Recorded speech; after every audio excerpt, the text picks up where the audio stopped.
I keep assuring them not to be afraid.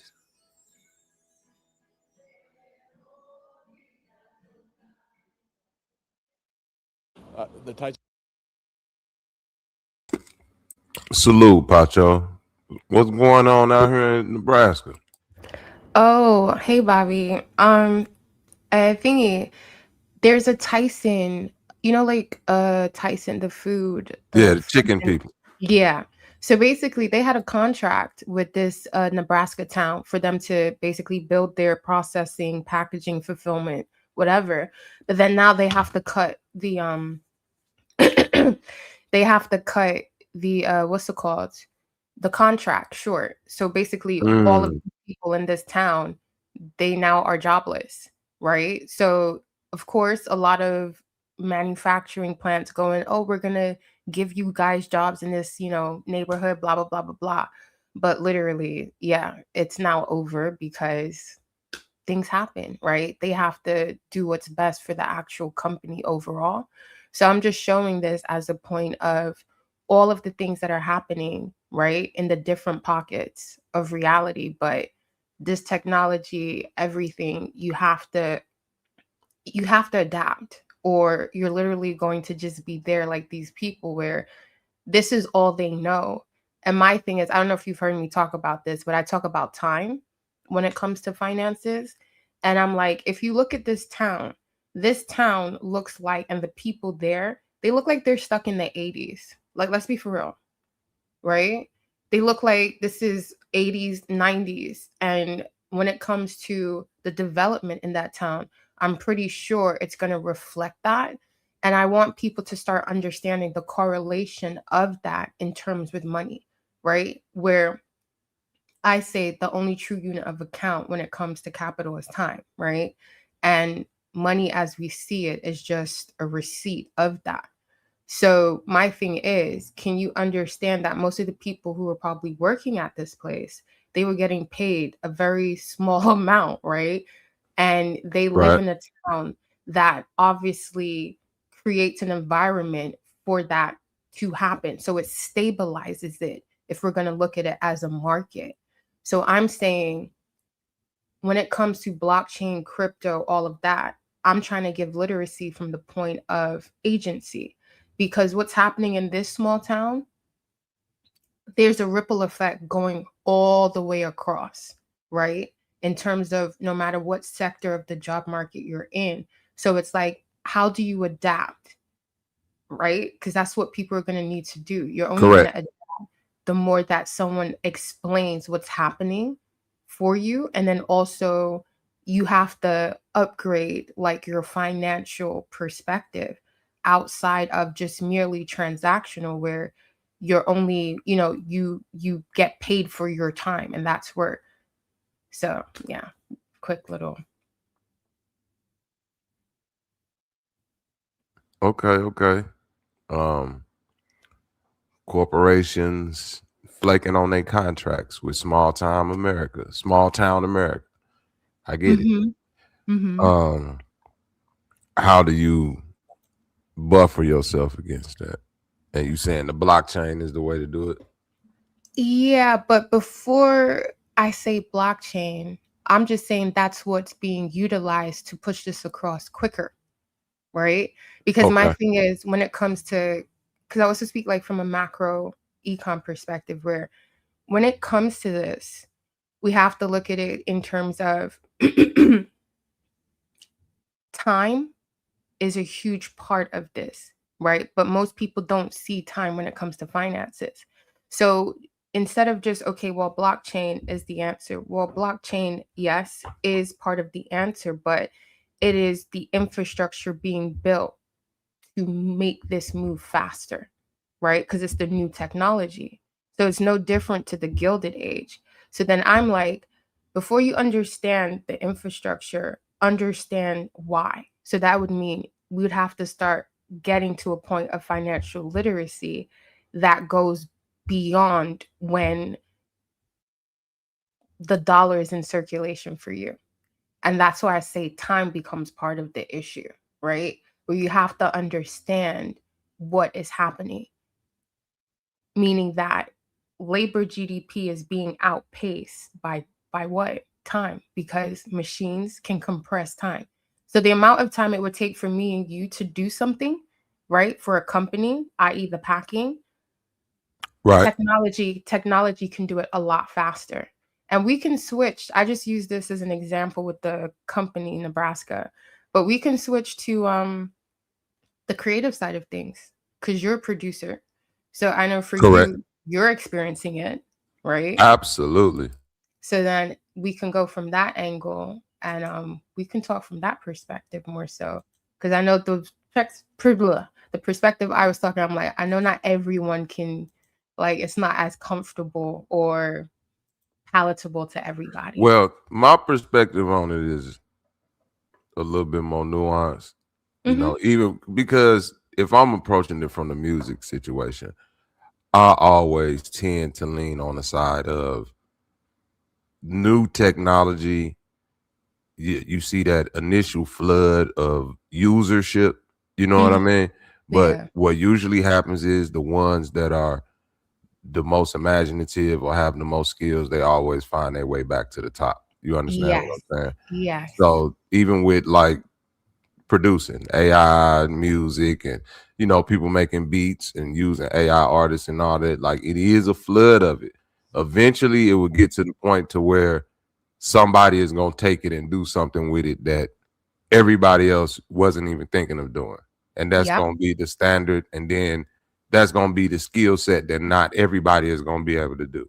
You understand? Exactly. I've seen that in real time because, you know, I'm a part of this generation that people like to call the Zennials.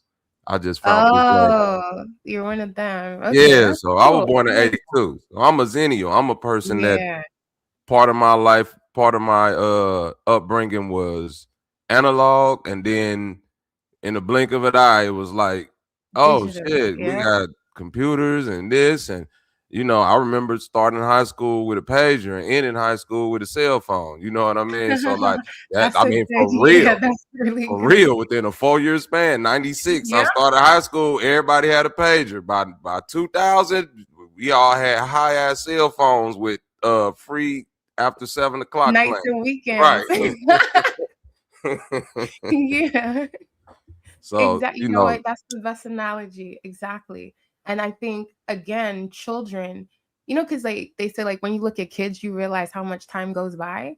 But then it's like your own high school experience shows you that, like, yo, you started with a pager, ended up with a cell phone, and it's like exactly that quickly, like really that freaking quickly it happens. So yeah, but what you just said about, because for me, I'm an artist first, right? Right. So I just have a very deep understanding of the financial aspect. And my thing is, I want artists to understand that there is no separation. If you are an artist and you're creative, naturally you're good at money. You know what I mean? Naturally you're good at business. There's just been a forced intent to get people who literally, like you said, will create new things, right, into existence. And that's something that AI cannot do, right? It is just regurgitation of a certain level of data set of information. That's it, right? And it's like, it can never go to the depths of embodied experience that a human mind can do, right? Correct. I don't know if we'll ever get there. I know there's been movies since I was like a kid showing all of that in different ways, but I'm just kind of like, that's where wetware come in. See, that's a whole nother aspect of technology that I'm really scared of. Not scared, but wetware. Like where they trying to kind of merge, you know, biology with technology. That's so the transhumanism. Right. You know what I mean? Where they try to make these brain merging devices and, you know, things that's, you know, actually implemented with the body. Once we get to that point, then that's where you're going to see, you know, because it's basically going to be, you know, human androids at that point. It's going to be to where they can pull from that part of a human, because I guess part of them is going to actually have biology in it, so to speak. I know it sounds weird, but y'all need to look up what wetware is. Nah, that's not weird. That's definitely, like, that's the point. I know a lot of like Peter Thiel, you know, that blog is Right. much about that. So yeah, I get it. You see, that's the point where it's kind of like, yeah, this cyberpunk imagination has gone too far, you know, because then it gets co-opted by their own, you know, dysfunctional mental health.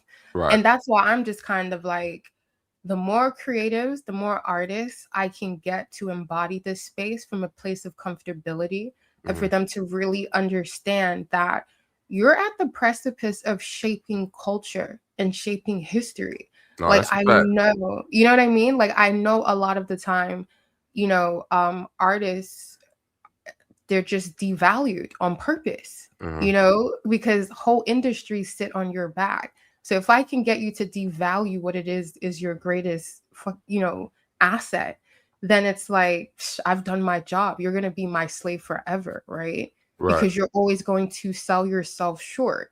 Like, I don't even too tough have to exploit you. You'll do it to yourself. Right. You know what I mean? I mean, what's his name? Pimp called, what's his name? The book. Which one? Book? Ice Cold Slim. That's the book? Oh, Iceberg. Iceberg Slim, yeah, him. Where you know, there's one thing in it where his bottom, right? She was about to clock out, I'm done, da da da da. And that's his, and then what did he do? He concocted a whole scheme to shock her into like continuing after she said she was giving it up. And he was like, he just watched her. And like mentally, she just became like, he was like, it was like her first day. But it's just kind of like the level of trauma he impacted upon her to get her mind to do that. It was just like, yo, that's crazy. So my thing is, artists are completely bombarded with that. And for me, it's the thing of, there have been different points in time where artists could have basically used technology and used a lot of the adaptation that's happening and basically front ran all of it, right? So yeah, that's just where I'm at. I'm always on the side of the artists being more accepting of technology, because I'm a child of the turn of the generation, you know, especially being into music. I was a child of coming from pure analog to where I was kind of priced out of the game at the beginning. You know what I mean? You had to be able to afford $1,000 MPC, another $1,000 keyboard, mixer, wire, cable. All of that became, you know, just the status of becoming a part of music already meant you had to have some type of backing or income to even get in the game, right? So then once technology get added in and we got these digital audio workstation, these DAWs, now you get the Fruity Loops, the Abletons, and all of that. Now you get more people that's entering the game, right? Which is the initial onset that the people from the previous generation kind of get mad at. All technology is giving y'all an upper hand to get into this playing field. But what happens is the ones that actually are the artists and actually have the skill at that thing, they rise to the top. Now you have to take it seriously. Now, a thing like Fruity Loops today is not looked at as what it was looked at in 2000 when I first got into it. It was super taboo. Like, you couldn't even tell people like, oh, I made this beat on the Fruity Loops. They'd think like, oh, you let the computer make a beat. Like, no, I'm still doing it, but I'm utilizing a different form of technology that y'all don't understand yet. So fast forward to today, you know, it's the computer, AI beats and all of that, but it's going to literally get to the point where you're going to have people that's so good at programming and doing the intricacies of the things that they're going to separate themselves from everybody else that's just like, oh, I'm making AI beats. It's going to be levels to the shit, you know? Yeah. Now, Latrell, I like the way you think. Yes, I like that last line. Wait, what you just said, Bobby, and I think this is part of like... Hit the link, Latrell. That's my homie right there. Hit the link, nigga. Okay, yeah, hit the link if you want to. What you just said, again, right? If we now liken it to the whole, you know, economic finance market, you said like the first people that had to get in, right? they had to be backed. They needed to have money behind them to invest in the infrastructure. Correct. Right? So if we look at it, they were investing into the infrastructure. That's why the amount, you know what I mean, you had to pay. It's like, that's the cost. If you're going to be the initial, right, of setting up the infrastructure of what you've seen through the transition of, you know, the Black music industry and how we create culture, then it's like, okay, well, this is the next wave coming in, right? And you have to now be part of the group where it's like, again, how do we think in terms of what we're doing, right, as financial viability? And then I want to think about it from the place also of when you're appraising an asset, right? What is its lifetime yield of value? So then now you have the market where, and you have to put in the infrastructure in order for this to be able to become a market. So then because the initial people sat in and set up the infrastructure, meaning they paid, right, the amounts of dollars that they did for what? The equipment, right? To basically set the stage for what this is going to be. Then the next wave comes in, and due to technology, this market now becomes deflationary, right? But I think people look at these points within market cycles as such a negative, where it's like, if you want the network effect to take place as it should, you're going to have ebbs and flows, right? So it's the same way where a lot of the time when I don't work in this industry anymore, but when I used to work in the back end of like startups and stuff, and I would speak to people, not just, you know, who were in that whole entrepreneur startup pocket, but then also people who were creatives. I wanted to live off of their art, right? But then you also have some people in that intersection of they have to deal with real life right now, right? So this is more so like lifestyle design. And they just like maybe work a 9 to 5 in, you know, an industry they like, and they're just good.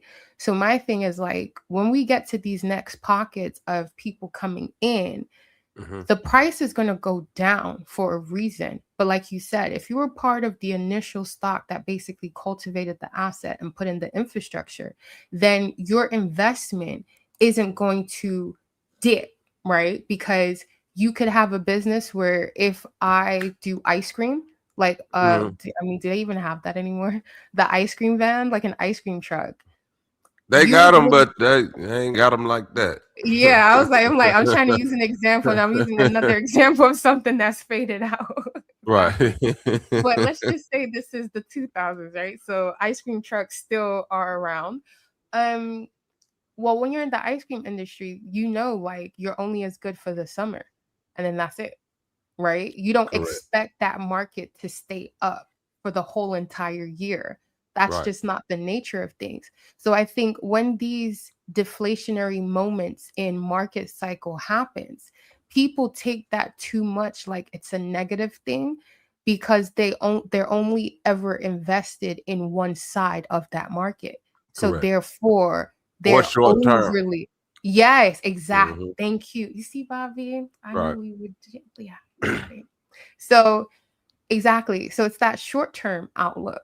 And it's like, you need these points for the market to actually grow, right? And I'm like, how many of us can I get to being at the precursor of putting in the infrastructure?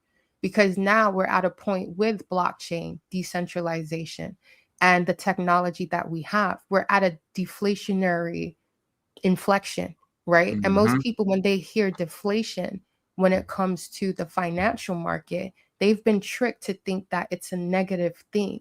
And it's like, no, it's not, right? You have to be able to see the market overview and be invested in it at different points or in different vectors, right? And this is where we could say different verticals of the market.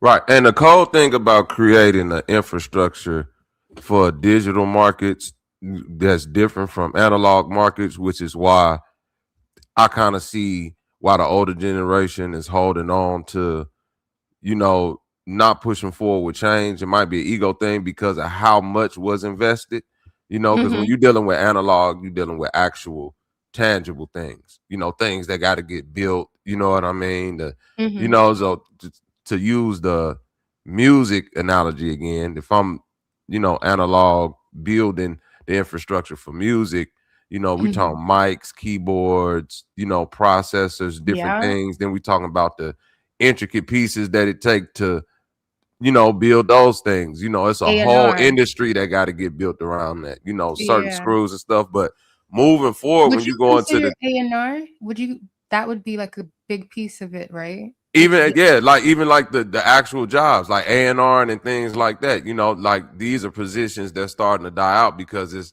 you know, when you move forward with the digital age, creating an infrastructure like, let's say, Napster is the and LimeWire is the precursor for Spotify and all these things. But your startup, like to create the infrastructure and the startup, it's not that much because you're dealing with the intangible. It's mostly software. So if you just got the skill to do the thing, you can get much further along than in the past. This is why you got a lot of artists that's, you know, blowing up out the basement because it's like the price point to get in now ain't the same no more. Like y'all built the infrastructure. So now I can afford to get a mic and a good computer and such, you know what I mean? Whereas in the past, that would have cost me thousands of dollars. Now it costs me a couple of $100. Now I can go straight to a Spotify, which in the past would have been a record label that I would have had to actually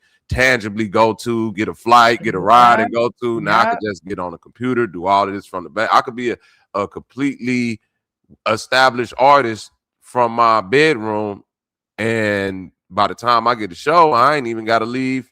You know, I probably never left the house in 6 to 7 months, and I'm already a well-known name. So the infrastructure building, even with the blockchain moving forward, you know, it's gonna cost, but it's not gonna cost per se like if you was creating an actual bank or things that would have cost, you know, took tangible means, you know, because you're dealing with software. So your payout to create the infrastructure is mostly going to be to find skilled people that know how to build these things.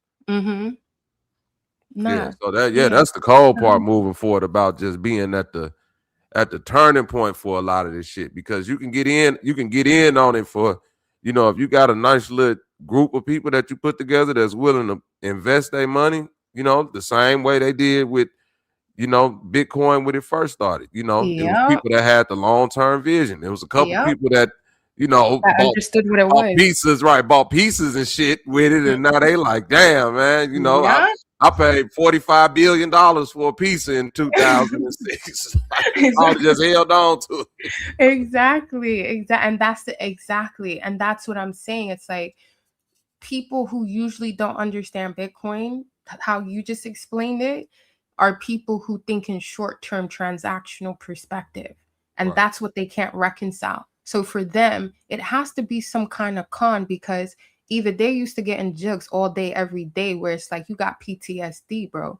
But you know what I mean? But that's skewing how you see money or stores of value, right? Let me say it like that. Well, they thought Fruity Loops was a con at first, sis. That's the point.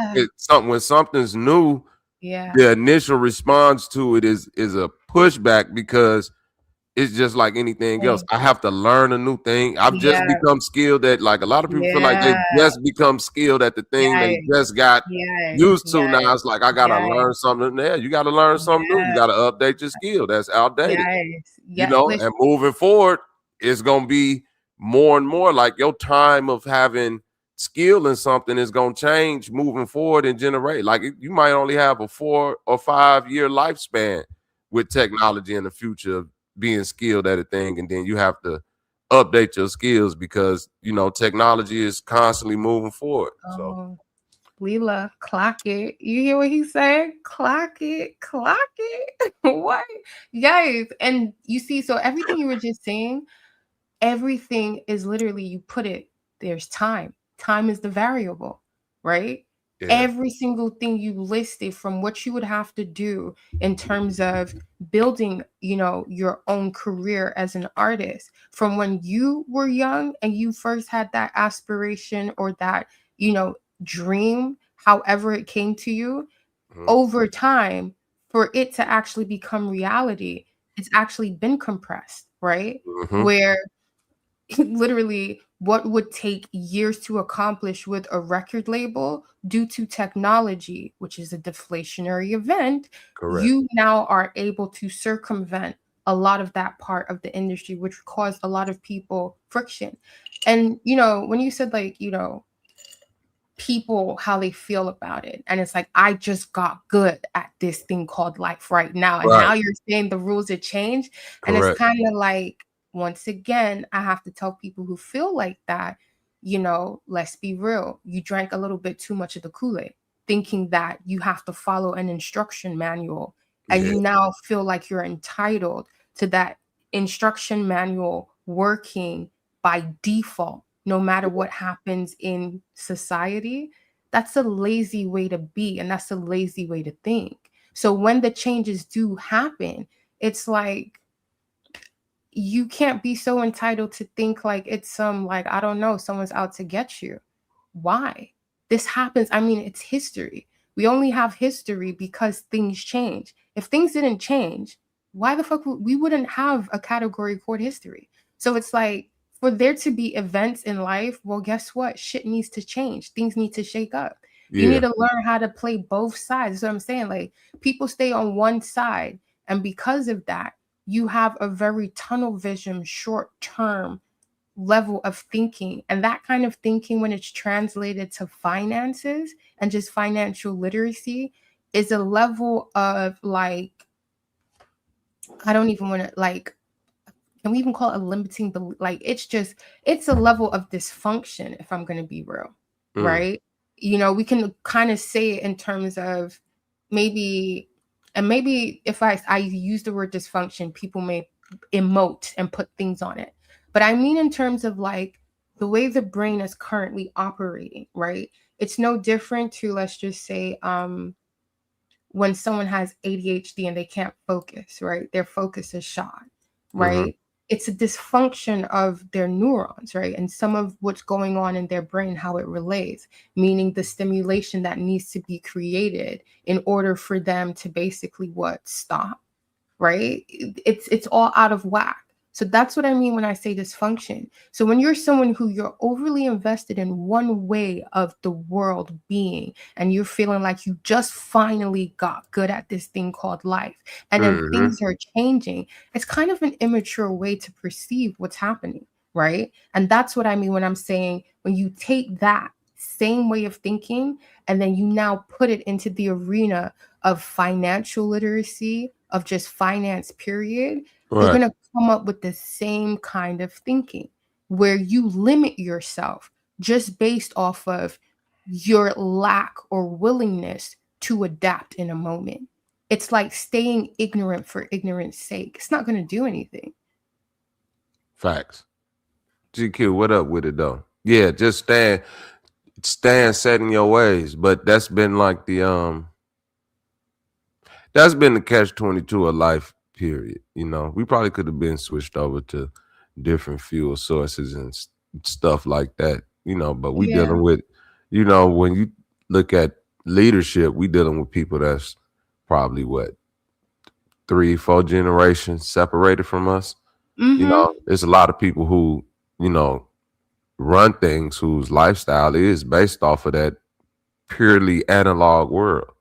You understand? So it's hard for them to see, you know, the use and shortcuts, because it was a thing in showing your what, like going through the steps, regardless of how monotonous it may be. Like, you got to go through the thing to prove yourself. You got to go through, you know what I mean? And it's like, now in the digital age, stuff is moving so fast. It has that generation kind of flustered, because you're looking at it like, yo, it might have took us, you know, it's a kind of fight at the top, because it's like it might have took a lot of them people to their 50s and 60s where they reached the millionaire, billionaire status, and now they gotta sit neck and neck with the 30-year-old billionaire or the 40-year-old. It's like, yo, Bobby, yes. And that's the thing. Hey, GQ, I see this all the time. So for me, it's like, you know, when you do work with startups and stuff, you're gonna see like all of what you've said, right? Because over here in England, when they pushed through the startup loans, which was like a stimulus package, right? It was a thing where you're seeing different people at different ages, and they're having to now reconcile with becoming a bit more like America in terms of where entrepreneurship is pushed, right? Go make your dollar, right? All you need is $1 and a dream, and it's like, you good. But it's like over here, I watch people have to do that. And then it's a thing where we can even talk about this again. It's a very intergenerational issue where now certain information will be stagnant or will be gate kept because it's like, well, you didn't have to walk, the 2 years I had did just to get this. And it's like, are we not supposed to be compounding interest in terms of, do we not all have common interest for whatever market or industry or sector that we're in to thrive as a market? I think that's what the tech sector and the tech bros have really come to. I think that was the greatest disruption, right? More so than how it externalized as different business models or different companies. The real disruption was making that change of the guard more seamless and being able to happen at a quicker rate. Therefore, you're compounding interest, right? Whereas people who still want to hold on and hoard, it's like you're causing inflation, if I'm just going to say that, where it's like, what sense does that make? Because you're stifling the growth of what this thing is. And I think for us, if we go back to like the creative side of things and how you're seeing using AI, right? You're looking at it from a compounding effect, right? Where, hey, yes, I have these skills, but you also remember you came in on a technological deflation, right? So it's kind of like, hey, this is part and parcel. It's like Dev, where he'd be like, yo, let the younger generation say what they need to say, because he remembers him being mad lit at like teenage status in his town. And it's like, yo, my nigga was living a whole type of different lifestyle where we could say Dev would be perfect to talk to, let's just say, a lot of these young streamers, right? Because, like you said, because of technology, people don't have to leave their house. They're in their same neighborhood. You can now become worldwide known, right? Just from your little pocket of the world. Now, Dev, he had the analog version of that, right? Where he had that same kind of attention, but in an analog expression. So then it's like, if we stop playing all these stupid games and hoarding and trying to act like we trying to outdo each other instead of compounding the effect, it's like Dev would be the perfect person that I would take to go speak to a bunch of streamers in terms of how do you deal with life, right? Because he's been there doing that. Peace, Bobby. Peace, Pacho. What up with the GQ? What's up? Hey, y'all having a great conversation, man. I just wanted to jump in before you went too far because there's a couple points I wanted to jump in on, but that ship that sailed, we done went a long way from that. No, go ahead. Go ahead, man.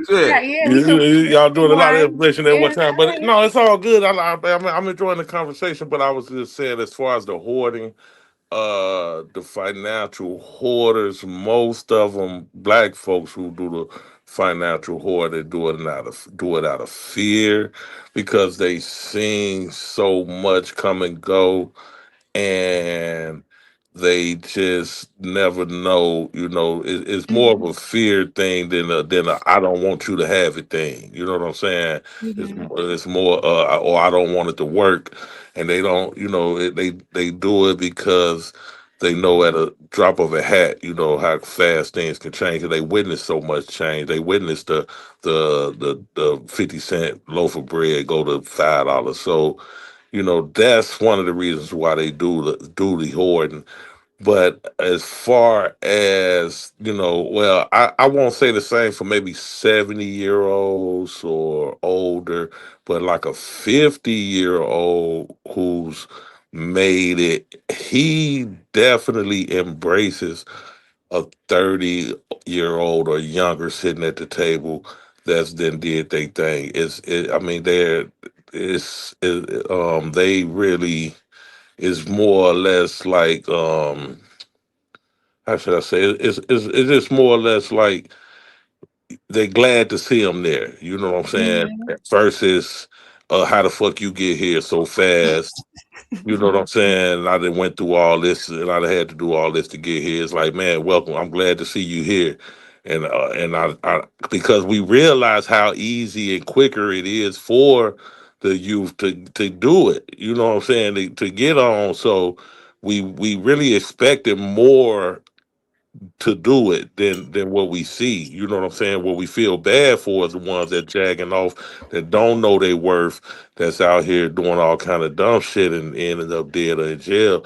But when we see some that's making it, that's a good feeling for us. It's like, okay, the future is bright. You know what I'm saying? We do got some out here that's that's on it. You know what I'm saying? That's on top of business. Because I know I love to see it. You know what I'm saying? And we know it's not that like they gatekeeping too. You can't, like, in these days and times, there ain't too much a older cat can gatekeep from a younger one, because we pretty much got to come to y'all for the information. Like, what the fuck is going on? How the fuck do we do this? You know what I'm saying? How the fuck do you do that? I mean, the old school shit that's been there, that's there. That's no gatekeeping from y'all, because y'all know it's there too. But it's new. The new shit is the shit that we got to be like, hold on, man, how you do this and what's, you know what I'm saying? So we got to lean on y'all more for for the new technology, the new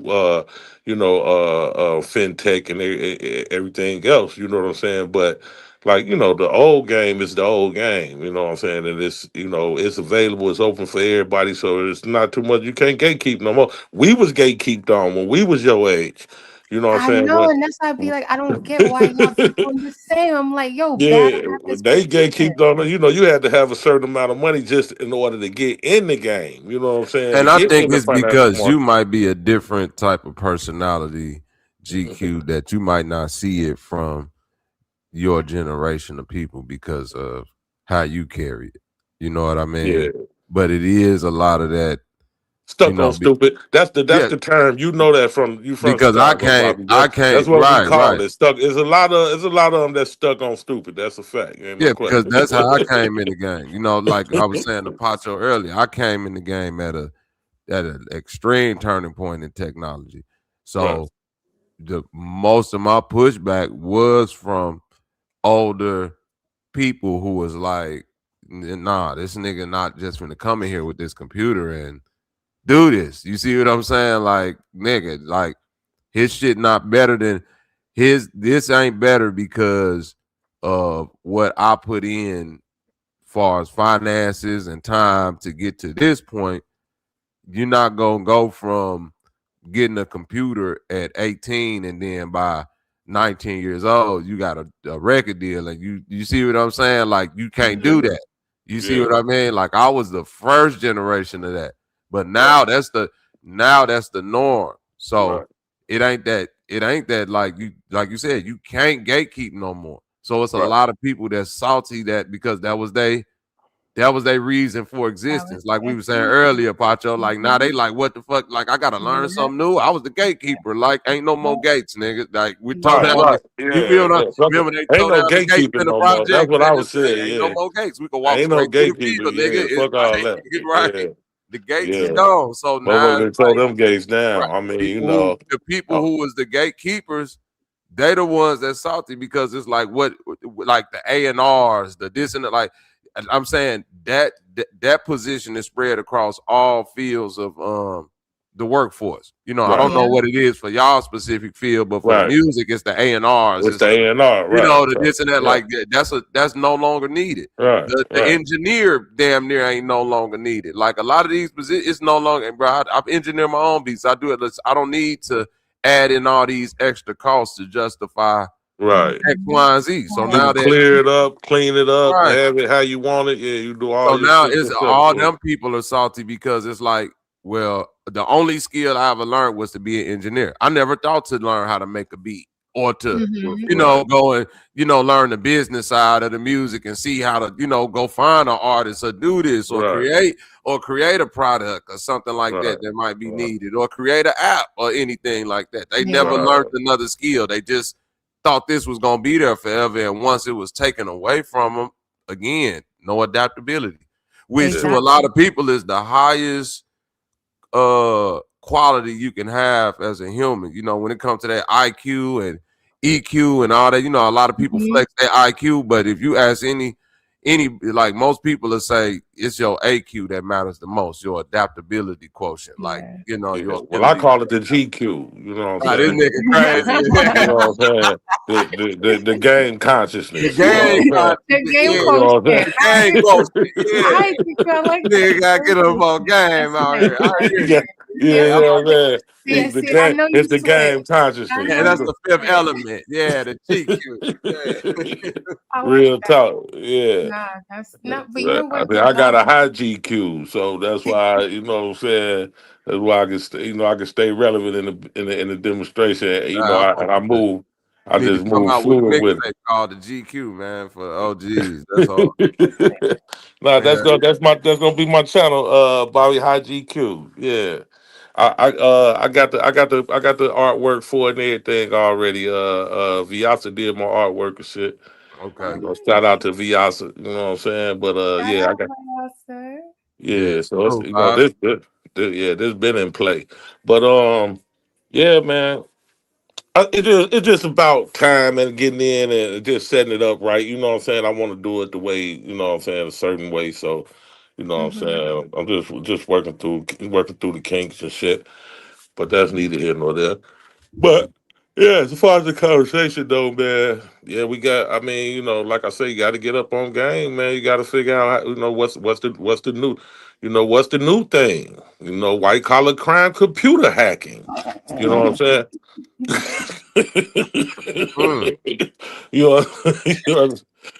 But like you were saying with the blockchain shit, man, like I wish I would have got in on it early. I can admit I didn't know what it was. And I remember when my best friend came to me in like 2009.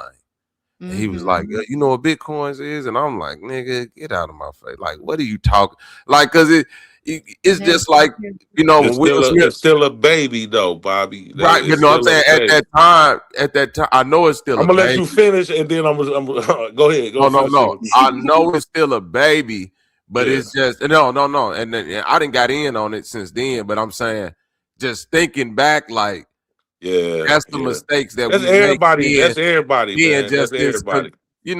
Not conspiracy theorist black person, but just like coming from that level of trauma, like you say, trying to hold on to your twos and fews, and you like, man, do I really want to put such and such into this and even think about like this and that? Because we ain't even thinking. But it's about 100 million people just like you, brother. It's 100 million people that's just saying, And I was, it was crazy. Like what? So 26, so 6 years ago. I was like, damn, I wish I'd have got in 2014 when I first seen this shit. You know what I'm saying? And then to hear you 6 years later, man, I wish I'd have got in a little early. I hear that's the most common thing. That's the most common thing. It's two most common things when it comes to blockchain technology, crypto tokens, currency, assets, whatever. You know what I'm saying? Two most common things is one, I wish I would have got in earlier. Two, I wish I wouldn't have got out so soon. Yep. You know what I'm saying? You know what I'm saying? So those are the two things I hear the most when it comes to any cryptocurrency, especially Bitcoin. You know what I'm saying? It's, man, I wish I'd have got in early, or damn, I wish I wouldn't have sold when I sold it at 30,000. You know what I'm saying? And that's just the two most common things. And I knew about Bitcoin since like 2008, but because I was a computer hood nerd, nigga. You feel me, GQ? So I knew about all this shit, but I always associated Bitcoin with like buying cocaine on the dark web and drugs, like, because that's what it was. That's what everybody like. That's what I. So when my homie came to me at first, like, I'm thinking like, nigga, do you know what Bitcoin is, nigga? That's how you get the packs from dark web, nigga. Right? I'm like, you feel me, GQ? That's like, I swear to but God, that was my first thought. we Like, was nigga, doing with it, I'm not not trying to knowing. fuck with You know no what I'm illegal. saying? I'm thinking it's some illegal shit. I'm paying 100 Bitcoin. I'm paying a motherfucker 100 Bitcoin for this or that, not knowing what the fuck I'm giving them. You know what I'm saying? Not knowing, like, God damn, what I got for the 100 Bitcoins, if I'd have kept the 100 Bitcoins, I'd have been Been a I'd have 10 been 100x. trillionaire by now, Yeah, I'd have been right. 100 times that. You know what I'm saying? It would have been nuts. But you know what? Just that, but with that, it's a thing where that's the part of, you know, you learn your lesson, right? And then in terms of it being like the underworld, we got to be real, right? And this is something where when I speak to people, you know, who have been whatever, caught up in the system, whatever, I just be like, yo, flip it. If you can do it outside of the system, you can more than use the same, because that's creative thinking. You know what I mean? Definitely. It's just not used in the best process sometimes. You know what I mean? Because you're still stuck within a certain framework of thinking. But if you can now kind of be like, look, there is no spoon type shit, you really can take those, it's transferable skills. Just use it in a way that is not going to have you hemmed up in life and basically doing less for more. You know what I mean? So it's just kind of like, when that comes up, even with that, with it being the dark market or the dark web, whatever, the underworld, people think on an adaptability level. So of course, yes, it's kind of finite thinking, right? Where, yo, I could do this undetected, da-da-da-da-da.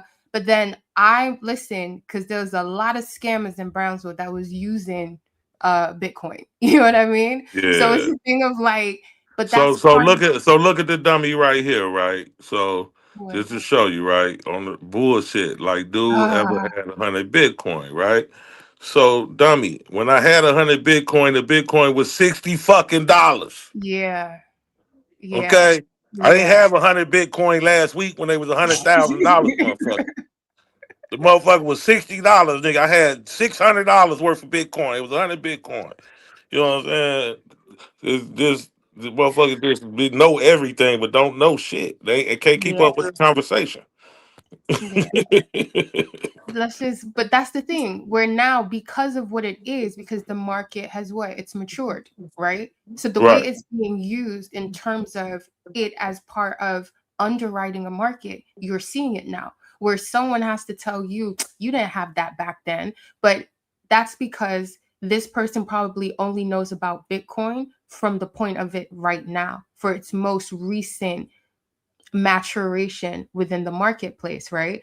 But you knew it when people still had to underwrite it, where it was still really a very close network, that it would take you being in the underworld, right? Because you're kind of moving out of the financial back, you know, the whole bank. You're moving out of legacy TradFi, right? Which is the whole point of what something like Bitcoin was made for. It was for you to move outside of that friction, right? And from 2009 all the way till now, it's literally taken 17 years for the traditional legacy system to now start doing what? Capitulating to it, because it's like people are circumventing all of the gatekeeping guardrails that they have. So now they're forced to adapt, right? And they have to adapt this technology under the distributed ledger technology, because other people, another industry, another sector, the tech and the quote unquote underworld,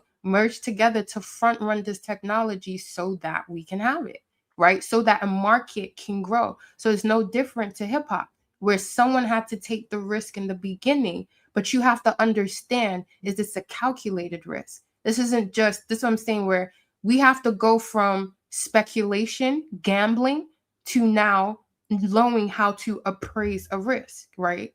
You actually understand. So Bobby, where TradFi. When I say TradFi, I mean traditional finance. So like legacy, banking, infrastructure, Wall Street, you know, all of the old hedge funds, Goldman Sachs, you know, those kind of people. So everything you saw in the 80s. where we need to start getting to the point where I can use hip hop as like one of our greatest assets present day. We created that. And why I use hip hop and not any of, because we did rock as well, right? Black culture underwrote rock. But it's like, we can take hip hop as the atomic settlement of all of those genres that came before it.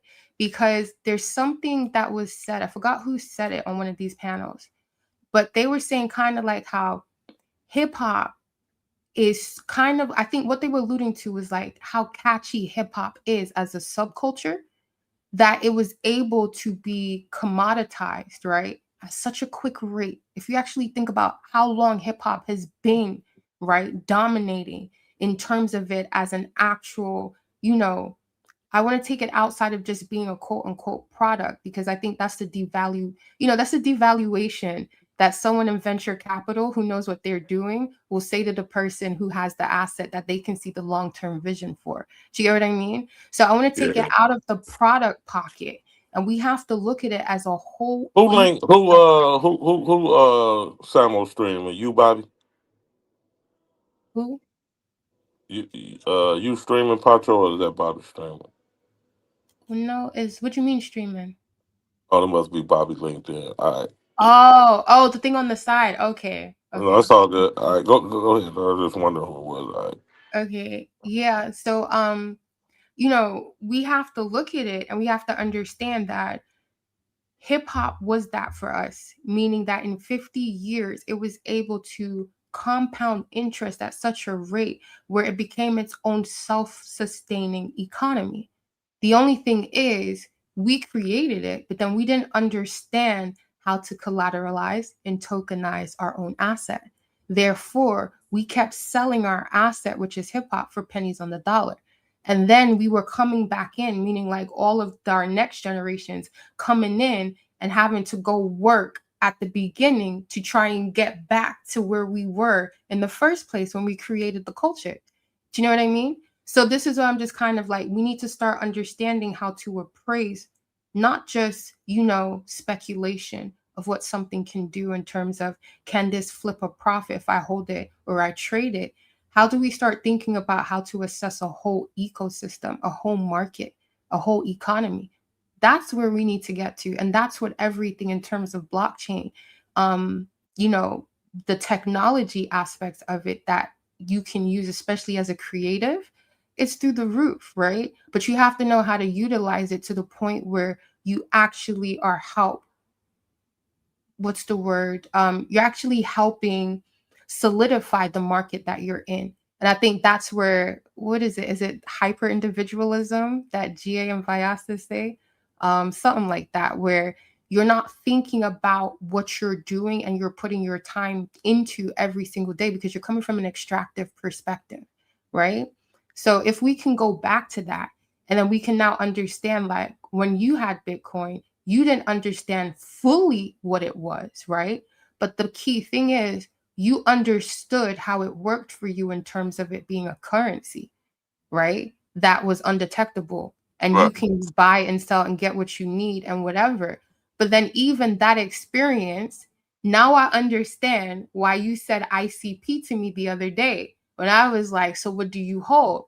Because that's the same kind of understanding of an ecosystem that once you knew what happened with Bitcoin, you're like, oh shit. So even from, let's just say, a speculative side of investing, right? Because when you grow a market, or when you understand how markets form economies, you start understanding the different verticals that need to exist in order for this to be a substantiating, self-reinforcing ecosystem, right? Which is what an economy is. So then for you, you understood what you took part in terms of Bitcoin, right? Back when you had 100 of it. But then now you understand, because of that experience, even though you gave it up, you transferred, you transacted whatever. Now, when you see another system that kind of emulates the same thing, you can identify it based off of that loss that you took, right? So then now it becomes a thing of you're starting to understand market cycles, right? Yeah. and you Look, understand. so on my Mhm, birthday, right, 2020, matter of fact, the same day the lockdown started, right? mm, March, I think it started either on my birthday or the day after March 13th, when the country went on lockdown on in 2020. Bitcoin was 6,000 then, right?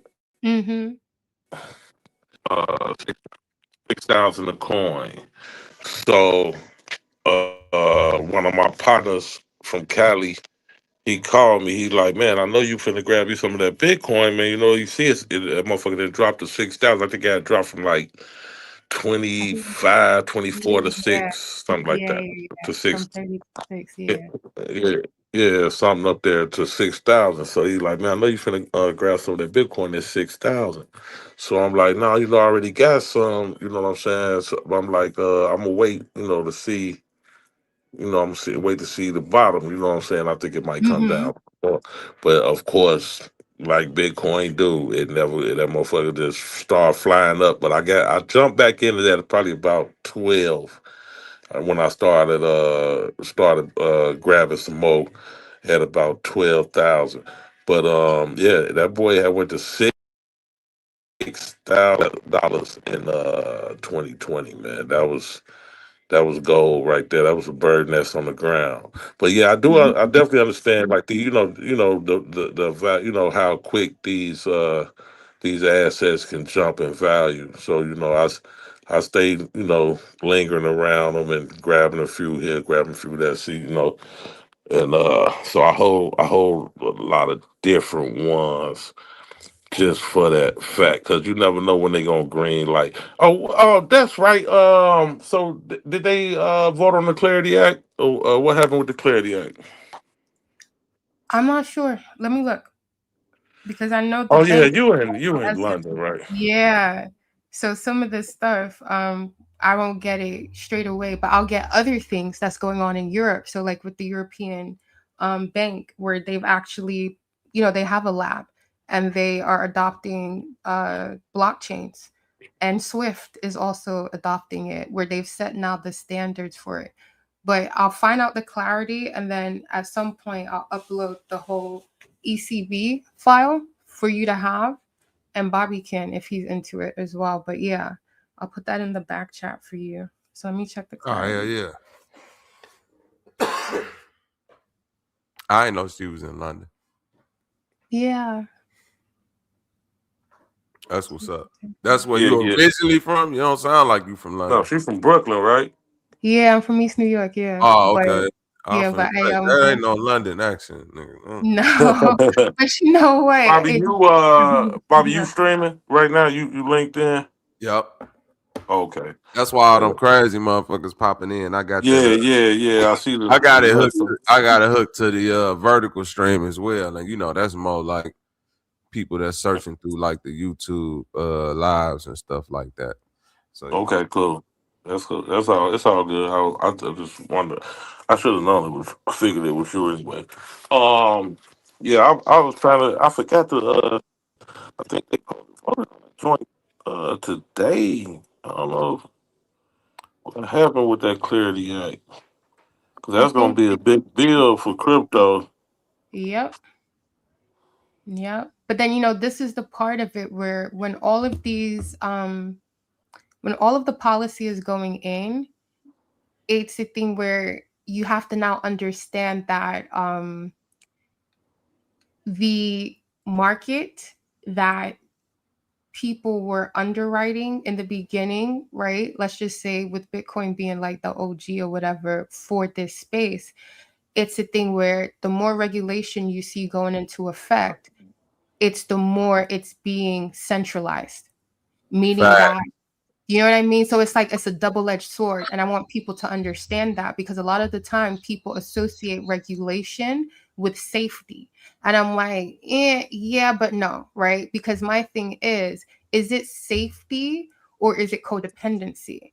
Because if you, with all of the regulation going in, it's no longer a free-flowing market. There are injunctions being built up where people are basically, oh, this market is being built. Oh, we see it's actually got legs. All right, cool. let's do the merger and acquisition. That's what a lot of these policies are. It's merger and acquisition just made into legislature, right? Yeah. That's why I'm like, if we understand this aspect of the finance pocket, then we're going to understand what's going on. So it's still going to be big, like you said, GQ. But my thing is, I want people to understand the bifurcation that's happening, meaning that this is now creating two levels of the market, right? And it's not by accident. Yeah. That's a fact. I understand where you're coming from, but it passed the Senate, so I guess the House waiting on what the House gonna do with it. It passed the Senate, though. So, yeah, they got it to Capitol Hill, and it's saying that they're going to get it passed by any means. I know the banks, they wanted to put some last minute alterations. And I think it was specifically about the stable coins being issued and how much the yield on a stable coin would be, because that's another thing. It's like, if you look at a lot of what's happening, you know, and I think Trump is like, that dude just don't have a care in the world. It's like, get money by any means necessary. Like, it's like what he's done with his family, like just quickly. And it's crazy because I think Bobby was talking about, when we're talking about the age gap and stuff, right? I think Trump is like 70 something. And it was his son, I think his son, who's like 19 or 20. And he's the one who was telling him about crypto. And then he was also the one who made him use podcasts and do a lot more of the streaming and things like that in order to do what? Galvanize the vote. So, you know, it's that thing of, we have to have that intergenerational callback, right? That we're so famous for, where we need to be able to do it intergenerationally, where, you know, you can look at your 19-year-old brother, sister, kid, whatever, and they saying something, and it's like, oh, okay, what do you mean? You know, like, actually take it seriously, because it's like they're living in a version of reality that you kind of don't have access to, right? And a lot of shit is going on there that's going to basically pave the way for tomorrow, even though it'll take some time, right? It will take, at least 10 generations to fully compound. But it's like, when you can understand reality or life from their perspective, it just makes you that much better in terms of whatever you have to do right now for yourself. You know, you have that short-term and long-term perspective, right? That you can go back and forth between. And I just think if we strengthen that, I mean, right now, as a people, we have like the luck of the draw to really be able to take what's happening on a deflationary perspective and not try and fight for our seat at the bottom. Like, we have a point where we can literally ride the wave. We just have to take the learning curve. We talk about this generational wealth so much, where it's become, oh, Black excellence, hashtag this or whatever. But are we able to do the learning curve of the financial literacy right now? Right?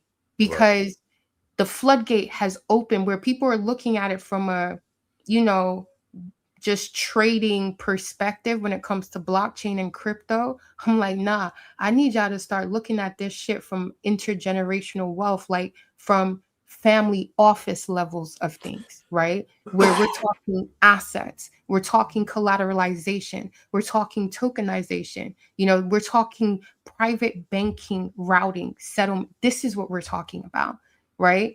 Now get the learning curve so that you're not fighting for jobs that are literally, it's not just you, right? We feel it the most because we're not insulated.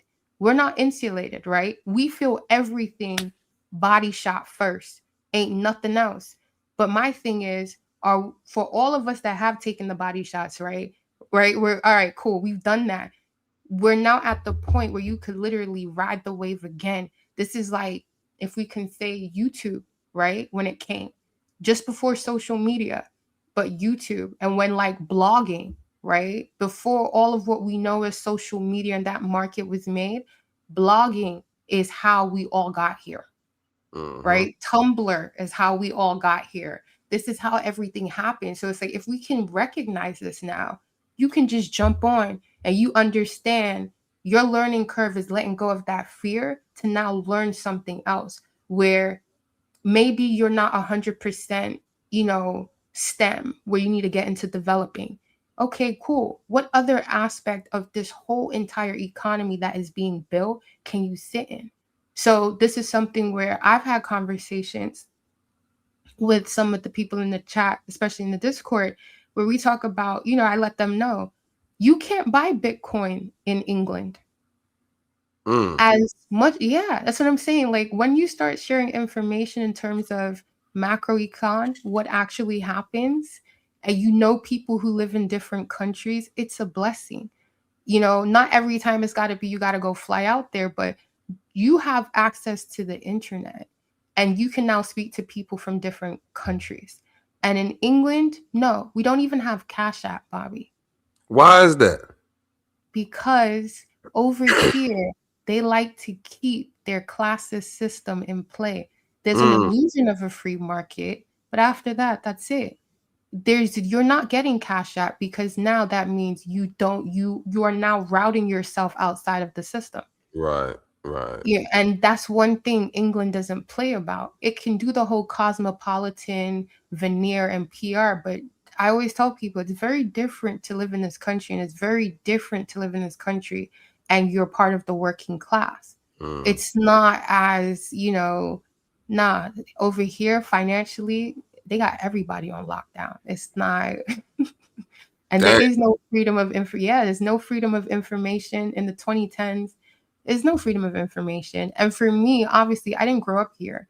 I did partially at different points, but I came back for the longest for school. But yeah, Memphis, yeah, England is a dirty game. They're the ones who came up with the whole thing in the first place. So I just be like, when people think like, oh, you can get this, it's like, no, you can't access Bitcoin. You don't have Cash App to start a business. People only started doing that really in the mid 2010s. Like, you're not fucking up old money. And I think people need to understand England is underwritten by old money, not last 50 years. No, this is heraldry. And they're not letting go. So when, GQ was talking about, some old people is just the fear and, they seen things come and go. Listen, when you start fucking with that side of the fence over here, with the heraldry and all of that real long money for generations, the fear is a lot different where, I am not about to be written in history as the one who fucked up the bag for the whole the generations, right. Yeah. It's a whole so the lynch, level. what they'll go to keep that shit in place is meaning they will lock down development that would basically re-energize the whole country. But they're like, yo, F that. Like, you guys are gonna stay my vassals, and like that's that. Like, y'all can do y'all little, we're up with the times, modernization, but don't forget, it's still HM treasury in this bitch. Like, it ain't America. Like, if you want that, fly away, basically. So yeah, they keep it sturdy over here on a different level. So when you're talking about money over here, you gotta actually, like, you have to, you got to be about your shit, because over here they don't share information either. And it's not just a thing of, it's like class comes first. And if you're not part of the upper class, we don't care if whatever kind of white you are underneath, like. Hope they got free healthcare over there. Yeah, but it's not the greatest. I would never, and I have never. I like insurance. I would never. Yeah, it's horrible. It's horrible. It's horrible. It's a failed, like. What about the crime rate, violent crimes? Oh, they got the stabbings are going on over there. You get cut. Yeah, I know they do a lot of stabbing over there, but that was really in the 2000s, right? Because I came back for university, for college, but that was really in the 2000s and a little bit up to the 2010s. But what has happened of late, like, don't get me wrong. Now, this is the thing. It's like, you know, the young bucks are going to figure out how to get money by any means, right? And if you have social media, if you have YouTube and you seeing how niggas is getting fresh over there, niggas is living a certain type of life, like, you know, niggas is going to start like having, you know, paid in full dreams that they want to take to full scale. You know what I mean? So it's like, you know, you have that cultural exchange going on. So I think for a lot of the young ones now, they're very much in like, you know, how we gonna get it, right? And over here, there's always been an underworld. And I don't know how familiar you guys are with like English, you know, culture when it comes to like, you know, the underworld, but it's there and it's a real thing. But that's somewhat. There's some movies. What movies do you watch? Like what's what? that? Lock, Stock, and Two Smoking Barrels and all that shit. Snack. Like no, okay, I fuck with you, Bobby. You watch Guy Ritchie? Okay. Yeah, Guy Ritchie Ritchie for sure. Guy Ritchie for sure. What else? Guy Ritchie. There's another one that he made that was called. He got a couple of them English. The coldest one of my cold favorite movies is it's damn, what's the name of it? Brad Pitt in it. Him That's and Snatch. Snatch. When he plays the boxer. Yeah, that's my shit right there, boy. That's a cold ass flick right there. He got another one he just came out with Matthew McConaughey where they was on some gangster shit. It's a new one. He always got like the old school English weed dealers that's like they should be very deadly. They should be lit though. Hey, I ain't lying. They go crazy they just over had anything. A series on HBO. Top Boy. Yeah, Mobland, exactly. You watch Mobland, GQ? Hell yeah, that's my shit. All right, okay. Hell yeah, Mobland is my shit. Peaky Blinders and all that old shit. Peaky Blinders was the shit. That's old school. Well, I mean, you know, they took that back to the old school shit. Yeah. The early days. Manchester. But Peaky Blinders, Peaky Blinders is a cold flick too, but Mobland is more current, and Mobland is off the chain. Yeah, I gotta check that out. I ain't never watched it. Mobland is off the chain. Yeah. Okay, so y'all really okay? Yeah. Oh yeah, I'm familiar with English gangstery. So. Okay, all right, cool. So then we can have a real conversation. All right. Have you guys all right, you've watched is it Lock, Stock, and Smoking Barrels? That's the one with I watched that. That was the one with the guy Sid Vicious. Yep, Sid Vicious. All right. So you see Len, right? Len, the one that was snitching, that he was supposed to be like the main guy, and then he set up his whole crew to get snitched on, right? And he was grass. Hey, you know they call they snitches grass. Yes. I'm like, oh, that's a cold shit. Oh my God, I can't believe GQ just said he's a grass. Yeah, you're a grass, isn't it? Yeah. So, all right. So that's real, right? So his generation, they're the ones that come from the East End of London, right? And that's like the hood. That's like the Victorian chimney sweeps and whatnot or whatever, right? Okay. These are all their kids. So you have the thing where they're coming through where England starts to get certain contracts, right? Where they kind of start moving a little bit like the Italian mob did. And then because a lot of the East Enders, because they come from working as being the working class for, you know, kings and queens or people of high class, then they have to be the ones that know how to fix the houses, right? They know how to clean windows, this, that, all of those little things. Then that shit starts to scale up as we get modern day, right? So then now they take over the construction industry, because if your grandfather was a chimney sweep, or if he was the one who worked on the, you know, the estate of this lord, it's kind of like it's all genetically just passed down. They continue. So you have a lot of construction workers, right? As like the regular, average, everyday Joe, this is what they do. Now, the thing is, some of them who make it into Essex, which is like the suburb of like East London, they're the ones who are like Len, and they go the extra mile to make sure they keep climbing and they keep everybody else down, because they want to come back to the manor and kind of be like, you know, head dude in charge. So when it comes to London and it comes to the finance, some of the stuff that you see is a little for hype. Yes, the young bucks are trying to get money because it's fucking expensive here.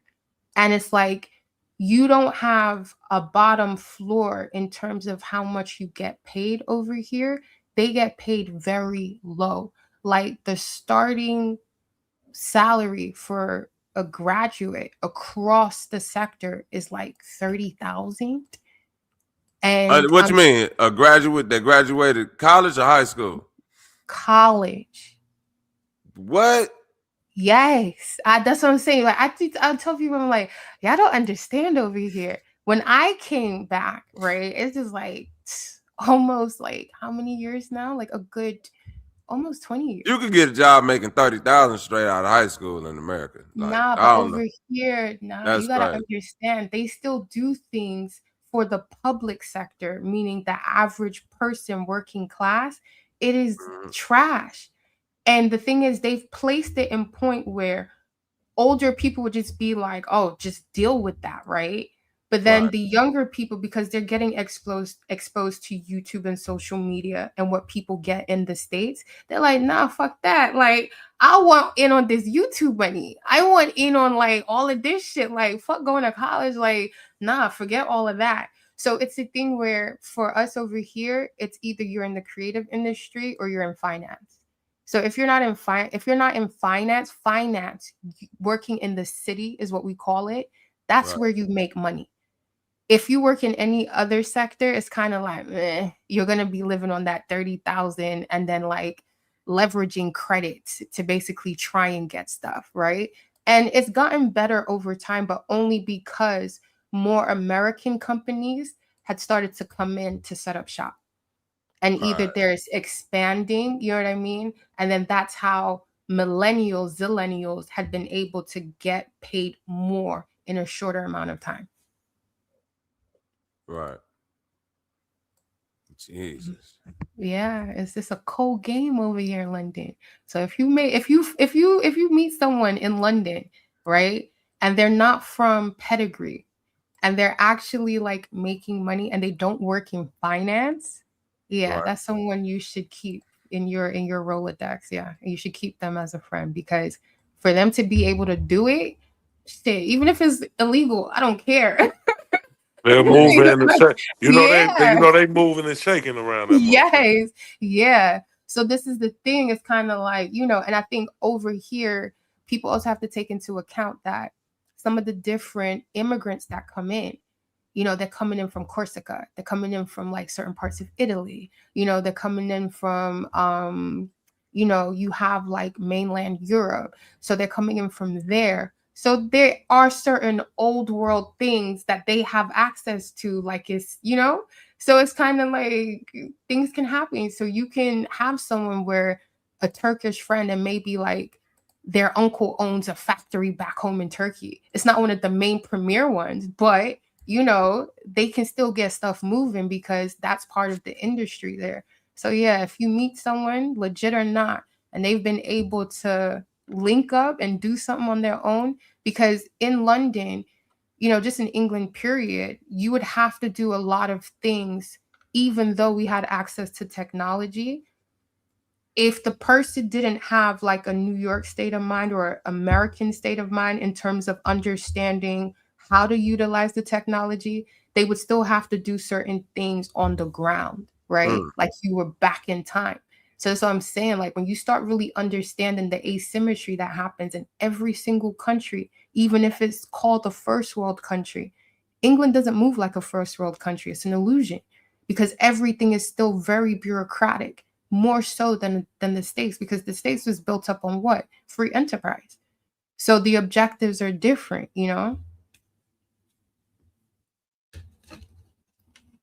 Yeah, 30K is crazy, but people, and this is in pound sterling.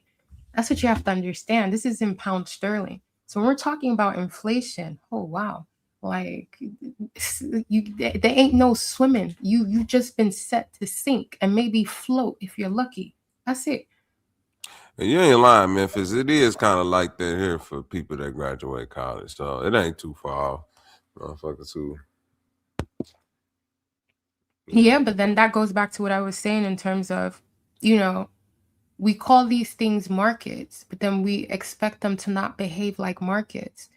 Like, your degree is underwritten by your college. And if it's not quote unquote an Ivy League, right, then you have to question the quote unquote investment or the appraisal that underwritten, like, literally just look at your degree as if it's a bond, right? That's been underwritten by the bank, which is your college. And it's like, when you go to the market, how is that bond appraised? We have to be real. That shit has been free falling for a very long time. It's been free falling for as long as I've been an adult, right? And I haven't even touched 40 yet. That's what I'm saying. Like, let's really look at this from a macroeconomic perspective. This isn't hype. This is market cycle analysis. So, you know, am I saying a degree is worthless or useless? No, but we have to understand the mitigating factors of what the lifetime worth of this asset is. You were lied to.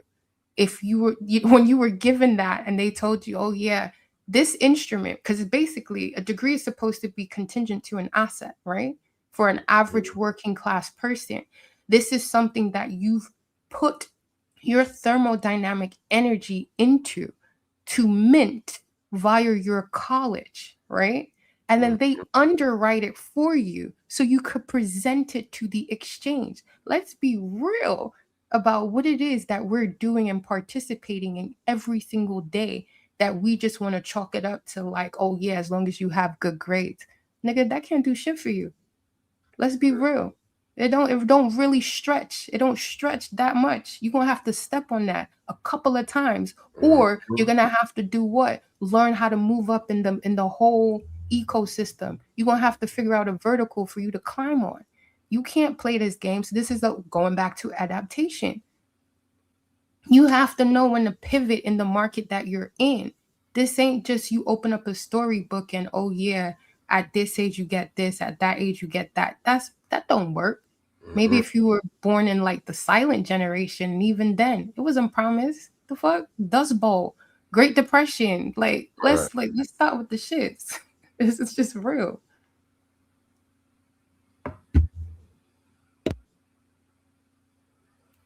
Yeah, you gotta have the skills today, boy. More than ever, you gotta have the skills. There's people walking in off the street. That's why the young ones is winning, because they getting straight to the skills. They hard wiring themselves to the skills. They damn near skipping college. Man, shit, I might as well jump into the job force and, you know, acquire skills early. That way, you know, through life I'll be able to adapt more. You know, again, the degree ain't worthless. It's just, you know, what it might have meant at a certain period of time, it probably don't mean the same thing today. So, yeah, and that's what you got to prepare for. What did he say? 30K is many. Yeah, ain't it though? 89, 30K is many, boy. Salute, builder. Salute. Bro. 30K is many. Shout out to the UK gangsters though. I like the way they do their gangsterism, like the Italians. They got them suits on and them little jogging suits and shit. They the ones that created the Nike Tech phenomenon. Don't nobody want to give them that. I didn't see a Nike Tech before I started seeing all the UK little thugs running around. Like, wait a minute.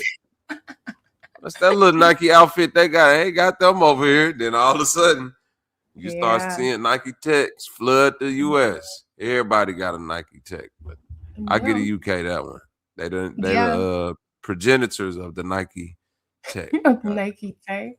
Yeah, they get a little busy here. I give them that a little. Like I think they're kind of. I think the creative industry is the best. Like, I just think it's, when it comes to like just the creative, like especially film, that's pretty, the way they write. I think their film writing and just like TV series, like they really do push it. But I think that's because, again, when it comes to the arts, a lot of like old money is in it. So it kind of keeps it afloat by default, right? Because if we look at, what is it, Hollywood, I saw an article a good while ago, but I forgot to post it, but a whole neighborhood in Hollywood has basically like gone up for sale because it was associated with the film industry. And this is what we have to start looking at, where the film industry is on a decline, and it's being, because again, when these, when deflationary inflections happen, right, is you get blood on the floor and everybody wants, you understand what I mean? Like, everybody want a piece. So it's like, all right, who's up for sale? Like, like literally, right? This is how, and it's under the guise of merger and acquisitions, right? So a lot of merger and acquisition is happening right now. And, this is where you're going to see even more of a compression, right? So we're seeing this compression happen in every pocket.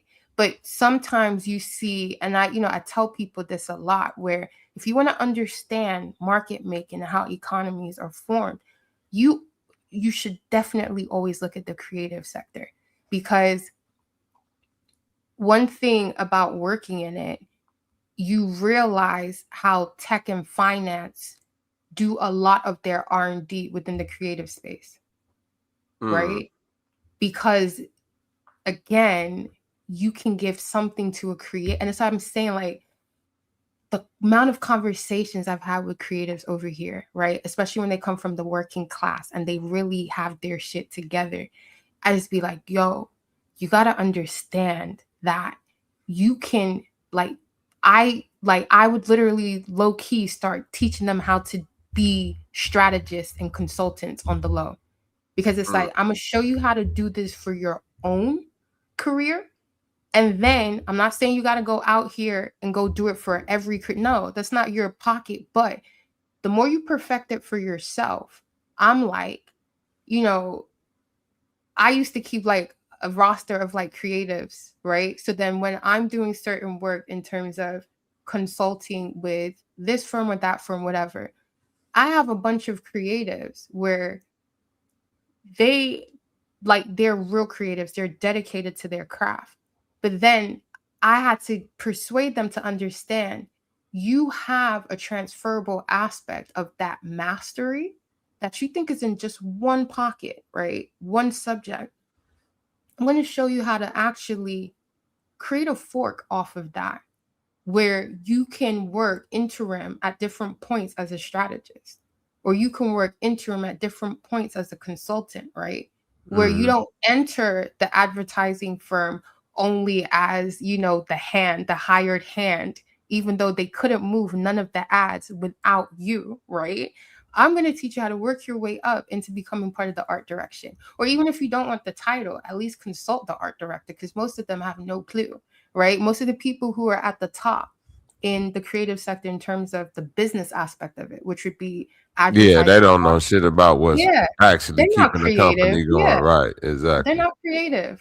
How many I've had to basically walk through certain things, and it's like they have no clue what's going on. They don't know shit. They just know how to play the part and push the buttons and be pencil pushers, but they're not really what's driving it, right? So my thing is, whenever I see, and then over here, what I started to see a lot was a lot of younger people who were talented in their creativity, and they knew how to be, let's just say, they knew how to take the mastery from their creativity and apply it to a job, to hold down the job, right? Because a lot of the time for creatives, it's always that thing of you have to pick one, right? It's either you going to slum it to death, right? And what's the starving artist moniker, which is pure bullshit. Or, you have to like just go work at some kind of industry, the industry side of the creative, right? And literally, you start swimming with the sharks until you become one. You know what I mean? So I feel like that's where you get some of these A&Rs. And there's one that I really don't like him, Ray Daniels. I don't know if you've heard of him. I don't know Ray Daniels, yeah. I really don't like him. I really don't. because I'm like, he be talking shit. Yeah, like you were part of the problem and you're a coaster. Like I know dudes like you. You know what I mean? Like I know, Right. like I know. I was like, no, you a coaster. So it's just kind of like, for me, it's like, how do we get artists, especially now, where again we are at such a pinnacle where all of the people that they told you the careers where it's like, oh, being an artist, you're never gonna get shit, da da da da. You have to do serious. It's like, bro, even the serious people got their time where it's dead on arrival. It's time for you to clock out. You know what I mean? The long way. Like it is what it is. Your services are no longer needed. We've completed. You know what I mean? So it's like, here's your pink slip. But it's like, as a creative, who gonna pink slip you? Who's gonna pink slip you? You too? Like, let's keep it a buck. Who can pink slip a creative? Who you answer to other than your own intelligence, other than your own creativity? Who gonna pink slip you? So then really and truly, what actually stands the test of time in terms of lifetime value of an asset, right? Because a creative is an asset. The thing is, you just haven't been taught how to do what? Tokenize your skill. Or let me say this, tokenize your mastery, right? You don't know how to do it. And it's like that. Why? Because if I can keep you in one pocket, the longer the better, then I kind of own your valuation. And I think when we think about quote unquote celebrities, this is the part that people don't think of, meaning that I was saying it the other day and a person was shocked when I said it. And I was like, Beyonce has only just, if we're going to think about the phases, right, of business, of commerce, in the TradFi way, the legacy, traditional, right, economy way.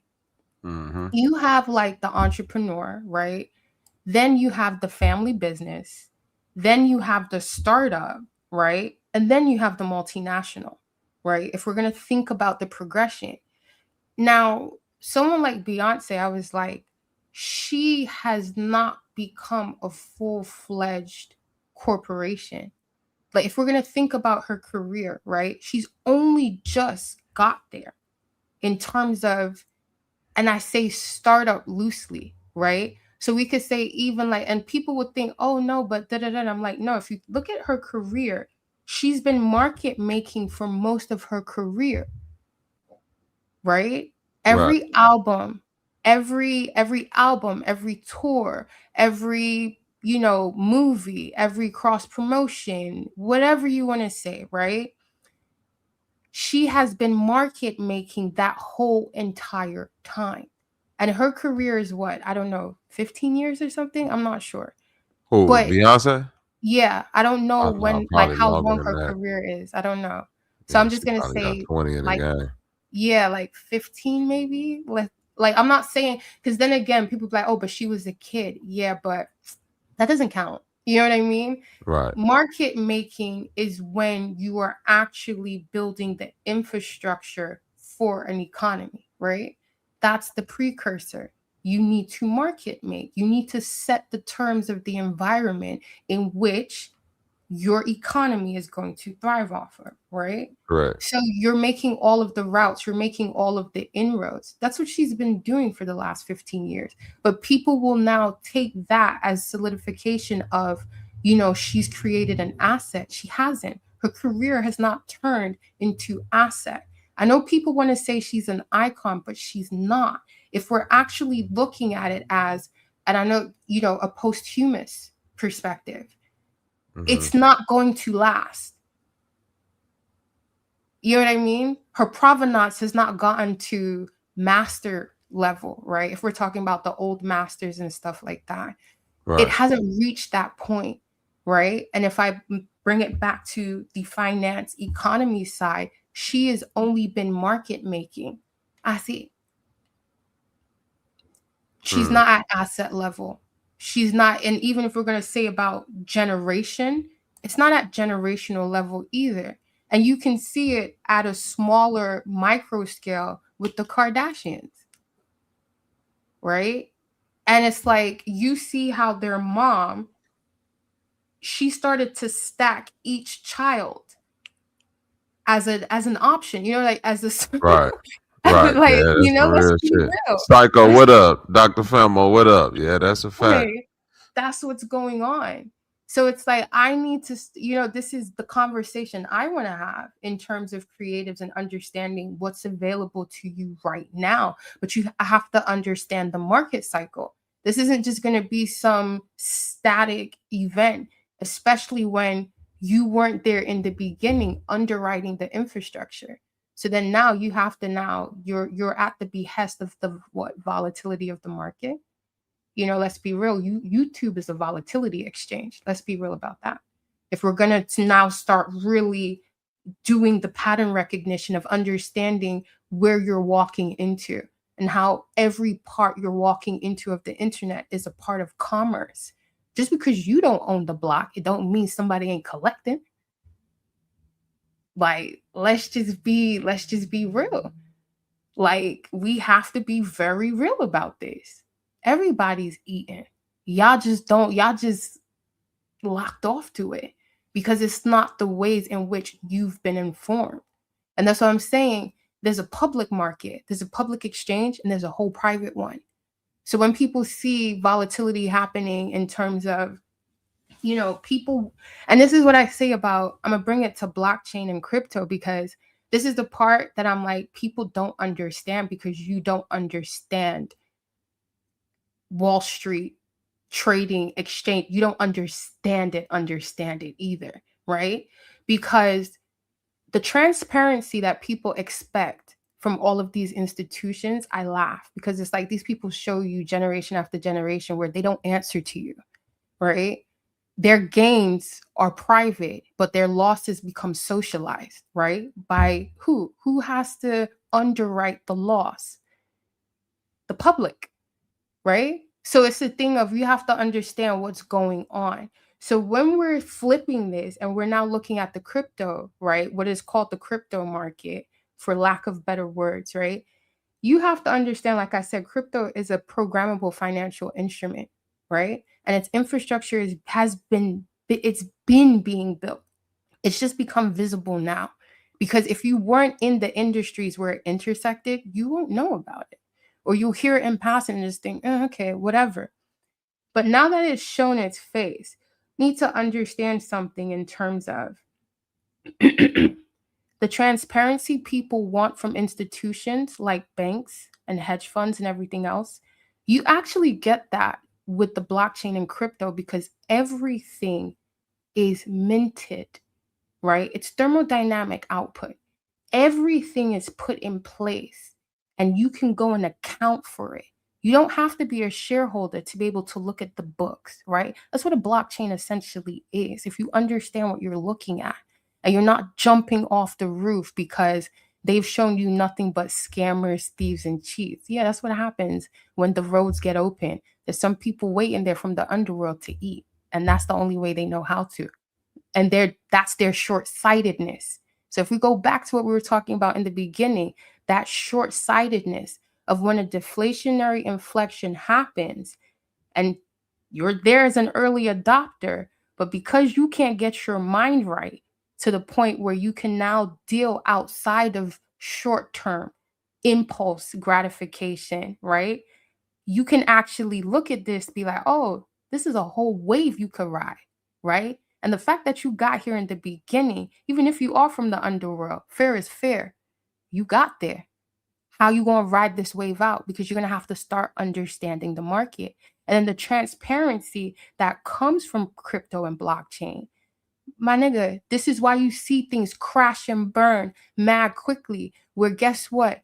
When you look at institutions and how they cheat and do what they do, it's all covered through asymmetry, time. So it will take a full 10 years for what someone chose to do 10 years ago to now have a full-on ripple effect. But the thing is, with every single year, people are feeling it based off of inflation. Everything is getting expensive. Yeah, that's the ledger telling you someone is taking from you up top, and you are the offset liability here. You're going to be the one to absorb all the losses because you're on that side of the balance sheet, right? So then when you look at crypto, you'll see certain things happen. And because people don't really understand how this whole market works, especially Wall Street is not your friend. It is not there to give you anything. It is there as a market pool for debt and loss. You're not gaining anything. You're seeing nominal value. Yeah, that's about it. It's a nominal price. It's a number. Yeah, that's a fact. You know what I mean? Now, if you understand how to leverage, hey, nah, what she was saying earlier about Beyonce, I understand what you saying. I just want to answer now real quick. What you saying about shut your ass up, nah. Talking about he ain't never heard we me vibing. Why you hating? I'm trying to and I'm trying to wash clothes and get babies together at the same time. You know, we got shit to do. But what I was gonna say, yeah, man. You know, I'm a daddy. But Beyonce do have the power as far as her fan base, but I know what Pacho is saying as far as that long lasting power. She kind of come from that, you know, she kind of like a Zennial too. She come from that in between where, you know, it was the like the Diana Ross's, the like their longevity was dependent on like their aura, you know what I mean, and how people view celebrity, the elusiveness of it, you know what I mean? A cult of it, yeah. Right. It changed somewhere, and she didn't really, you know, change with it. Like when it come to product and stuff like that. That's why somebody like Kanye could just say the most craziest shit in the world and still exist, because people can't seem to justify the product away from the man. You know what I'm saying? It's like, damn, but I want these shoes. You know what I mean? I want that sweatshirt. You know, he's like at the pinnacle of that, and that's what Rihanna did, which is why she kind of hit that billionaire status way before Beyonce. You know what I mean? Yeah. And it didn't take, you know, all the performative stuff like you saying, which is what's moving forward. That kind of thing is what's most long lasting. Being able to have product things that people can attach to you versus yourself. You don't want to keep dragging yourself out there to have to perform with people. That's the old way of doing it. You know what I mean? Yeah. And I mean, I know people say she has a reach, but like, how long was Michael Jackson? See, Michael was putting it in from when he was a kid, and he had different periods, right? So if we're okay, I'm going to talk about this from like when we're looking at fine art, and you have to appraise, right? So it's like there's different periods for an artist, right? So when I was talking about Beyonce in terms of like provenance as an artist, when I say provenance, when you have, you know, when you have a painting, you have to now look at the provenance. The provenance adds to the pricing for the piece of art, meaning that who's owned it, right? Who has owned this work of art before me as part of the provenance? Now, when we take that and we put it onto a recording artist, right? You have to look at her provenance in terms of her reputation. We can say that, and you can even say that with like business. And you have to look at what has her impact been in terms of how she moves culture, right? Because there's the thing of not PR artist, but like a more so like, it's kind of like what Rihanna was picked to be, right? She was really going to be that in between of like, you don't want a Beyonce, right? You're kind of like Beyonce's little edgy sister, right? Like that was kind of the pocket she was going to serve. And then it's like, we got you at this age, so we can kind of like, we've worked it out based off of people like Michael Jackson, you know, the Osmonds and shit like that, where how long does this product have? Because by this time we've already commoditized artists, right? In terms of being quote unquote celebrity in the market on the charts. It's like, okay, how streamlined can we get with this to the point where we've looked at, you know, the trends, the analytics of what gives the impression, right, of this kind of artist. So then you have a Rihanna where it's like, okay, can we put her into the arena, give her this, this, and this, and hit on these pockets, which are all touch points, right? Because when you're marketing a product has to have touch points, meaning the different points where consumers, customers will engage with said product. So then this is how you have someone like Rihanna being a little more out there. She's there with social media, and then she's hitting a certain pocket, and blogging, styling really helped Rihanna, right? That was her point of, okay, she's that chick, because it took the same thing that made Tumblr, where, you know, I was part of the Tumblr crowd, right? Because MySpace came out, I was like teenager, and then Tumblr was more like, yeah, that's our thing, right? So she was able to really get in through Tumblr. And styling, I don't know if you guys remember, I'm probably going to be showing like my fashion aspect, but this is where with styling, you would have this thing in terms of blogging where it'll be about outfits, right? Who has like, you're catching people in real time who are just fresh, right? And then you're taking pictures and putting this on Tumblr, and we're seeing different people in real time from around the world and what they're wearing, right? This is how Yes Asia, I don't even know if people know that store, but before Alibaba, there was Yes Asia. And if you wanted like the dopest shit from China, and you're like like you're just an art snob or a fashion girl, you're going to Yes Asia and you're getting like dope shit, and not Shein, not this sweatshop stuff. You're getting like real quality, you know what I mean, designs. So what happened with Rihanna was she was able to capitalize off of that, where she didn't need regular media, meaning like a lot of those like People magazine or Hello or even Vogue. She didn't need to have spreads there. She was already fashionable. People were taking outfit of the day, like just fashion week, taking pictures, loading it all up. So now it's like we're now curating, right? So those of us who are blogging, you know, who are on Tumblr, we're the ones curating and doing fashion forecasting, where that would usually be an institutional thing. But because of that, now Rihanna is everywhere around the world, but she's respected from a different point, where she is now market making a vertical as being a designer or being attached to design in a different way that Beyonce, still to this point, you're not going to be taken seriously by a girl who's actually gone to fashion school.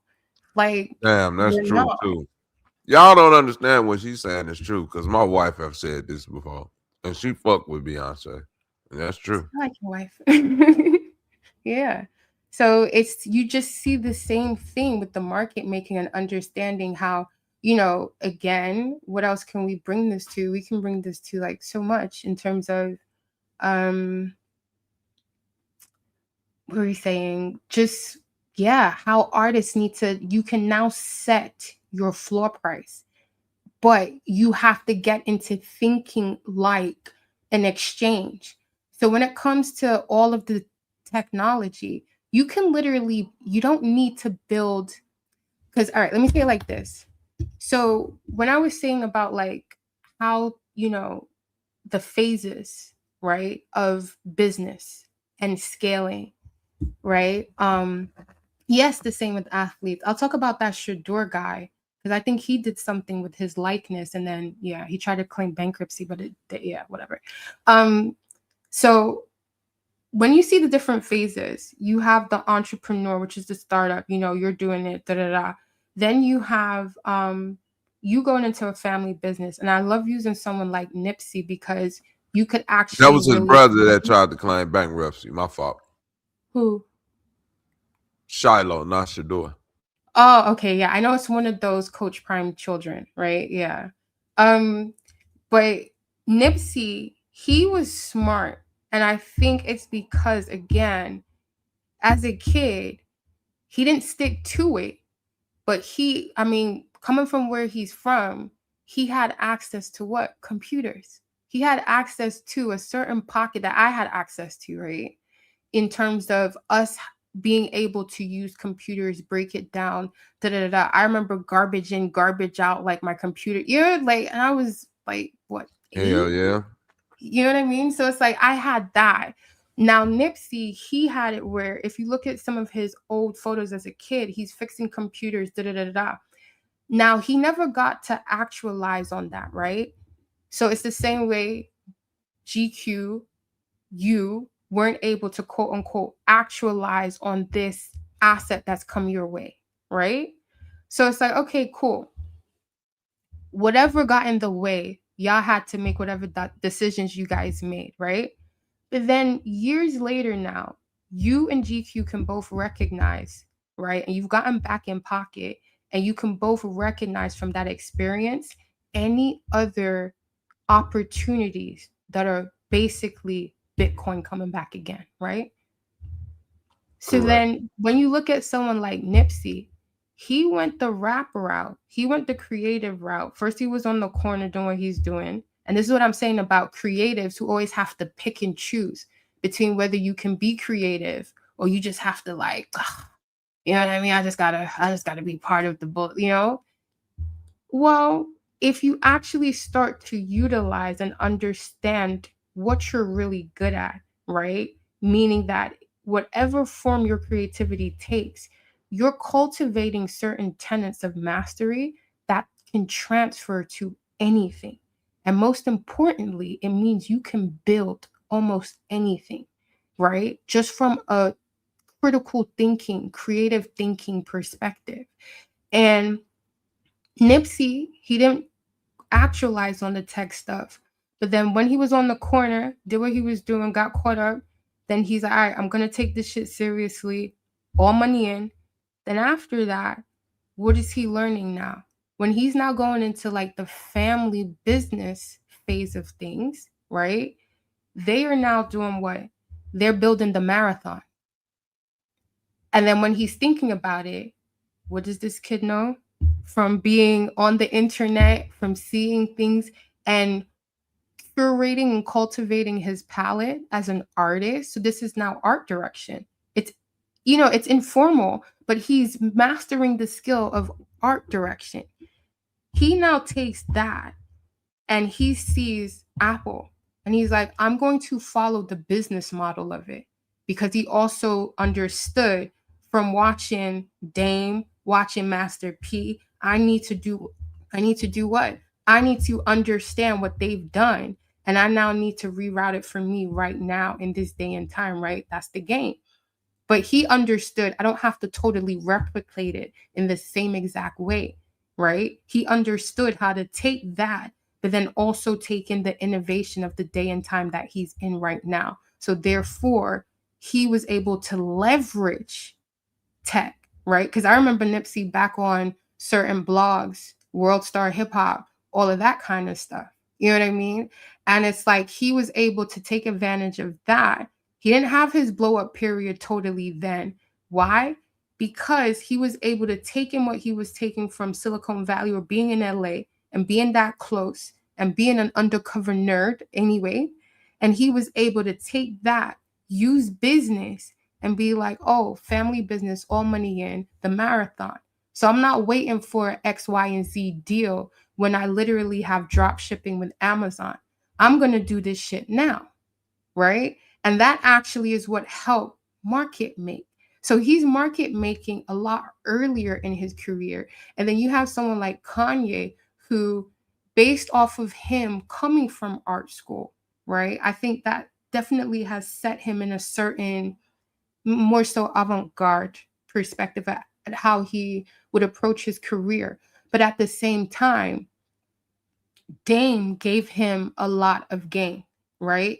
And I think in terms of and with Kanye, he's just one of those people where I'm just kind of like, because Kanye made it to startup level is what I'm trying to say, right? Kanye made it to startup level, but he still made a lot of very rookie mistakes. Correct. Yeah.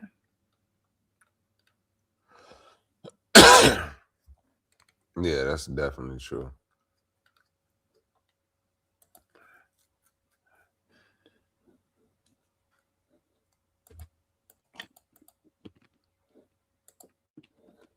What do you say? More pattern recognition. Mm-hmm. Yeah. Togi, what up with it? That's He just said what it is. they copy cartoon character images already in your head. All the artists since the 2000s do it. Mimic media characters already in your head, huh? I don't understand. I don't understand either. I don't want to say you saying they read minds, brother. So you might want to clarify that statement because that's how it come off reading it. I may be slow though. You know, my IQ ain't all that. So I mean, No, you good. I can adapt though. I can adapt, but no. See, and that's just it. You gotta adapt. That's all. There's nothing else being asked of you. So if you're a creative, so even for you, it's like the world is your oyster right now. You can do so much, and you can market make from a place of like what had to take like a couple of institutions or a couple of different people to partner up with. It's like when you It's only understand, taking one person. yeah, when you understand blockchain and what it can do for artists, because again, like I said, tech and finance always come into the creative sector to do their research and development. Right. This is where they come to hang out. You know what I mean? This I'm just like, if you are an artist, you're creative, you sincerely do not understand the value that you have and what you can actually do. So it's like, if this is all cross breeding, right? Then we can say, yo, when it comes to what you can do through blockchain, through the technology right now, you're direct to consumer at startup level. It's not going to take you the year, because, you know, we spoke about Rihanna, where she got to quicker than Beyonce. She got into her joint venture, right, with Arnault. And she's now part of his portfolio. Because when you look at someone like Arnault and LVMH, that is literally, that's his own private, like, index fund. Right. You know what I mean? That's his own private index fund. We can even call it his own private mutual fund, because there are a whole bunch of different businesses, right, within the same category. And he's like, yeah, I control the market. He does. When it comes to fashion, as from a retail perspective, he controls the market. So Correct. Then this is what I'm saying about what part of the balance sheet you're on, especially as a creative. This is where I need creatives to get to. And this is where I'm like, look, as long as this window is open, my job is to get as many Black creatives over to that side, so you understand we don't need to go all the way back to the beginning, right? And try and work this through physical labor. No, we're going to use the deflationary technology right now, and we're going to hop skip a couple generations, and we're not going to feel bad about it. We fucking deserve it. You know what I mean? Facts. So it's like, why are you begrudging? I mean, if you think about some of like the Black people who were in STEM that actually help create blockchain, like this is reparations as far as I'm concerned, right? Front run this shit and take advantage of it and put yourself in the right position. So you can just go direct to consumer. And with Arnault and him having his index portfolio, that's his private market. You can do the same.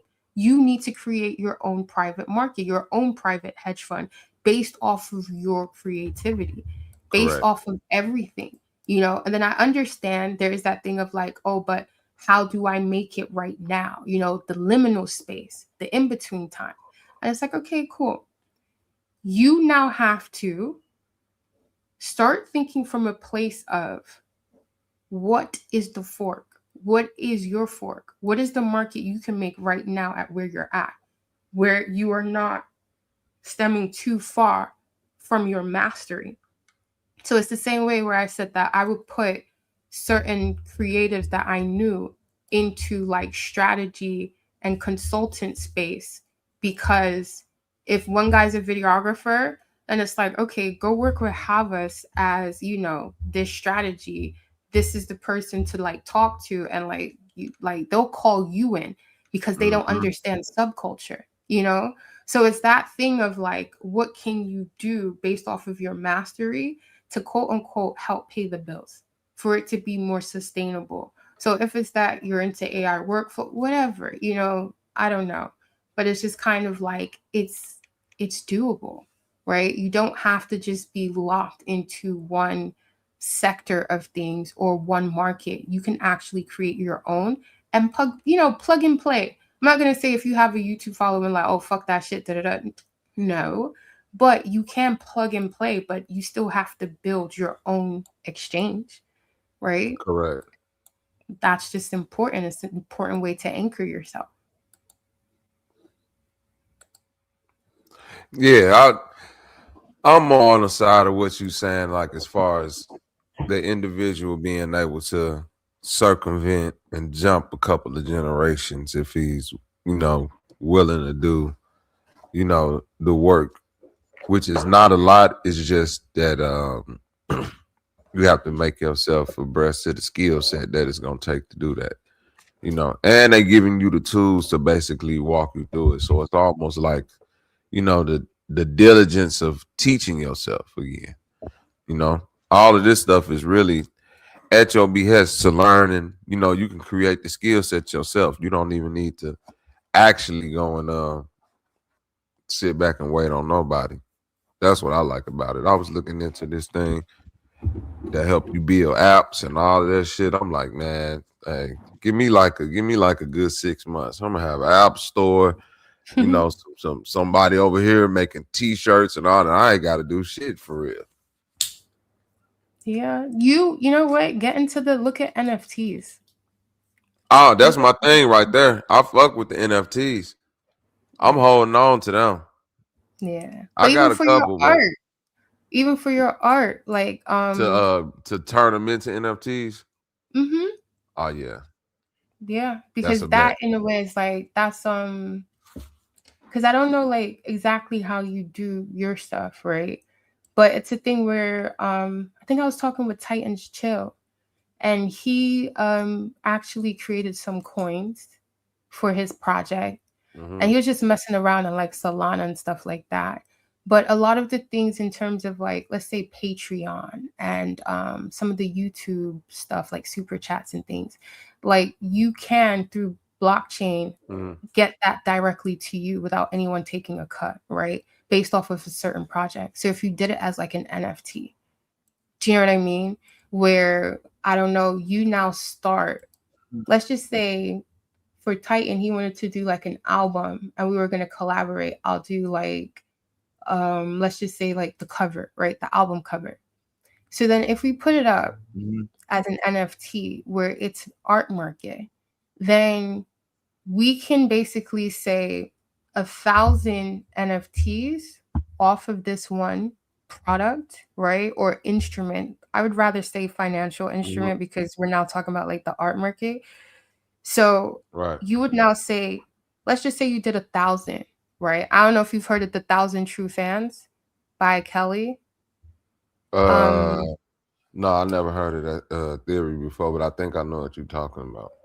Yeah, so if you've seen 1,000 True Fans anywhere, it's basically saying that as a creative person, if we're going to look at scale, like you need 1,000 people that are dedicated, right? So this is kind of like, that's the same thing that, I know exactly what you're talking about. Okay, yeah. So it's like, don't try and match celebrity, right? Where I live by that mantra. That's all you need is 1,000 people and you good. Like try to make that your marketplace because 1,000 people is a doable target. You're right. You're absolutely correct. Exactly. And then, with media being somewhat, decentralized, well, less centralized than before, right? So you have the internet, you have blogs, you have streaming, you have YouTube, you have different versions of social media, whatever. But it's like to get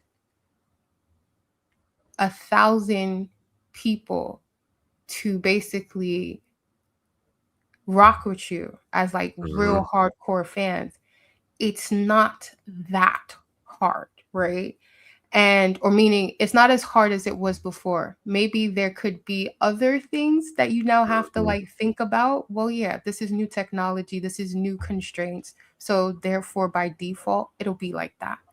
But if you have an NFT and I say how you treat your things, meaning I'm talking about Arnaud, right? And I'm saying he has his own private index fund based off of the LVMH structure and stuff. Well, as a creative yourself, you can do that. If you just say, okay, well, this album, right? Me and Titan, I'm the graphic designer or just the visual artist. He's the producer. We create an album based off of something else as my, initial spark. But that's our collaboration. Well, we're not going to have to do all this type of fighting about who gets this, who gets that, because the way you set it up on a blockchain, remember, blockchain is a ledger that anyone can look at. And because of that, you also have something called smart contracts. So where we would need lawyers, I get a lawyer, you get a lawyer, we got a da-da-da. So we're now reinforcing all these other verticals that have nothing to do with ourselves, right? And really and truly nothing to do. We've just placed more people in between ourselves of getting the money, right? Actually getting what we deserve. Cool. Well, we had to do that at one point, but now we don't need to. So therefore, it's becoming flattened. So we draft this thing up. And like I said, crypto is a financial instrument that has 8 categories. So then for you, or me in this project, I would then basically would make 1,000 of them. Then we would also have a contract that we write up and we put on Ethereum and it's backed, right? And we both have our own incorporated companies, right? But then now you've just done a joint project that whatever effort you put into it with the other person, this is a collab, right? It doesn't take years. It doesn't take, no. You all can do it. And you don't even have to be in the same room, right? You don't even have to meet each other in quote unquote real life. Obviously, talk to each other, whatever. But it's like this becomes so much of like the friction just gets taken out of place. And when I'm talking about blockchain, I'm talking about crypto, and I'm talking about it from this perspective. And I only ever have, which is become an owner of your own provenance. Like, start understanding that for you to actually, if this whole market is becoming deflationary, right? There's going to be quite a lot of loss of the impact of the disruption. But instead of you thinking like now you have to rebuild the old within this new fucking valley, it's like, no, take what's happening and leverage it.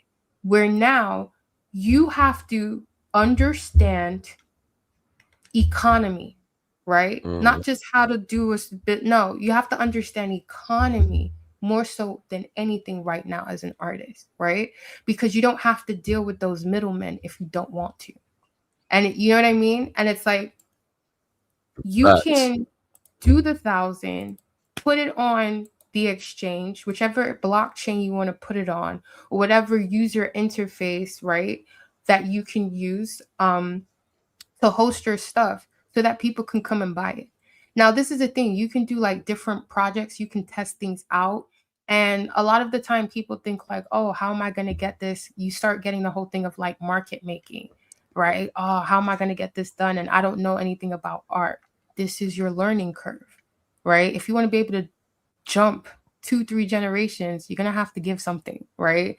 And what you got to give in terms of just understanding financials at this point in terms of exchange and how to understand what volatility is for real, yeah, you're going to have to do it. Even though there may be some fear attached or whatnot, it's better to start making mistakes now before this market, it's totally imprinted and people have already set up shop to such a degree where you only get to, you're relegated to the corner of like, oh yeah, go over there. You know what I mean? Like you came late. Like we've already cornered every piece to oblivion.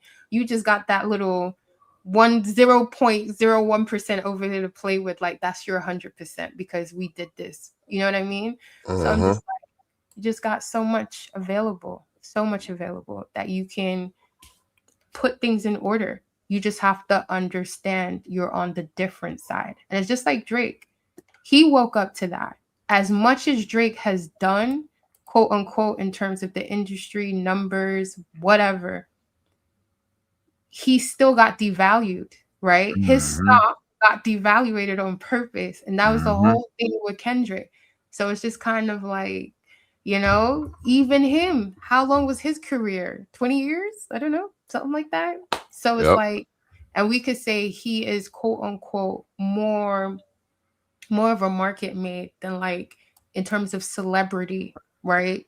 Being made sure that he gets certain deals that he gets with the industry.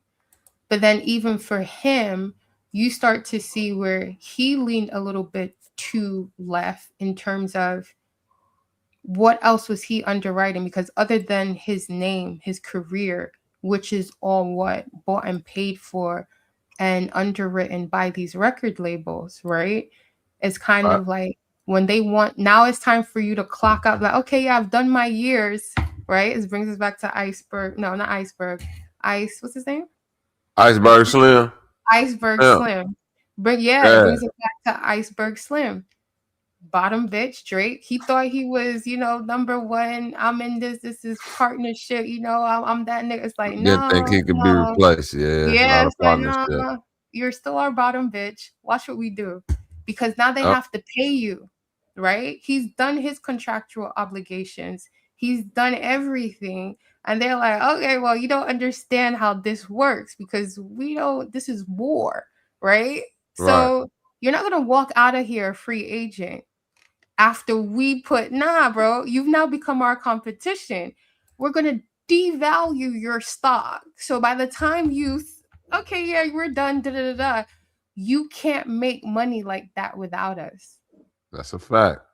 You're going to have to need us. Yes. And they control the valuation of everything he's done for his career. Correct. And I don't know if people realize this is the same thing that was happening during the pandemic, where if you were paying attention, a lot of private equity, private investment were buying catalogs. Buying people catalogs. Yep. You know why? Because they understood AI is coming, right? And they understand streaming, how streaming is going to catapult, right? So then now YouTube, I was saying it to a bunch of the guys before about like YouTube, like you have to understand it's becoming Netflix. That's the whole point, right? And, if I understand this and I'm like, well, I'm not an artist. I'm not about to go like, go learn how to be an artist and master like recording. Nah. Where can I get it? Well, I'm already in private equity. I already have private business.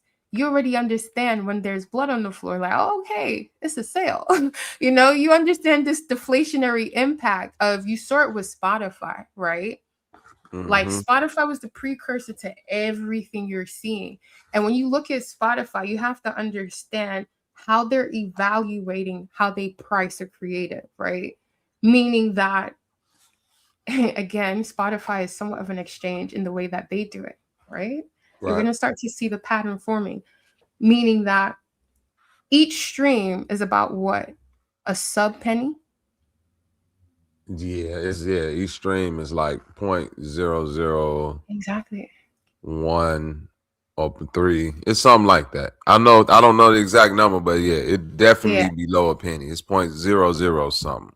Yeah. So then now they're saying, well, that's because of you're using deflationary technology, right? And that's the thing about technology. It's always going to be deflationary. So it's going to place things back into a point of decimals, right? Percentages. We're going to have to start working on fractionalizing, right? Which is the flip side of tokenization. If you have a collateral, which is quote unquote 100%, let's say, if I'm going to be like, okay, well, I want to collateralize an aspect of it so that I can get X, Y, and Z. Well, I'm not going to collateralize my whole 100% asset, am I? No. I'm just going to take a portion, put that down on the market with whoever is going to underwrite. And like, okay, well, cool. This 5%, we're going to now wrap it up and put it on the market and tokenize that bad boy. That's what this is all about. So when you see Spotify, that's what's happening, right? They just don't tell you that as the artist because you don't understand what you're looking at, because you don't work in or you don't have knowledge of how this works on the back end, right? This is finance. This is macroeconomics. When the industry, music industry, started to partner and push their way, and then you start realizing, oh shit, they were backing a lot of these tech companies low key. They own, because they're not stupid. The music industry is the tech industry. That's why when you said that the tech industry used the entertainment and arts as R&D, that's like spot on. That's bullseye right there. It's the same thing.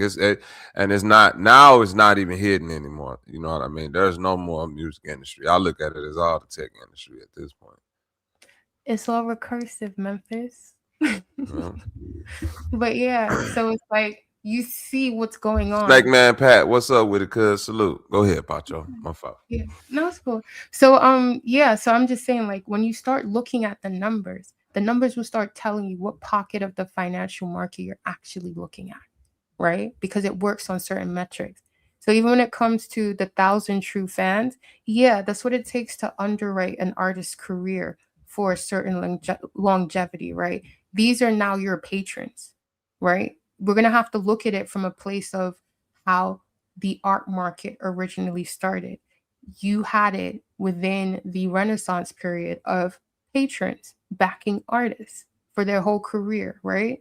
So now you have the same kind of formalization where you no longer need the galleries, right? And the institutions like the museums to market make on your behalf, right? You no longer need certain purveyors to do that for you because now through technology, everything is direct to consumer. Correct. I can have access to my next patron like this. And then when you think about the number 1,000, 1,000 is literally, when you think about it in terms of percentages and fractionalization, it's to the 1,000, right? It's to the 1,000. So if you have a full 1,000, you have a whole, meaning you've now compounded an asset, so to speak. That's why it'd be like when you're doing this NFT stuff, right? You need to start being able to think from that perspective of this is your provenance. What period are you in? And then match that with the market cycle that is happening around you, right? If you're plugged in as an exchange, this is how you need to start looking at things. This is the analysis that needs to take place. And this is the same reason why I say you have to check what's going on, where how everything is happening, where the pandemic, it was like a full-on shopping spree to buy all of these artists' catalog. Why? Because you are now stuck in a period of time. You don't know how long it's going to take, right? Your industry has already started to be devalued on purpose, right? Because you're locked in. You're locked in with a paper 360, and then everyone who market made around you, they're tightening their budget, meaning they're tightening their balance sheet, right? And you're on the loss side of the balance sheet, right? Simple as that. We're not deploying we're not deploying capital or allocating any funds into this. That's what I'm saying. When you start to really understand this, they're looking at it as you're part of the index portfolio, and Nobi, the market is crap for you right now. We're not putting nothing in there. It is what it is. That division, go sit them down, right? It's done. So when you're able to now do this for yourself, you now have to start thinking on this level, right? Because you have the access and you're going to need this, meaning that you have, before it could be like, oh, how do I do this? Like 1,000. But you now have so much access to how many people who are now being able to look at these different exchanges that you may put your NFT on. And I'm just going to fuck with it just to fuck with it and see what it does, right? Because this is now the asset market for Gen Z and Gen Alpha. They're not going to BlackRock. They're not getting there. They're not even going to Wells Fargo, right? It's just a whole, so I'm like, you have to understand, like, no, their whole thing is, okay, how am I going to do this, right? And this is where nuance has to come into play. As I'm saying, creatives, you have something that AI can't do. It can replicate and it can make derivatives. That's fine. When you're creating a market and an economy is your goal, a derivative is no problem because it's about reflexivity, right? So you don't sweat that. It's the same reason why 50 was able to understand with the mixtapes. What did he do? When he got dropped, like, I know what to do. I'm gonna fuck with the mixtape niggas. Like, they're gonna be my distribution. And why was he able to be that more confident and understand the pattern there? Well, because he was in the streets before. And if anything, he had one of the best teachers, Supreme Team. Yeah, that's Anyone a could fact. fight me on that. Like, they were efficient. Like, and this is, this is why I say a lot of the time, some of us, like our folks that got caught up in, that side of things, I can never, I'm not saying it was all good. This is reflexivity, right? Let's just be for real. We're in a captured market. You can't separate from that. We need that to operate just the same. I said that. I always say that. You can't have the above world without the underworld. Both things are hand in hand. Regardless of how much you want to act like you separated from it. You need the you need the trash man just the same as you need the landscapers and right. You need the people that's willing to go out there. They're creating markets too. They doing things too that's allowing people that's doing it on the quote unquote upstanding business side of the game to exist. So it's crazy how those two worlds parallel each other, and one will act like because you separated from it that it don't mean nothing to you or it don't reflect upon you, but it actually do.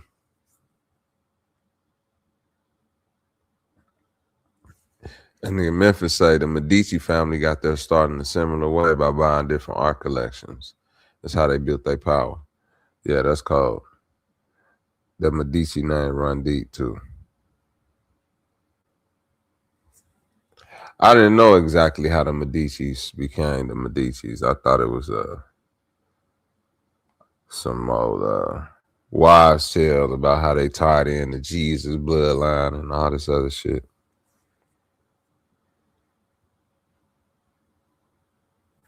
So they bought up. I know the Medicis was messing with Da Vinci at one time, though.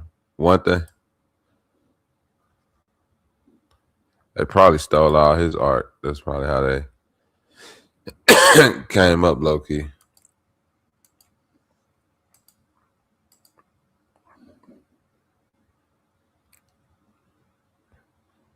Hey, the people on my side that's in that. What's up with the snake man? Hey, y'all don't forget to share this video, goddamn it. Y'all better share this. Subscribe to both channels. You say no, it was banking and art. Yeah. I'm back. My bad. Banking and no, you good. It was banking and art, Memphis. Okay. Yeah. Art is one of them things that's like until further notice, it's always gonna be there and it's always gonna find a way to appreciate. Yep. Especially if you pick the right kind of art and the right artist. Yeah, it's gonna I don't know why the world exists like that, but to her point, it's starting to exist and it's never gonna stop existing, but it's starting to exist in a space where the traditionalists never thought they would see it exist. And it's it's gonna start ruffling feathers soon. The NFT thing is real because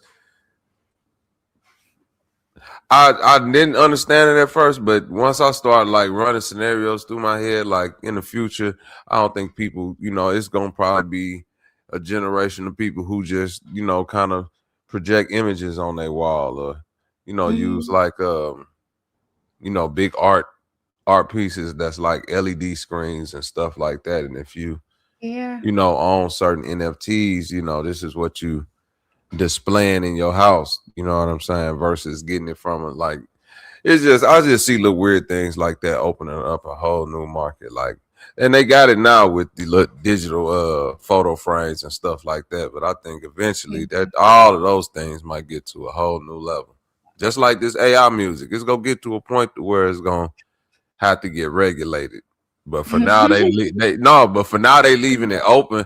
You gotta open it all the way up like the Wild West to see what it is that you have to regulate. You don't know. You don't know until the people do the thing. So exactly. You create the environment and the right factors. It's just gonna happen.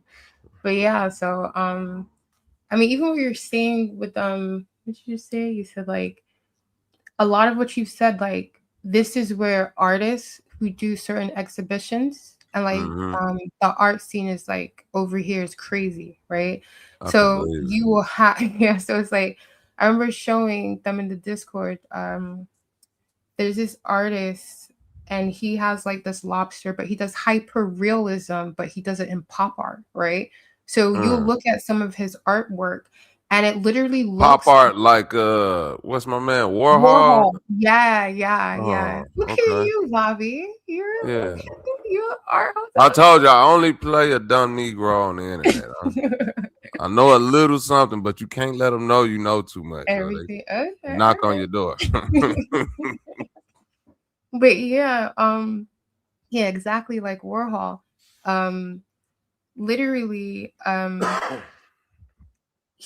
you look at his phone, when you look at his art, it's like you're looking at a phone, right? Where he will paint, but he's studied the masters, right? So he is actually a fine artist. But then he's not trying to paint like old masters types like Caravaggio's. He's like, all right, I got to do what was for right now, right? And he's actually interested in, within his thesis or whatever. So it's just kind of like so much of that is happening already. And this is how the visuals, in terms of what text sells you, it comes through an artist's eye. Correct. Right. So I'm saying, like, when artists understand what's going on with them right now and how things are changing for the better, right? You just have to become macroeconomically literate for that to actually make sense. In how Psycho, you need to hit the link. What's name that artist again for me, Pacho? Who? Warhol? No, I know Warhol. You said he do hyper real. You said it's somebody Webster. over there. Yeah, that's his name. Webster. Yes, Stephen Webster. I'm not mistaken. Stephen Webster. Let me make sure. I always get his first name on. No, that's the fine jewelry designer. 1 second.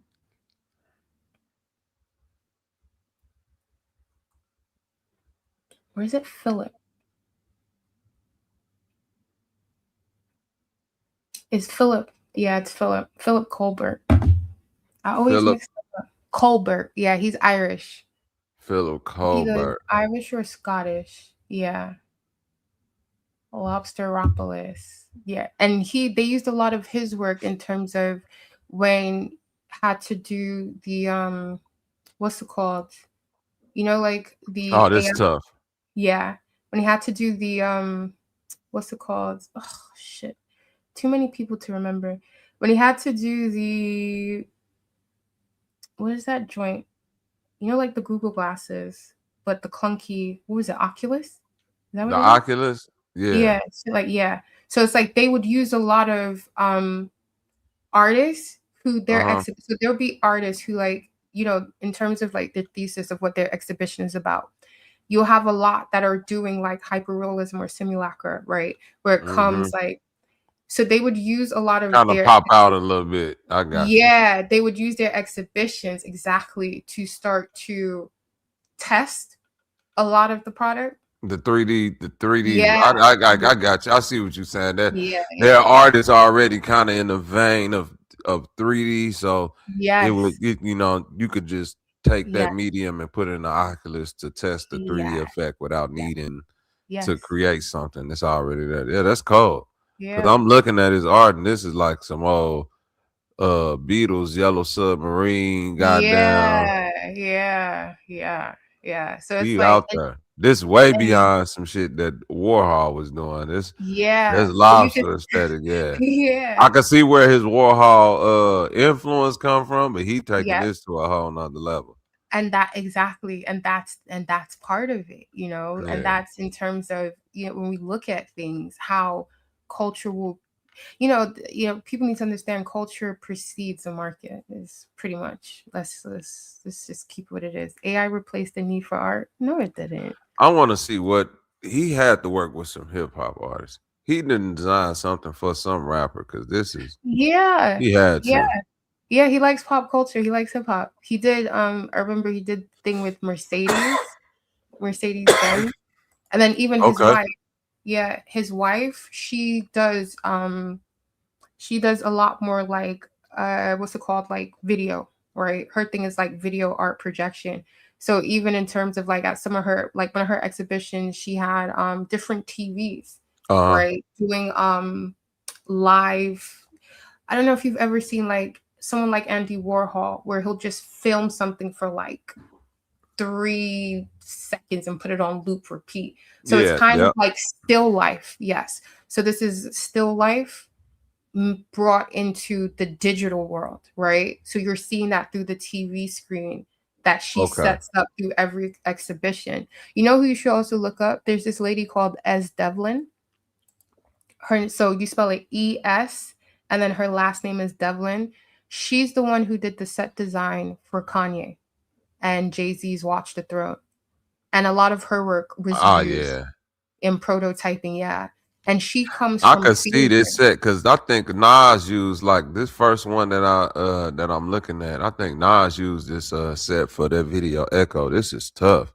Yeah. She got this mirrored floor with the mirrored ceiling and all. This is tough. You should see her stuff in theater because she does the whole set design, but she does it where it's like I don't know if you ever saw the Watch the Throne, but how immersive it was, right? Based off of all of the sets that she did. But yeah, her work, it's like a hyper real like immersion chamber. So she gets a lot of experiential. So when it comes to like a lot of companies who now want to do the whole touch point thing that I'm talking about and do experiential marketing, they'll get someone like Ez to come in, and then she will basically give them ideas. And it's no different to, Rick Owens?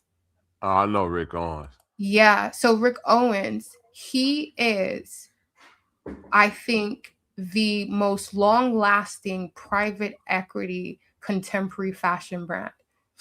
He did it. Yeah. He's like an outlier. And he, in terms of what he was able to do in the fashion industry, it's like, wow.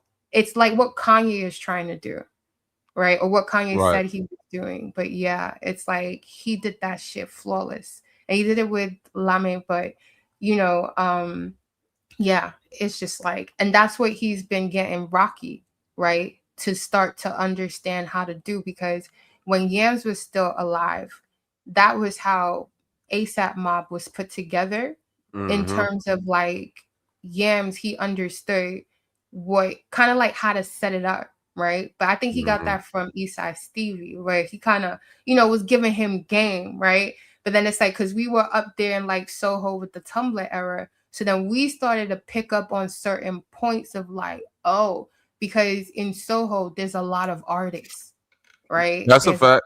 That's I hear that about New York, the Soho area, the artsy people up there. Yeah. And SVA is there. So it's like we all would just like overlap. And it's like, if you know how to pick up game, you know what I mean? You know how to pick up game. So it's like you saw Yams like take that. And then now it's like Rocky was able to take it further with Rick Owens teaching him how to basically hold a private equity. So he don't really have to do what Rihanna ended up doing, right? Doing a JV with a private equity firm. Right. So, hey, Psycho. Peace. What's going on? How y'all? What up? What up with the psych? What's the salute, brother? Yeah, I was playing around with that beat a little bit last night, Bobby. I actually went to sleep playing around with that shit. But yeah. It had you. Yeah, man. It had you fused in, huh? You was in a hyperbolic sleep chamber. I do that to people, man. Don't trip. You ain't the first, man. No, I know exactly what I want to do. I'm gonna take my time with it, but I know exactly what I want to do, though. I'm gonna let you know when it's finished. Take your time, man. Ain't in no rush. I ain't in no rush at all. You dig what I'm saying? Happy I could be of service. You know what I mean? This year I told myself I'm gonna start putting my beats out there more. So, my wife was like, man, just start letting people rap to your beats, man. You just like, you know what? I'll take your advice because I'll be stockpiling for real. Psycho, I'll just sit and make beats forever and just, pass them down to my kids one day, I know the feeling is addictive. Like, oh, go ahead.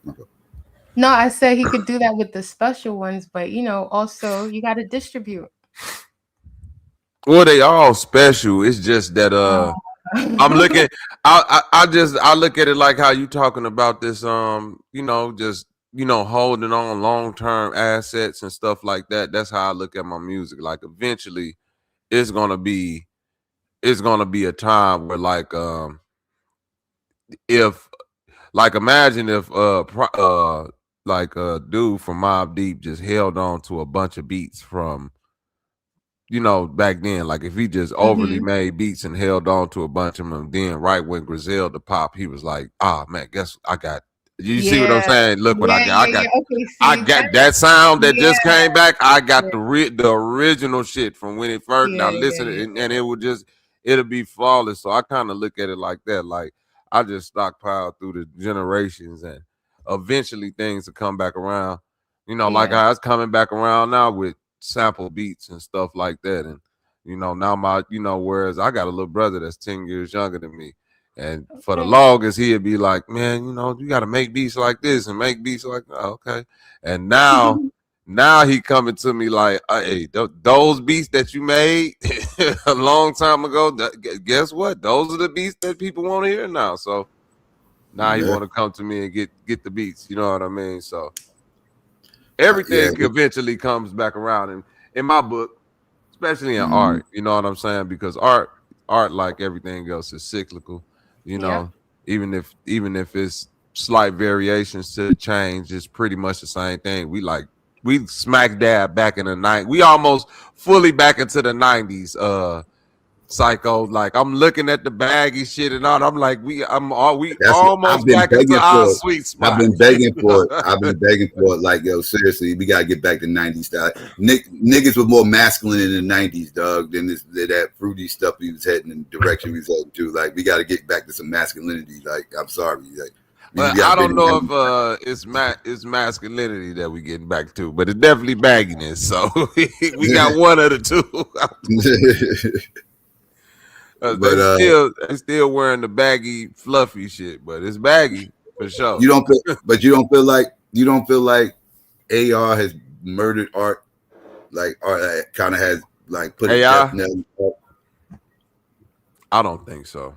I think it's always gonna be like I was telling her earlier. I think it's gonna always be the people that's imaginative, that take any new thing or technology and just freaking in a way to where the people who just getting it, on the average would have never thought to do it like that. You feel me, Psycho? Yeah. So I've just seen it too many times. I knew a dude who in Atlanta, he didn't know how to draw at all, right? He couldn't draw. He wasn't an artist at all, but the Paint app in Windows, like the regular Paint app. Right, it's just like a standard app that come with it. Yeah, the old school paints. Yeah, I know you're talking about. This nigga will make the most like he would make portraits in that, and forever we couldn't figure out. Like he can literally look at you and draw you like a Victorian picture of you in a regular Paint app, and we all used to be like, how in the fuck? And eventually he started selling it. He started getting it printed up on T-shirts.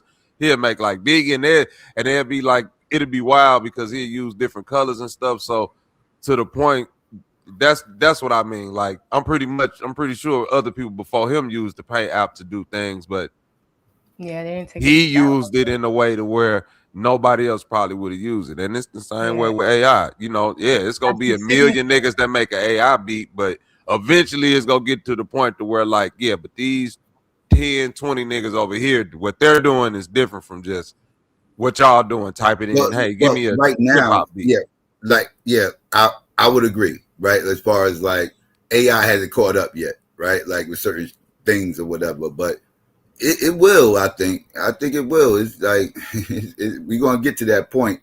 Like as far as like I play around with the AI songs and this, that, and the third. Like just messing around and the intro to my Midweek Madness shit, that was all AI shit and everything else. The only thing I did was write the bars, right? But I had to write the bars because their bars are trash. Right? Like, I'm not about this. Like, what the fuck is this crap? Like, oh no, I got to change that. You need somebody to write for you. Like, so like it hasn't caught up lyrically yet, right? Like lyrically, AI is beneath anything you're going a brother put out there. But eventually, I believe it will catch up. I do too.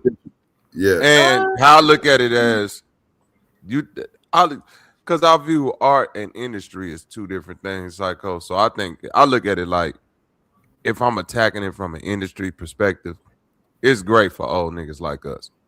Cause now we able to take them same bars that niggas was like, oh, you know what I'm saying? You aged out the game, basically. Like it's creating a whole different market. Like Pacho was saying, like I can create a version of me, just like dudes create a version of them on 2K that's able to dunk and all of that shit. Like, okay, the game want younger people. I could create a rap version of me, put music out there, go get a deal, market myself within the industry, and still keep a separate version of myself for me, just the artist, and market that however it need to be marketed. And that the two worlds don't never need to meet. Mm-hmm. So I'll be experimenting with that. Like I make a lot of songs using, the AI artists and, especially on the R&B side of the game. I got a bunch of R&B and house music songs using the AI shit. Yeah, so much you can do. You feel me? I got a bunch, and it opens up a whole. But the can of worms it opens up scares me though, because like that shit Timbaland's doing. That shit Timbaland doing is wild shit to me. Like he literally created a whole AI artist that he's marketing as a real artist. I like that though. But the only reason I like that is because it's literally doing the thing that we asked for when we was young in the game, Psycho. Like it's completely taking the power away from the label. Yeah, I think this is one of those situations where be careful what you ask for because you just might get it.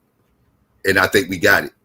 Yeah, and I think we wasn't careful what we asked for. Yeah, like you got it. You wanted full dependency. This is it. This is it. Full independency. You don't think there's space for like both in terms of like category where, it's almost like, and I don't know for you how much, in terms of like thingy, like I don't know if you draw or things of that nature, but it's kind of like when I see someone like Timbaland. Now I think there could have been more transparency in what he was doing and how he was doing it, but I look at it no different to like an illustrator being able to create their own universe, right? And I think, when it comes to whatever kind of recording artist, whether they're an engineer or producer or maybe an actual like rapper or singer, whatever, and then they actually want to create something, it's almost like creating a character and a muse, right? Now, obviously, do I think it's going to infringe in terms of actual human artists? Yeah, but then at the same time, a lot of them talk about the industry being very unfair, right? And like Bobby is saying with like the independence, like this does give way for independence, but it also gives way for, at least if we know that this is a manufactured artist, right? Because how many humans did they push into this whole manufactured artist perspective to just go out there, smile, do what you got to do, we'll play backing tracks? Like they've been trying to do this for the longest. At least now they can actually do it with some level of integrity and people know what it is that they're getting, right? And then, for me, I look at it in terms of when you're an artist, like your imagination is like priceless. And I get you feel like computers, AI robots will get there to some point, but I don't think ever to the level. Now, can it replicate things that are already in existence? Yes, and it does it. That's the flattening of the curve, right? So you don't need software anymore. So where I grew up, where I understand how to use Photoshop, I know how to use every Adobe suite possible. I've created brushes. I've done this. I've done it all, right? But now that skill is not going to be so much the deciding factor on whether some other people get into art, right? So how you're saying you've like messed around on it and you do a lot of stuff with the AI, where what pocket can you now reach in terms of your own artistic mastery? Because now I see some of the things that you make and I'm like, I can see this being like its own little 5-minute sketch, right? So you can do your own little cartoon or your own little short about something, and that literally now translate to you making a short film, right? So it's the same way Bobby is saying he had a homie that could use paint. When people think about paint, it's like, what the fuck is that? Why wouldn't you use Photoshop, right? Why don't you use a tablet? But he cornered that to the point where that's his signature.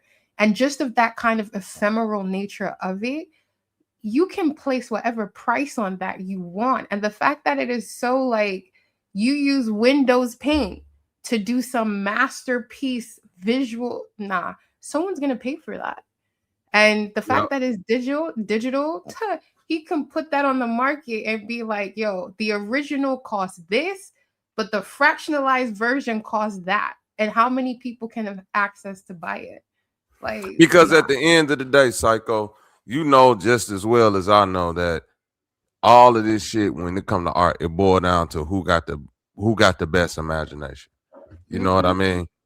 So it's like we can, like, I can literally, like, and you've seen this in real life probably. Like, you could literally give two people the same exact sample, the same drum pack, the same snare pack, hi-hat, and all that, and say, okay, go make a beat. And one person is always gonna come out with some shit that's like, yo, how did you get that off of these? Right. Off of the Right. It's just that it's a level of thinking. Right. Yeah. Right. Creative mind works different and everything else. Yeah. Like, you know, I deal in the creative a lot, you know. So yeah, so right. I so get even though it's opening the door for everybody, it's the same way like I was telling her earlier, like when Fruity Loops first came around, it opened the door for a bunch of people, but only the cream go rise to the top. So you know what I mean? Because yeah, it's like, oh, it make it easier for everybody to make beats, but that don't mean your imagination is now flooded with ideas on how to make beats. You know what I'm saying? That don't mean that you're not at all. That you're gonna be able to utilize this tool now and be this great producer, even if you got the AI now making the full beat. You know, because now everybody's shit goes out the same. What's gonna separate you? What's gonna make those shit? You got to do tweaks to it. Right. What tweak are you gonna put in to separate your imagination? Right. Or you're going to have to go learn music theory and learn arrangement. So then now something that is a bedrock of what it is that you're doing, right? You have to go all the way back to the beginning to be like, you know what? I was able to cut the learning curve because I was born during this time, the market cycle, I could leverage it. But then guess what? I still need to understand the actual foundation of this. Because while, you know, like the competition or like, you know, what seems to be the mastery aspect has flattened so more people can get in. It's like, okay, but then now, like Bobby is saying, you have to now be strategic in what is your signature? What can you say and how can you say it to the degree that other people who just got in right now, they're actually helping you lift up your you know, what did they say? What, all tides raise all boats or something like that? A tide raises all boats. That kind of thing where this is what I'm saying about when you start understanding market cycles and you start understanding how to look at something as an overall economy rather than just a transaction, you start to see that the reflexivity in the market, you need both sides. You can't just have a market that's only going up and it's only staying up. That's a defunct product. There's something wrong with it, you know? So it's like you need the ebb and flow, right? You can eat in both times. It's no problem. So when you're able to now think from such a place of capacity, you're just like, you can create this vertical, this vertical, this vertical, this vertical. And if other people want to come in, that's fine. But you've already put in a certain level of time, right? You have compounded interest in your own ability, your own creativity, right? And now is a time where the floodgates are open for everyone else just as much as it's open for you. And if during that time you were actually dedicated to your craft, who is anybody else who just picked up AI yesterday? Not to say some people can't have some innate talent, but bro, you know how to conjure shit from the ethers out of like just your imagination. No one else can do that. Great is always gonna separate itself from good. Yeah. You see what I'm saying? Like you said, the tide is gonna raise everybody. So we're all, you know what I'm saying? Everybody is good, but it's always gonna be ones that, you know, it's greatness in it. You dig? So that's where I choose to rest that in it. Like I get it, but it's not just gonna be a bunch of good music out here. It's still gonna be great shit made with it, you know. But the same industry, if the industry continue to exist, like these industries don't change, then it's gonna be the same thing. But that's where we headed to now. The industry collapsing in on itself. It's kind of trying to right now protect itself from the collapse, but it's inevitable at this point because within my lifetime, it went from you being a rapper and a producer, you know, kind of getting that out the way, then the rapper, the producer, and the engineer. Now you're the rapper, the producer, and the label head. You're the software creator. You're the, you know what I'm saying, the t-shirt maker, right? Bobby, when I used to hit the studios, right, like I had a big regret when I was hitting the studios, everything else, and I first started playing around with the drum machines, you know, the MP2000 back then, and, you know, had Triton and all that and everything. So, you know, I'm playing around with all this, and I got this dope ass keyboard in front of me that could do so much shit, and I never learned how to play the fucking piano, right? So, like, you know, I got to self-teach myself how to, you know, how to manipulate the keys, you know, to get the sounds that I'm hearing in my head, you know, and actually, you know what I'm talking about. So like, so I'm doing all this, and the whole time I'm regretting, like, damn, man, I wish I, instead of learning how to fucking play basketball those fucking years, I probably should have been sitting my ass down learning how to play the piano, because that could help me right now. But now, people wouldn't even have that regret anymore, because instruments is done. Like, what do you need to learn an instrument for? Like, you just need to have an idea anymore.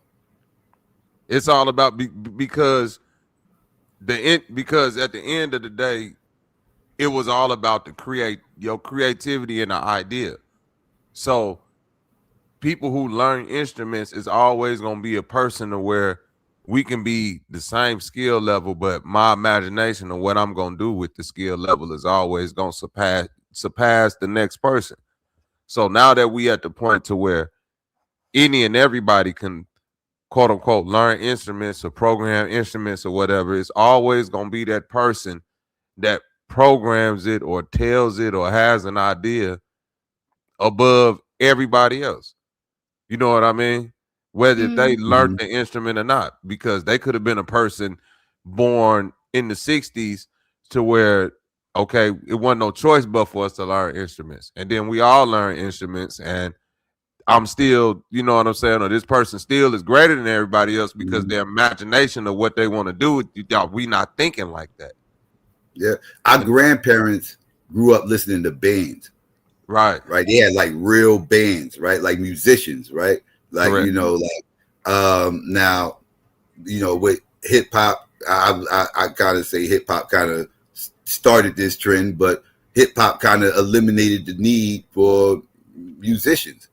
Right, like, and electronic music in general, the creation of the beat machine, like, and they kind of eliminated all, like you said, and it said sampling and everything. Like, so now, like, you know, as the years went on, musicians became less and less needed. Like, you saw less and less bands. I would argue Prince probably was like the last great musician we had in music. After that, everything else was just electronic production after that. Like, right, because you now got people who they can take their imagination and do things with the same thing. So even though we have less musicians, we still got the same amount of creativity. You know what I mean? Do you know who the first person was to predict the end of the band's cycle? Who? Who? Jim Morrison. You know who Jim Morrison is? Oh, really? The singer. He was the lead singer of the Doors. Yeah. Right. And he had an interview back in the 70s. He said, and the dude asked him, like, where you see the future of music? He said, pretty soon and eventually we gonna get to the point where it ain't gonna be no more bands. It's gonna be a dude in a room with like computers and synthesizers, and he's gonna be able to program all of this shit. And the dude was looking at him like, he was what crazy. the fuck type of drug bust Yeah, smoke. he was right though. He was Like, popping. Exactly. he was He was looking at popping. Jim Morrison like, what are Yeah. you talking about, He dude? was forecasting. He was like, yo, this is gonna be like computers, man. And one dude is gonna be in a room just creating sounds and doing like he in the way he was saying it was spaced out, but he was dead on. He was like he was bullseye with that shit. It's kind of like how people react to me when I say soon, like I was saying, like this, and Timbaland's kind of showcasing this, like soon we ain't even gonna have real artists. Like soon it's not even gonna be real people as artists. Like we gonna have smooth. We gonna be going to concerts. Matter of fact, we ain't even gonna be going to concerts. You're gonna get to a point we gonna be ordering concerts like a pay-per-view. Correct. And the shit's just gonna pop up in a hologram. Just gonna pop up in our living room or some shit Correct. like that.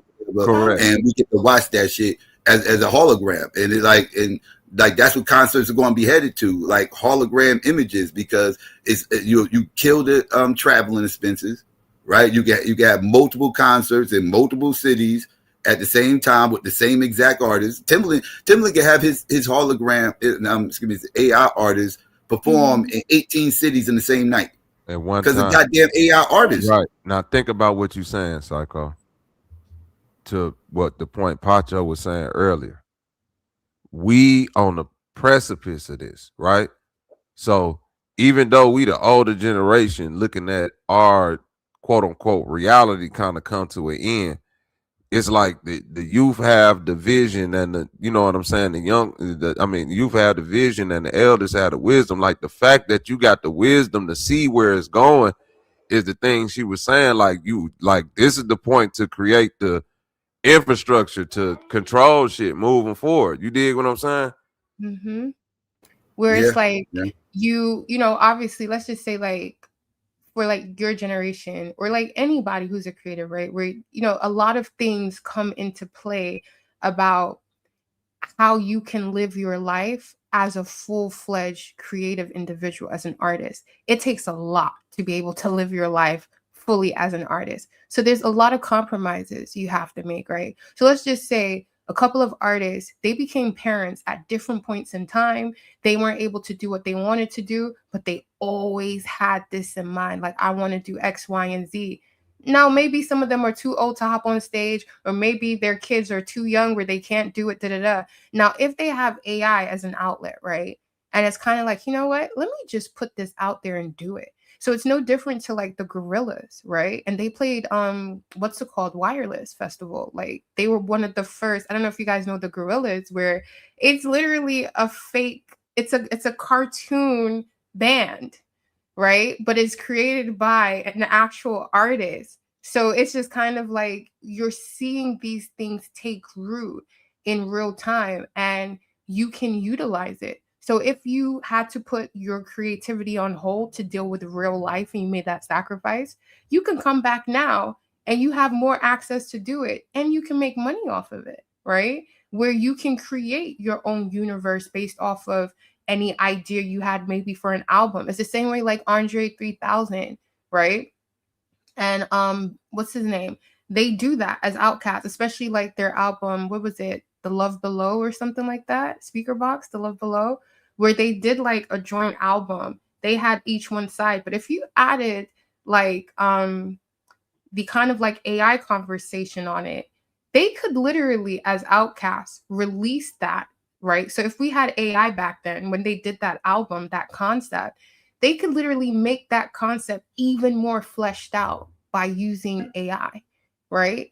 And then they'll be able to do that and then move on to the next thing. And that can take on a whole market of its own, where maybe younger kids are watching it as like a cartoon. So you don't need to now get greenlit by your studio to produce your idea that you have in concept with your album, even if it's just like a 10-minute short that accompanies the album.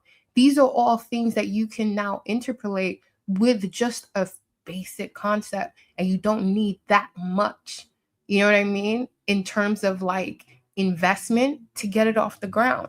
And that's why I'm just kind of like, you know, I get what you're saying, but I feel more markets will open up in terms of music is never going to go away, right? It may get smaller in terms of how we see it within that industry and how it's how it's basically a closed market on purpose for it to be how they want it to be. Now you have the point of, we could say, look at opera, right? Most people don't go to opera, right? Because, oh, it's expensive or it's a certain culture and da da da. But that was YouTube before. That was the movie studio before. Like, that's literally where you get all your drama and this, and like it would literally take place, but it will take place outside, right? In the middle of a city. Now you have it indoors and you have all of that live music and everything like that. And I think there's going to be a subset of people who are patrons. I think this is what we need to now start understanding. There's going to be a new class of people that come out as patrons, where they have access to get real art, because art never loses its luster. Yes, there can be derivatized versions of it, right, for the masses. So that's what Warhol was doing in terms of commercializing art and taking it out of the pocket of just being an elitist view, or you have to be in a museum to experience it. Now, if you look at this kid, what's his name? He's from the Bay. I forgot his name, but he tours from his backyard. Like, he holds all of his shows or something from his backyard, and he makes money off of it. So he doesn't have to go tour around his city in the Bay or whichever pocket he's from. He does this from home. So I'm just saying, like, there's so many aspects of this where the whole industry is not going to die in terms of live performance and music. It's just going to change its form. And I think it's going to get a lot more personal, where it's going to be very ephemeral. And I think you underestimate how much people will pay for an experience that can't be duplicated. And it's literally, if you wasn't outside, you wasn't outside. Like, you wasn't there. That is something that no one can take. That's priceless. And art does that for people. And a lot of the art that is still very much, rudimentary, it does that for people. And people will pay. Listen, the Chinese art market right now is saying something else. Like, a lot of these other countries are coming up to be purveyors. So now it's like, yes, La Russell, pure black. Yes, La Russell. So now, the same way things are getting decentralized and we're having access to like different people, different countries, everybody is able to see some of the same things at the same time. Do you know how many people are out there? And now how much your art can touch all of these people? And it's just kind of like, you just need 1,000. You don't need 1,000,000. You don't need none of that. Literally 1,000 people. And I'm pretty sure if you are truly good. Now, this is the point where artists need to do what? Where you may have leaned on your skill of, oh, I'm the best visual artist. I've practiced this technique 1,000 times and I'm so gangster at it. Well, AI has just flattened the curve. Now what you're going to have to do is get a personality. You're going to have to get a narrative. You're going to have to get deeper into your conceptual aspect of your art and understand how to convey this, because people are never not going to be searching for some kind of meaning, for inspiration. And when there's nothing but AI and technology making certain, entertainment pursuits very flat and making it frictionless, and it just becomes that much easier to access, it's good on one side, but then it devalues the moment in and of itself. But then if I can now get with someone who is able to create moments, is able to create memory, yeah, that doesn't go out of style. And niggas are not going to not pay for that. Like, people will pay for that experience. So I think start looking at the art market, especially from like content creation, from like opera. Opera is still there. And to get opera seats for certain plays, it ain't just, oh yeah, click. Nah, you kind of got to be in the pocket and you got to pay a certain price, because the floor price is not coming down. With all the movies, with all everything, the opera market is untouched. Yeah, art is actually going up. That's what's crazy about the AI. AI is actually pushing like art market up because it's becoming more of a niche market. So what, like when you're talking about concerts and stuff like that earlier, Psycho, what you're seeing now is that That market is actually being driven up to where concerts was affordable back in the day. Now it's like a whole art experience. You dig, to where they can price it in a whole different range, and it ain't just for the layman no more, or the, you know what I'm saying, the regular person. Like, you damn near got to save up a couple paychecks to go to some of these concerts, because it's an art experience. It's it's an event. It ain't just I'm going to listen to my favorite artist music anymore. You know what I mean? If you want to do that, I got Spotify, I got this and that. They got all the different avenues for you to consume the product in that way. They create a whole different experience at them shows, to where they can kind of like price it in a different range. Yeah, it's Kendrick. If you think about his Super Bowl performance, if you took that and put that on the stage, right, of a theater, it becomes life is performance art. You're now stepping into the realm of institutional art. This is what I'm saying about when you start understanding the fullness of the art market, not just the consumer product perspective, right? You get out of that and you start to see the whole economy for what it is.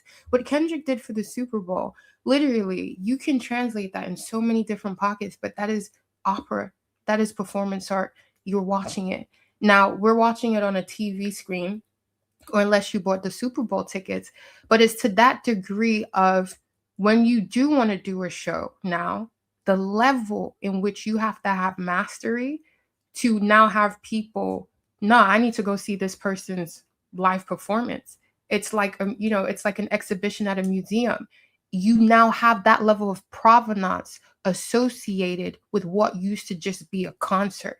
Now you have to be able to match, right? It's no different with the Clips when they released their latest album, and how the whole rollout and even the positioning of it, the concept, right? You can tell even without them actually having to say anything and talk about all this different art, just based off the visuals, you now understand where they're putting their class, this body of work, right? And yes, they will release it through certain, mediums like the Spotify's and everything else for people to have access to it. But then when they were stepping out and performing at different places, and even in terms of their music video, they're doing this in like, Italian chateaus and, just things that represents a certain side. So now they're pegging this album, right, in terms of when we're looking at it into the world of luxury and appraisal. And that's where you need to get. So think about that rollout plus like a Kendrick performance. This is what albums need to be now, because everything is just so easy access. Yeah, it's art, even if you don't do it to that level of quote unquote high class. It got to be some thought into the imagination to make it separate. You know what I'm saying? From from others, like A$AP Rocky.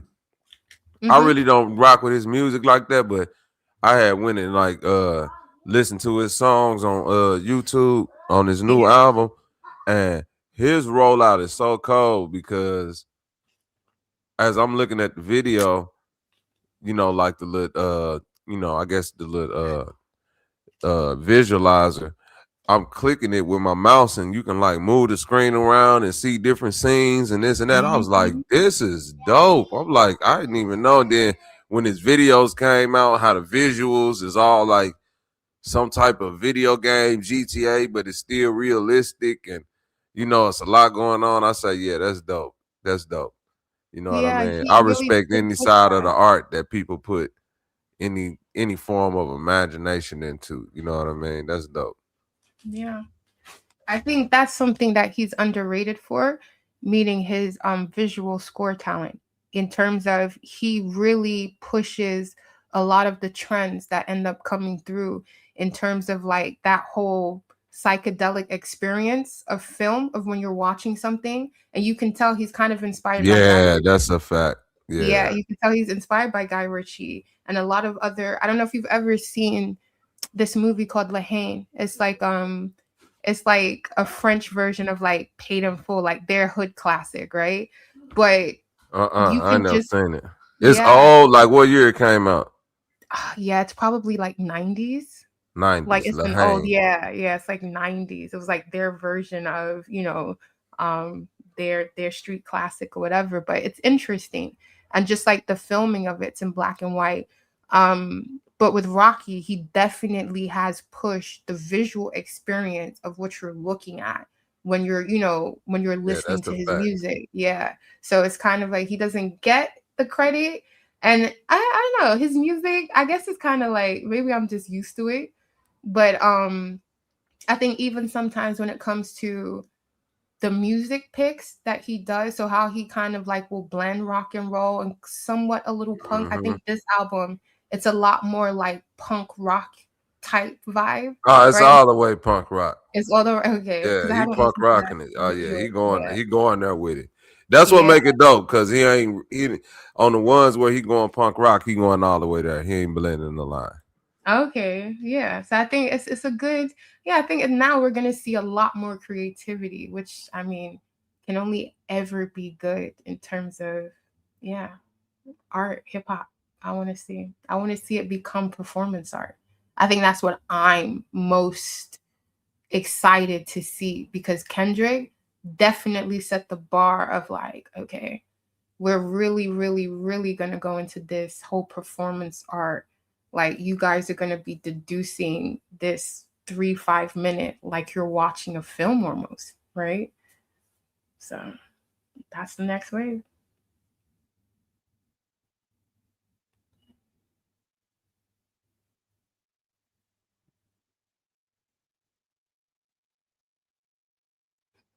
Everybody's quiet.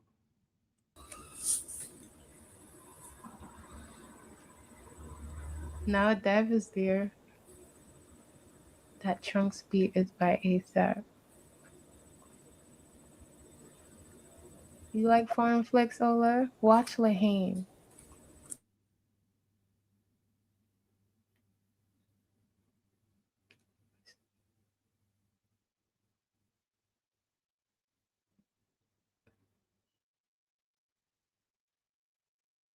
What time is it for you, Dev? Dev, where the hell you at, boy?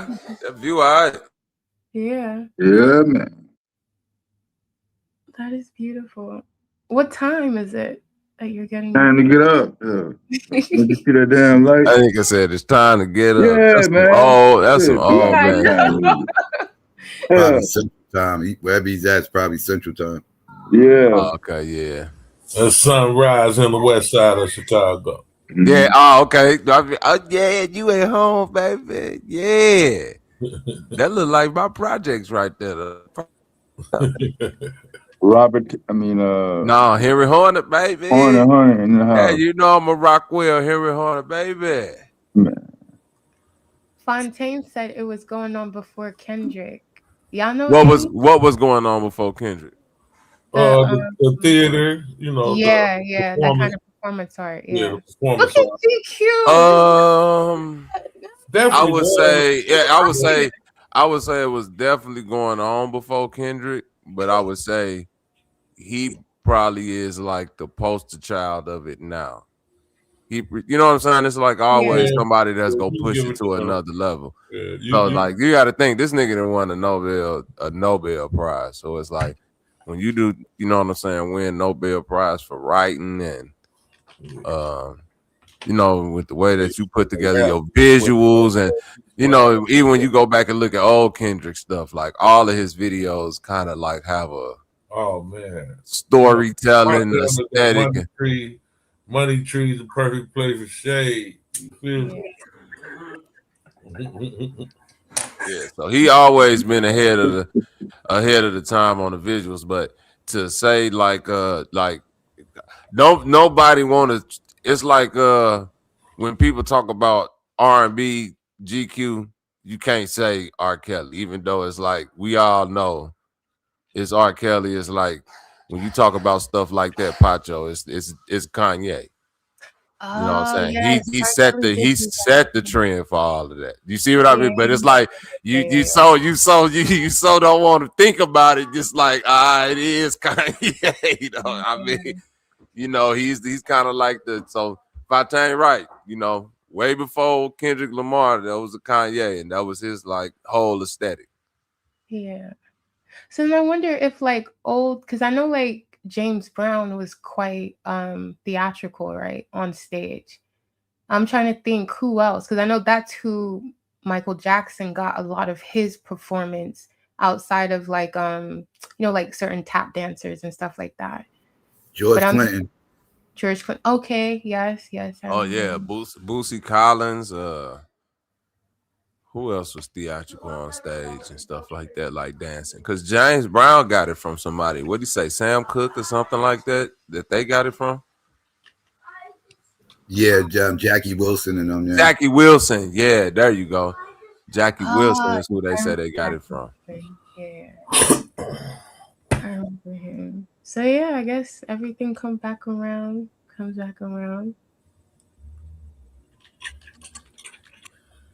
We gon' floss a lot and pray to God forgive us. I used to raise the price on these niggas.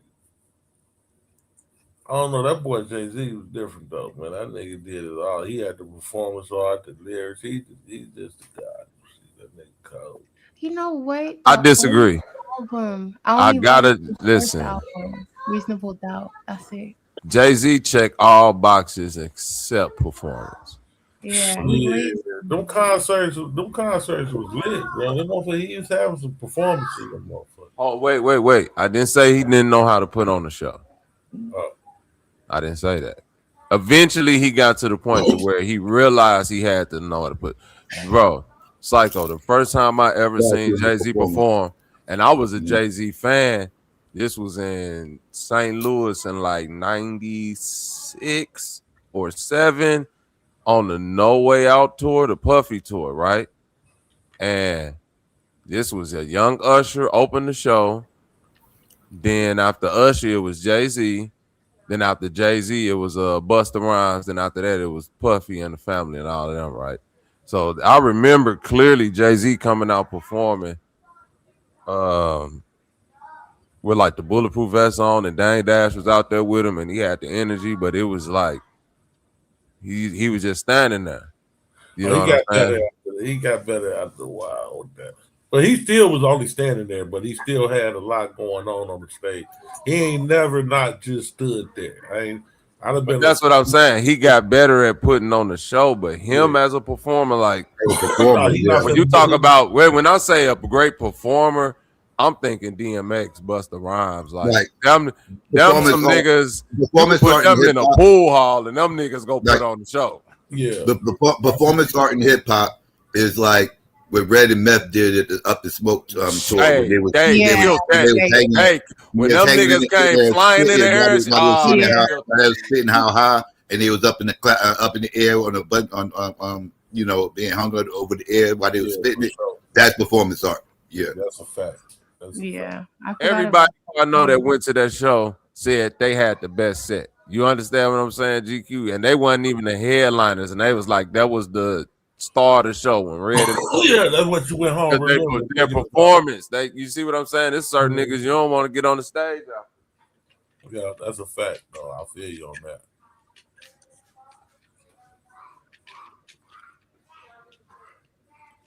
Jay-Z said I that. still say out of over 100 concerts I've been to, the best concert I ever been to was a No Limit concert. And it's just for I can believe that energy. That's just energy, right? Yeah. I know that's like non-stop energy, nigga. Non-stop. After banger after bang, they just steady. I'm talking about the crowd lit, the stage lit, everything lit. Can I ask y'all a question, since y'all like producers, right? What do you guys think of Hit Boy?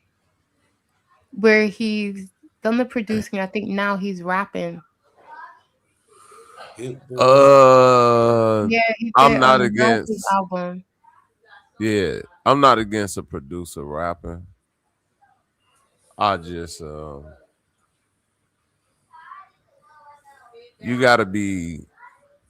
you just can't be rapping just to rap. You understand? Because it's more of a stigma on you as a producer when you start rapping. So you can't rap just to rap. You think You still? gotta, yeah. Even like it's always gonna be there. That's never not gonna exist. You know, even though Kanye did what he did, like you don't know too many. Like he's the outlier still. It still ain't a lot after him. You know what I mean? I feel like most producers that do that, I feel like most producers that do that are up in their egos and they just because producers don't get a whole lot of credit, you know, because they behind the scenes people. But a lot of times, you know, these producers, they producing all these artists that's going platinum, making all this money, everything else. They eyes start to light up, you know, and they start wanting to be. They don't want to be the person behind the booth anymore. They want to be the person in the booth. Yeah, they want but they're not real artists though, because they got to get real That's the artists to actually make the motherfucking bars for them, right? Like mostly, like Kanye don't write his bars. He got ghostwriters. Right, like he makes the beats. Kanye writes some of his part. He don't got nobody. This the only thing I'm gonna disagree with you, Psycho. Yeah, Kanye. When it comes to the artist, part, to me, I would say he's not a real lyricist, but Kanye is a real artist, which is why he excelled at that. Yeah. See, it's a thing that Hit Boy missing that a real artist got. He's a great producer, but like Psycho said, most producers are behind the scenes because of a reason. You did what I'm saying? You ain't really got the personality. You ain't got the, like, you might can rap good, but you don't really got the, you know, like if Havoc was, if it was just Havoc and his beats, it wouldn't have went as far because he don't got the personality. Like, and he's good at that, like he's great at rapping, but he ain't got the. And he wasn't the best in the group. He wasn't the best in the group, and But a lot of people would say, if you listen to what Havoc is saying, it's better than what Prodigy's saying. But Prodigy just had a different energy to itself that was just like that star power, that thing, you know, that a lot of, you know, people that just make the beat or, you know, play the second man don't got. I also look at Havoc as a rapper who just happens to produce, right? It's like most of the people like Hitman, like he's a producer who just decided to rap. But you do got people like Havoc, who's a rapper who just learned how to make beats.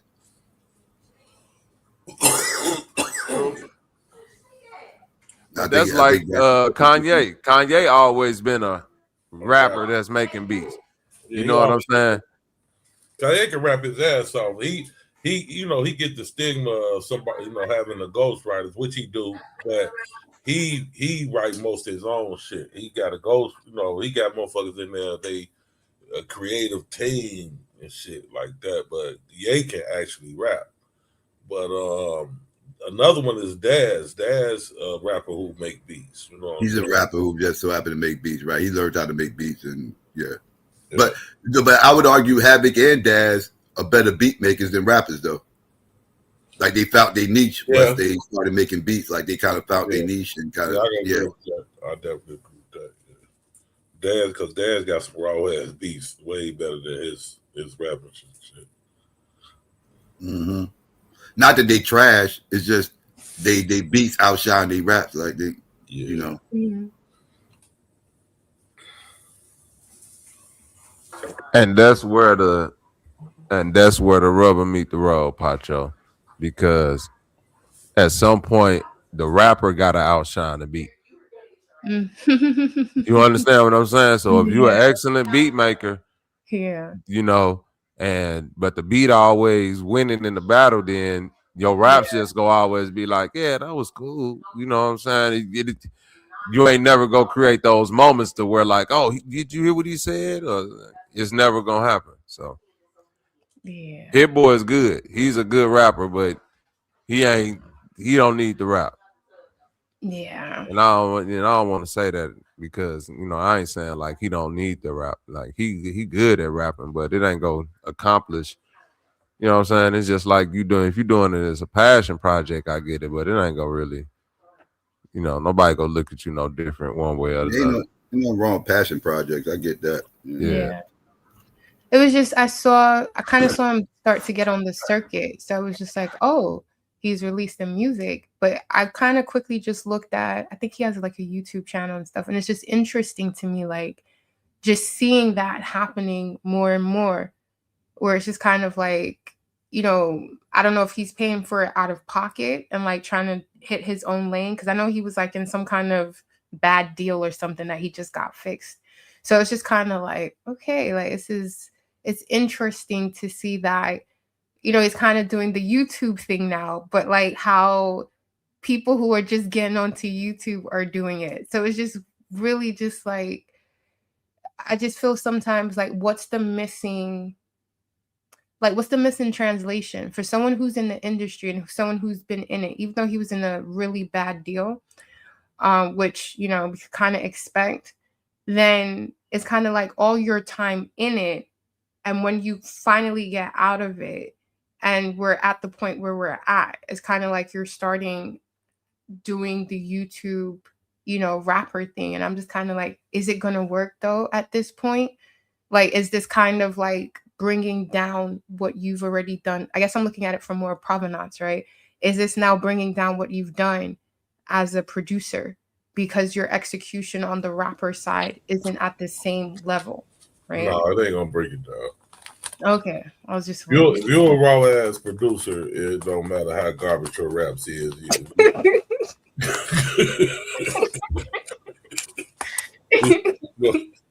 Your beat still gonna shine. You know?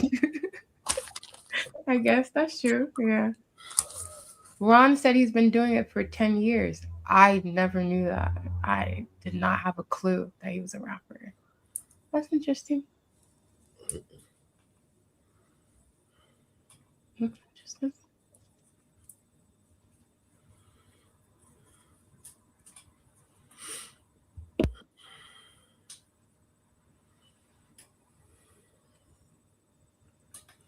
I still say the best rappers in battle rap, but they just, I don't know, they just can't make no songs. I guess some of them can make some decent ones, but.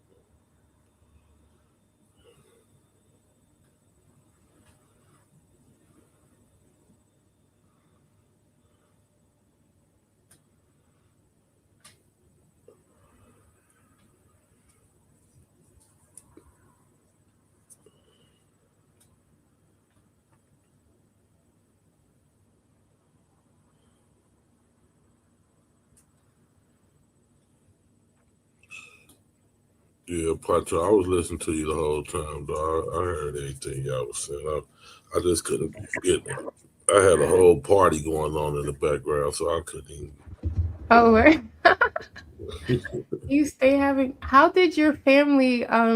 Was it your family get together? Because I remember a long time ago you were talking about. Was it your family reunion? Yeah, my family reunion. Yeah. You're like, y'all was supposed to get together, and you're like, people always complain about the money. You just paying for everyone. You're just like, let's just get it together. Come on. Yeah, did you do it? Yeah, for sure. Okay, that's good. Yeah, we do it every year. We had a family reunion every year. That's dope. Only year we missed was 2020.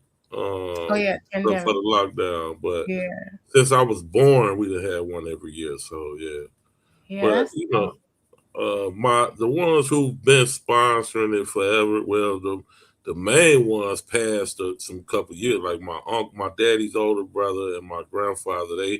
They left us some years ago. But my aunts have been taking up most of the slack. But they didn't get old. You know what I'm saying? So you got next. So it's really on my generation. You know what I'm saying? And it's like my first cousins. It's like 40 of us. You know what I'm saying? Damn. So that's just first cousins. You know what I'm saying? That's just my generation. I ain't even going to the next one after that. So yeah, we supposed to be taking care of all that, but they be bullshitting. So I just had to pick up a lot of the slack. But yeah, that was in it's always the last weekend in July. Okay. That's dope. I like that. Yeah, the last weekend in August is my block is always the block club party. So okay. See, that's what we need to keep. I think that's literally what we need to keep instead. And we done had the block club party for shit the last 30 years. So yeah, that's another tradition. We try to keep the traditions rolling and shit. Now tonight was all night to this morning to about the radio just went off like, and it actually was still on. They went to sleep, and I had to go cut it. I just went and cut the motherfucker off. They went to sleep with it on. And that was my wife and my sister-in-laws. They've been in there drinking and painting the living room. Oh, that's so cute. They're painting. Yeah, they were painting the living room and the dining room all night and partying and talking shit. That's why I couldn't get on. I was just listening. They was getting on my damn nerves. Hey, Weez. Look, Aaron's back. I haven't seen him in a minute. Nah, I love that. I like the fact that your family still keeps things together. That's dope. I really like that. That is so sweet. You need to film these moments. Oh, they've been live on Facebook, and they've been going like they had 3 different live. They filmed all this. Oh, okay, good. Yeah, they do what they did, what women do. You know what I'm saying? Okay. They was on Facebook Live talking shit, showing like they think they artists and shit, painting the motherfucking wall like they think they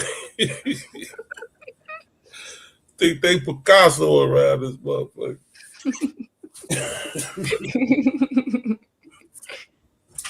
Talking shit. I like this brush. This the best brush. This brush to use all there. They steady calling me every 5 minutes to go get some shit. Yeah, they didn't have the whole movie going on. That one. Memphis, stop playing. I don't know. The last time I've been to a what's it called, family reunion, man. Or even block party's still going.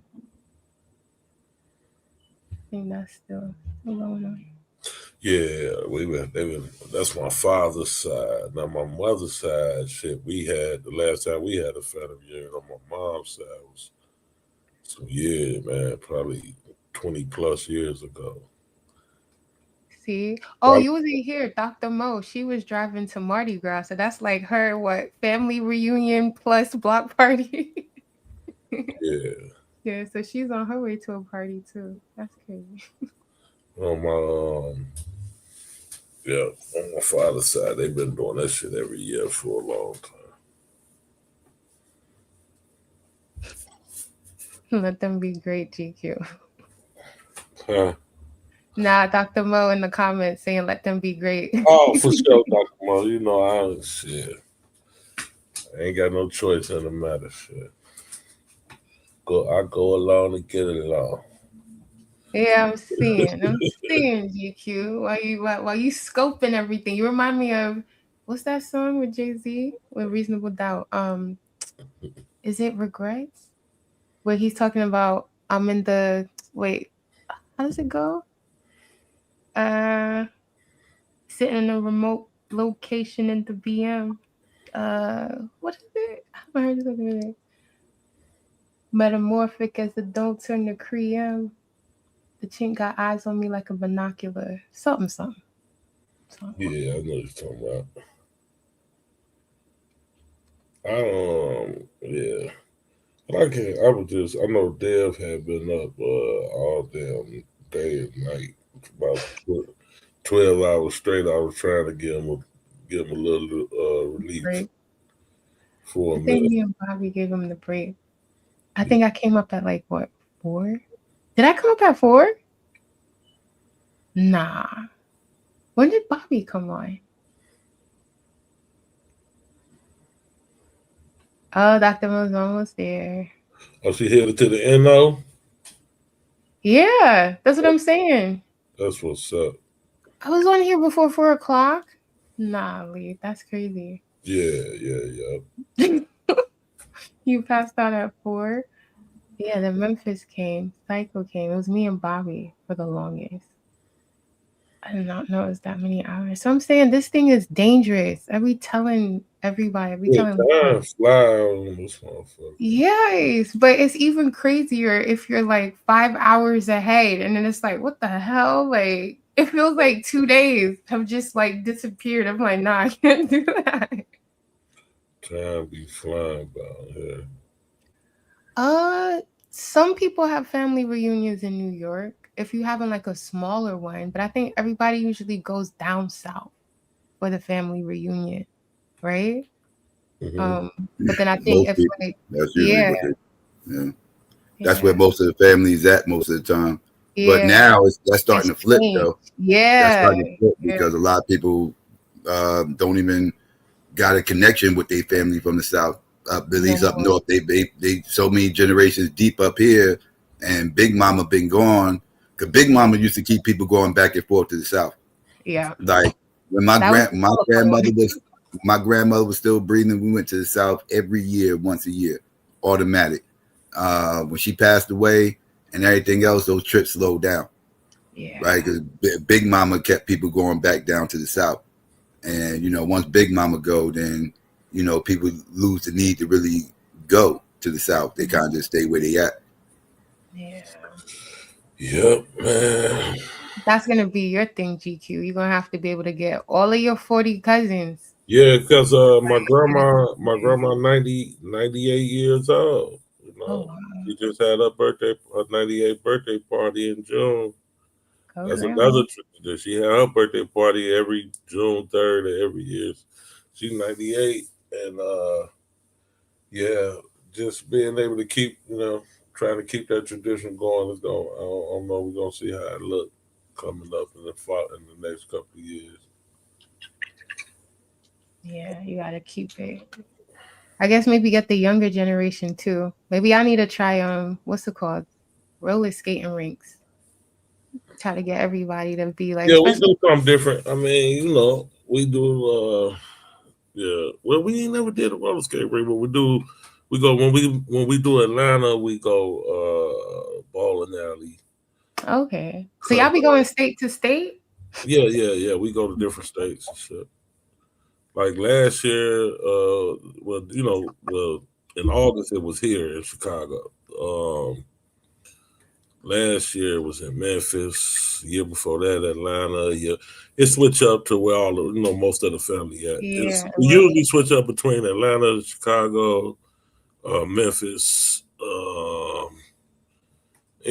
Those three because that's where everybody at. That's nice. Nice little rotation. They did a 2018. They did a cruise. It was a real low turnout, but a lot of people came. I mean, enough people came, but it wasn't like it usually be because everybody went with that cruise shit. That's nice. Imagine, I wonder if you could fit your whole family on one cruise liner. Like every single one of them. Imagine. That would be crazy. No, because y'all that have ties to the South, like you said, you got 40 first cousins. That's a lot of kids. That's a lot of children. That's a lot of children. That's off 9. That's off including my father. It was 9 of them. You know what I'm saying? My grandma and grandfather had 9 kids. That's how my grandparents was. They had a lot of kids. Yeah, and off them 9, there's 40 of us. So, and then it's like shit. I wrote a project. My kids and my nephews and nieces, and all them, those cousins and shit. It's like 90 something of them. That's like a whole project takeover. Like y'all would never y'all just be the big bullies. Like 40. They do a count. They do a count every year. They do a count every year, and not just the ones that show up, but of the whole, the whole family. So yeah, it's a gang of them motherfucking Jenkins. Trust me. That's why y'all think birth. But I said that's why y'all think the birth rate declining. Y'all was having litter. I know that's right. That's wild. I don't even think I could handle that many children at once. That's That's a lot. That's a lot. That's a lot. That's a lot. Yeah. Yeah, but it's a good thing though. That's something that, I mean, shit. If y'all I ever, only had, well, shit, I only had 3, but my brother, my brother that's closest to me, he got 6 boys. 6 boys, Yeah. one mom. No. Okay, because I'm about to say, I feel sorry for that lady. Like 6 boys. Oh my gosh, you're the only woman. Yeah, it's a few moms, but it's 6 boys though. That's wow. See, now that's just gonna keep. I got 2 girls money. and I got 2 girls and a boy. And see then it's a game, man. It's just a lot. It's just a lot of them. It's a lot of them motherfuckers. Trust me, it's a lot of them. And then a lot of my cousins, we so close that they kids, you know, call me uncle. Like they're my nieces and nephews, but they really my second cousins. Yeah. But they call me uncle. You know what I'm saying? They my nieces and nephews. So you always hear me talk about my niece this, my nephew this. It's because I got so many of them. So you kind of like an older brother, uncle, kind of. Yeah, to a lot of my cousins. Yeah. Especially the female cousins. I'm like a big brother to them. The ones that didn't have no brothers. Rio, you got grandkids? Gosh, I think My that's something. One of my daughter got 4 kids, man. You a grandpa? I got oh 4, 5, 6, 7. I don't even think of you guys like that, but I have to. Yeah, you guys would start being grandpas. I got 9 grandkids. Oh my gosh, that is crazy. And my second older, the middle girl, my second oldest daughter, she got 4 by herself. Then the oldest girl got 3. Then my son got 2. Damn, Grandpa GQ. Hell yeah, I got a gang of them motherfuckers. So you gotta listen. So you Father Christmas. You out here gift giving. No, I don't buy nothing. There's nothing for Christmas. What? You have to. No, I don't buy no grandkids. I don't buy my grandkids shit for Christmas. Why you sound like notorious for that? My everybody be tripping over like, man, you know that? Nope, I ain't buying that. It's nothing. I don't buy shit for Christmas. Or birthdays. I buy my grandsons, my granddaughters, they got a rougher, but yeah. But my 3 grandsons, I buy them stocks for their birthday every year. Oh, okay, that's dope. All right, yeah, I understand that. But I don't buy shit for Christmas. I'm not the Christmas family. See, if you would have kept the Bitcoin, you'll be buying for Christmas. I still got Bitcoins. Yeah. No, I mean from all the way back. Yeah, if I'd have had that Bitcoin, that Bitcoin I was spending back in the day. We were like, you get a Christmas. You get a Christmas. You ain't bullshit. You bullshit. Niggas would have had Christmas. Hey, wait, what? Nah, I changed my mind, y'all. It's Christmas every year. I don't, it's the reason I don't buy none of my grant, because my kids still hit my pockets like they kids. You know what I'm saying? Yeah, I understand. My son, he don't ask me for shit. I go over there. Yeah, but he's a boy. Girls he don't ask for money. Yeah, girls are always gonna ask pops for money. My two daughters, oh man, them motherfuckers. That's what you're there for. They act like they 16. Goddamn it, they both in their 30s. With kids. Run your pocket. They don't got no pride. Oh, what? If you're a woman, of course, you're supposed to go to your daddy and be like, yo, can I hold some? They got no pride. Yeah, man, look, my daughter make $120,000 a year. My daughter that got the 4 kids, Mm-hmm. She a registered nurse in DC. She make over $100,000 a year. And that mother called me like she broke. I don't know what the fuck going on with that. That was crazy. Listen, it's the economy, man. That's that inflation. Yeah, that's something. Hmm. That's living beyond your means, balls out of control. No, do you know? Oh my gosh, probably not.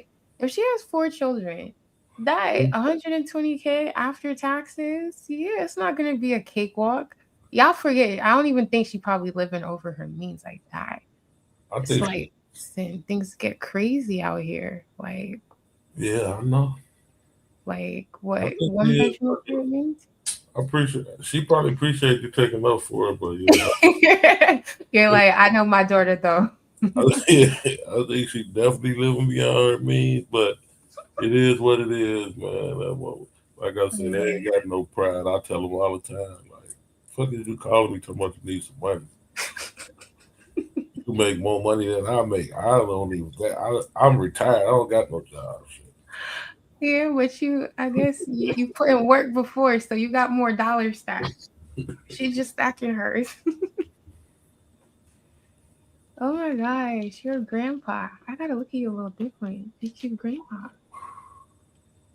Yeah, I told you was a little one. I see now why you was calling me a little one. I'm thinking, you're not that much older than me. Nah, I get it. I get it now.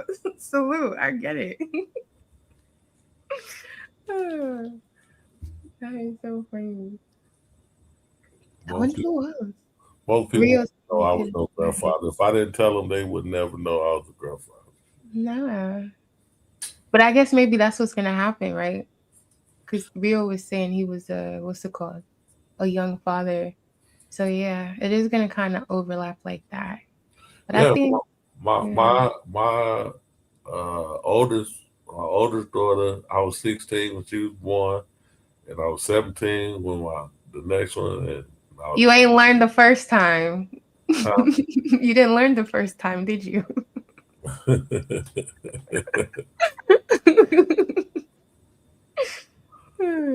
Yeah. No, I didn't. My first two. By the time I was 17, I had my first 2 kids. Then my son, I was 23. Okay.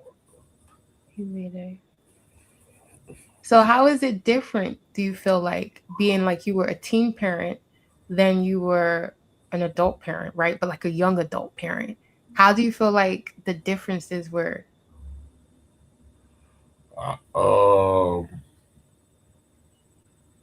When I was young, I wasn't shit as a parent. I was not. My mama, my grandma. Your mama was the parent, yeah. My mama, my grandma, and all that. Hey, that's how it should be. I mean, I don't expect a teenager to know how to take care of a baby. It's just not gonna happen. Even as a young adult, I still wasn't shit as a parent. That's another reason why I don't mind looking out for my daughters and shit now, because I know they mama had to take, you know what I'm saying, the brunt of, because I was still horn and doing all type of shit. You know what I'm saying? Doing what Pisces do, huh? Yeah, I was living the life. You know what I'm saying? And the baby mamas was stuck. You know what I'm saying? With the baby doing the baby mama shit. You know what I'm saying? Yeah, that game quotient was high. So, I just say the real deal. I was a horrible fucking parent growing in the early stages. Yeah. That's why I don't judge nobody parenting skill. I don't know. I don't, you know, like I said, I just don't judge. I don't think it's no perfect parenting technique. You know what I'm saying? I think everybody just parent different and just see what works. And I give kudos to my baby mamas. I worship the ground the motherfuckers walk on, because they took care of their business. You know what I'm saying? they took care of business like a motherfucker, and I tell them I appreciate them all the time. Shit. That's what's up. You know, but yeah, when it comes to parenting, like my cousin, at one of the family reunions a few years ago, one of my cousin's first cousins, he was disciplining his son. So one of my female first cousins like, damn, cuz, why you so hard on him? And he was like, how you know I ain't hard enough? And when that stuck with me. This was like probably this over 7, 8 years ago, something like 7 years. But when he said that shit hit hard, like damn, like that's real shit. He just and she couldn't say shit when he said that. Like she had to back up off of that. You know what I'm saying? Yeah. Yeah, it's one of those things. Being a parent, there's no wrong way, right way per se. That shit is a steep learning curve. Like, gosh, that's some exercise. That's whoa, yeah. Being a parent, Yeah, it's not like So respect to all of them. Yeah, that was just some real shit. Like, and like all the first cousins, we pretty close, and we all grew up together. There's like certain dynamics and shit, but you know, he is like a stern parent, but when he was checking his son and my female cousin, my female cousin who asked him that, that's my girl, I'm crazy about her. She live in Atlanta, and she was just like, well, he live in Atlanta, both of them actually live in Atlanta, but so she like, cuz, why you so hard on him? He's like, how you know I ain't hard enough? And that's saying a lot. That speaks volumes, you know what I'm saying? Yeah. Especially with a boy coming up in these days and times. Yeah. But you think, I don't know, I think sometimes it's not that much different. We need more masculinity. We need the masculinity back. You know what I'm saying? Yeah, definitely need the discipline and the guardrails. But I just feel like, is it that much different, or is it just that there's, I don't know, like different experiences, but it's kind of like the same old thing, like underneath, right? Because everyone going through their teen years. I mean, was there ever a point in time where there wasn't kind of like, kids going off and like getting caught up, distracted in whatever the current distraction of that time was? You know what I mean? Like your parents got to pull you back, or you feel like there's really a big difference? I feel like it's really a big difference. But no, I don't. I mean, to answer the question, I don't think it was ever a time kids wasn't kids. You know what I'm saying? Like that they didn't get distracted, or But it's like night and day now. That shit, 2026 compared to, let's just say, 96, not less long 86, and we ain't gonna even think about 76 and 66. You know what I'm saying? True. But it's a big difference. Shit, these kids is off the motherfucking chain. I don't know. I was telling you earlier, remember when I was like, like if you 50 and, and you were talking about how, the 50-year-olds, you and Bobby was saying like they went through so much to get where they at, that they be, kind of want to gatekeep, and we wonder how this 30-year-old sitting at the same table with them, financially, and I was like, nah, I don't think so. I think they can, like, if you a 50-year-old really embrace a 30-year-old sitting at the table, that made it, that's a good sign, you know what I'm saying, for our future. You know what I'm saying? Like, the future, there is hope for the future. You know what I'm saying? Like, look at this one, you know what I'm saying? Because we need them examples out of the 30-year-olds and younger, 20-plus-year-old. We hoping that they be successful, and you know what I'm saying, and be leaders, and and not just all weighs, you know, the bullshit. You know what I'm saying? That's why I like what Quebutter do so much with the school and shit. You know what I'm saying? It says he organized the leaders. You know what I'm saying? Mm-hmm. Yeah. Yeah. No, that's, you know, because it is a thing of, I think that's just proof positive.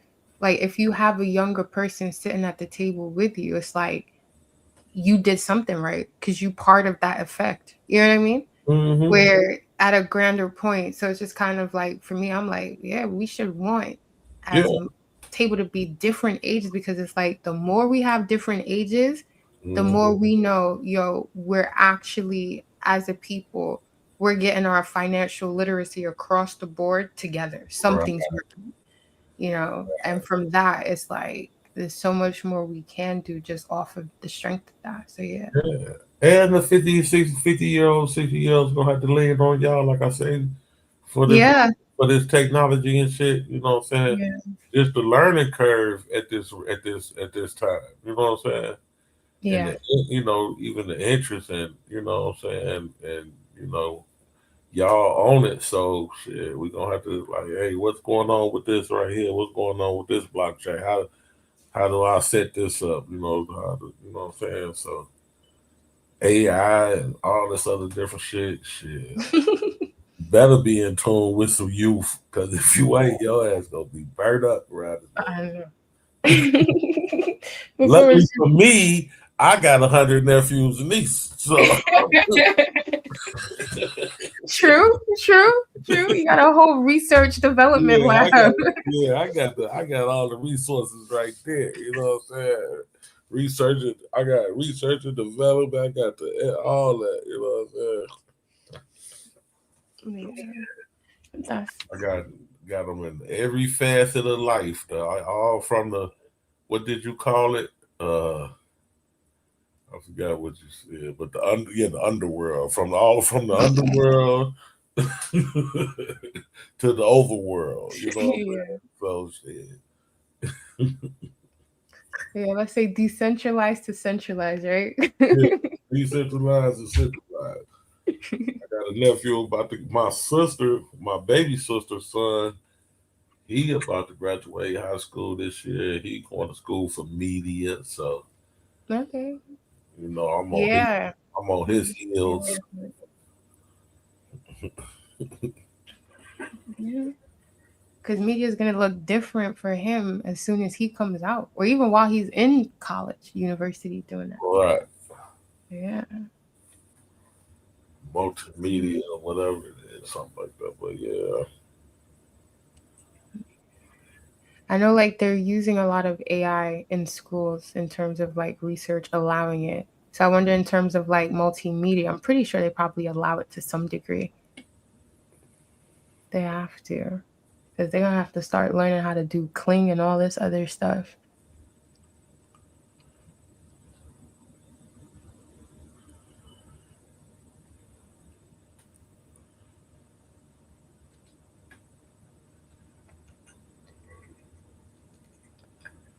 Yep.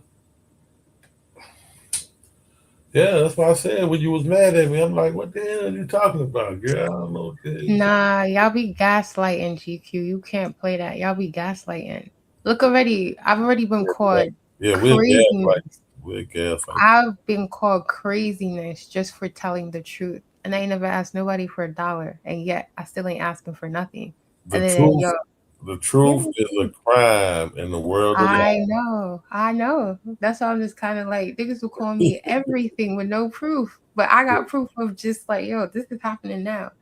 Yeah, you was a scammer last week. I was a scammer and a pedophile. Let's get it straight. Just because I spoke about Bitcoin, like, it's up like that. I didn't hear the pedo shit. Yeah. I missed that. Was that on the same stream? I think so. Yeah, he said it was just, yeah. Like, and continued. Went on a little tour, calling me a pedo. I'm just like, all right. The same person that called you a scammer? Yep. I'm just like, okay. For telling the truth. I was on that stream. Man, you should. Was that the same stream? Mm-hmm. I'm just like, That's listen, I understand learning curve. amazing.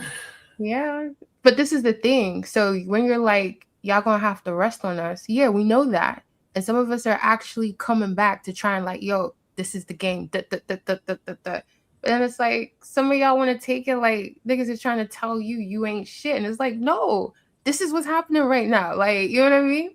But yeah, well, I mean, it's the same. right, Way. I'll take it like that. It's the same thing. Like, you know, when you're talking to the youth, it's out of 10 in the conversation, 2 gonna pick up what you're talking about, and the other 8, or maybe 3 if you're lucky, and the other 7, you know, it might take them another 10 years to figure out what the fuck you just told them. You know what I'm saying? So in your case, it's reverse. You're talking to the older people, and Yes, 3 picked up what you was talking about, and the other 7 said you was a scammer and a pedo. yeah. When you sum it up, yes, that's what happened. So yeah, I was just like, all right, it's fine. I would just pivot into the creatives. Like, all right, this is as far as y'all can go. Can't say nobody didn't tell you. I heard the scammer part, and I didn't agree. I mean, you know, I didn't think it was warranted for I think it was bogus for them to say that. But I didn't even hear that other shit. That was just probably just some anger that got mad type shit. Man, just talking crazy. But that's I didn't even catch that at all. But Nah, he called her polite. Yeah. Oh, I caught that. And okay. Yeah. And So I'm that's just why like, you say okay. yeah, because for me, what else is supposed You're to be right, with Deb. that name? Like, don't play. That's crazy. Yeah. Or because I'm saying something you don't agree with, like really, and I have proof. I ain't tell you to go put your money in it. Remember the polite. Yeah. Like, that's so nuts. you said okay. Yeah, that is nuts. Like, for a disagreement, like, are you? Oh, wow. That's fucked up. Yeah. That's yes. And what did I say? What did you I know say? this YouTube, man. I'm making a song. I'm writing a song called Internet Are Tough you Guy. serious? Yeah. You writing a song about it? I'm writing a song called Internet Tough Guy. Oh. So it basically is talking about how on the internet, motherfuckers say anything to you. You know what I'm saying? They call you anything. They'll say, you know, yeah. But I had a guy, you know, a couple weeks ago, about 2-3 weeks ago, he told me, fuck my mama, fuck my daddy, fuck my kids, fuck everybody. And then last night had the nerve to jump up on the panel because somebody was cracking jokes about it. Didn't even say nothing about his kids, only just said that he gets so mad at us that he probably, you know, go in there and talk crazy to the kids and shit. That he jumped up on the panel. Don't talk about my kids. Motherfucker, you forgot 3 weeks ago you told me fuck my kids. Yeah, I'm just like, it don't need to go there. Like, I understand we could get heated, but my thing is, I'm gonna just talk to you and only you. And I'm not really trying to, it's not that serious to like start calling people all types of ish with no proof. Like, no, sorry. Yeah, polite is a diss and that's crazy. That's crazy. Yeah, what would call you polite? That is a stab nowadays. That's crazy. Yeah, like nigga, a pedophile? Like, no.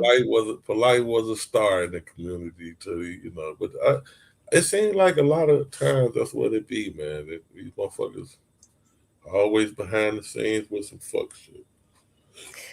Well, a little MO to that, huh? Yeah, but I'm writing a song though, man. I'm working on it. I'm trying to get it out here. So all of you guys are like, I'm gonna play it on here. It'll be on here and on Psycho page. But you said you're doing your channel too, so all of y'all Well, are interesting. For my travel shit, huh? Okay. So all of us are what?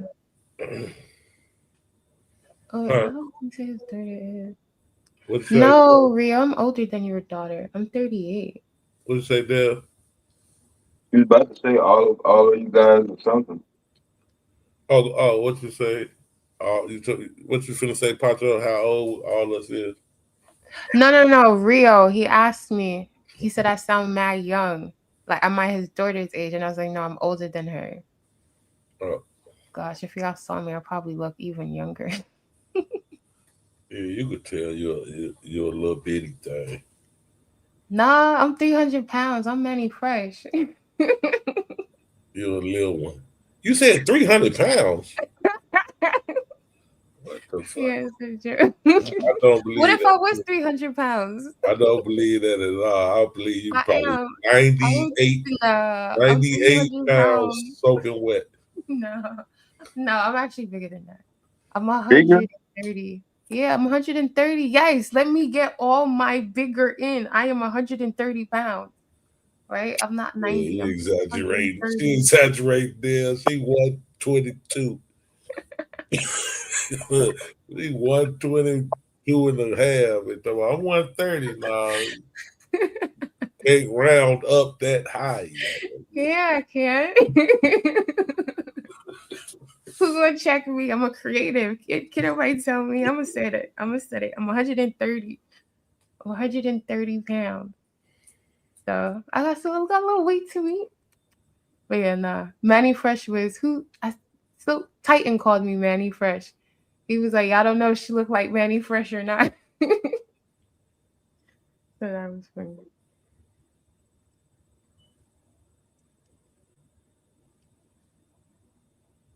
Can you imagine though? Y'all become billionaires. Yeah, GQ. Man, if you gotta roll out, man, you don't have to feel obligated, man. I heard what you said. Heard it, man. It's all good, boy. Whenever you get fucking tired, I don't give a fuck if it's before 12, whatever the fuck the time is. If it ain't nobody fucking coming up, hit this motherfucker, man. Oh, for sure, bro. Yeah, man. Oh, for sure. I know this. Yeah, I know you gonna hold it down any motherfucking way. I just try to throw a little relief out for us, for a second. Shit, I know you can handle. You've been handling this motherfucker for years. Shit, on the dolo. So I already know. Yeah, it's Friday. We can do another one. They was having a good conversation though. You know, Pacho, she was laying the leg down, so shit, it was good. I seen a few people in the chat talking about how they got them. One person said it got them through their trip, and the other one said it got them through their morning workout. Yeah, she went through the dead zone. I guess when she went to got over the hill. Yep. Dr. Lamb's on him about an hour. Yep. She took the cam inside the Buc-ee's. They built the Buc-ee's. Yeah, everything up in that.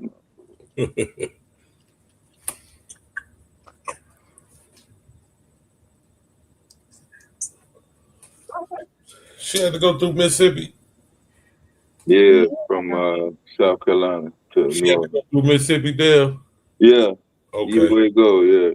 Either way it goes, she got to touch the magnolia, huh? Mm-hmm. Say, I'm in the NOLA now. She had to go through the Magnolia State either way.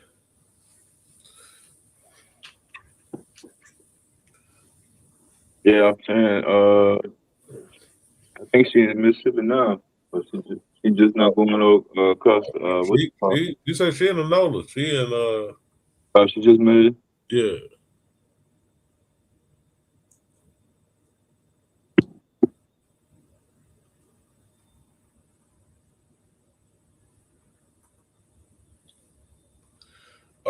Q broke that shit down for me to get the accreditation from last night. You missed the call.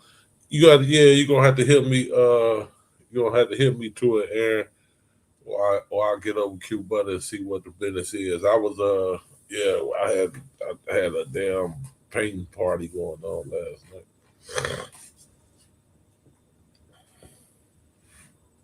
All night to this damn morning.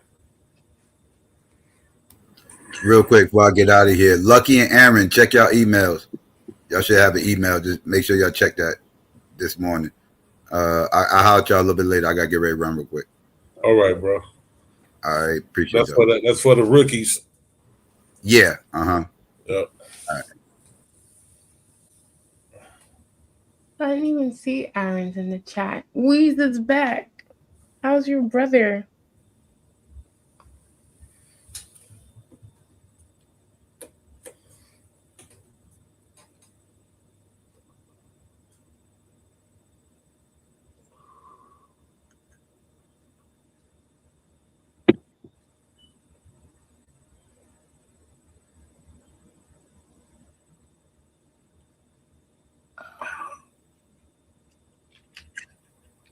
Look, what's it called? That guy Lucky's in there too.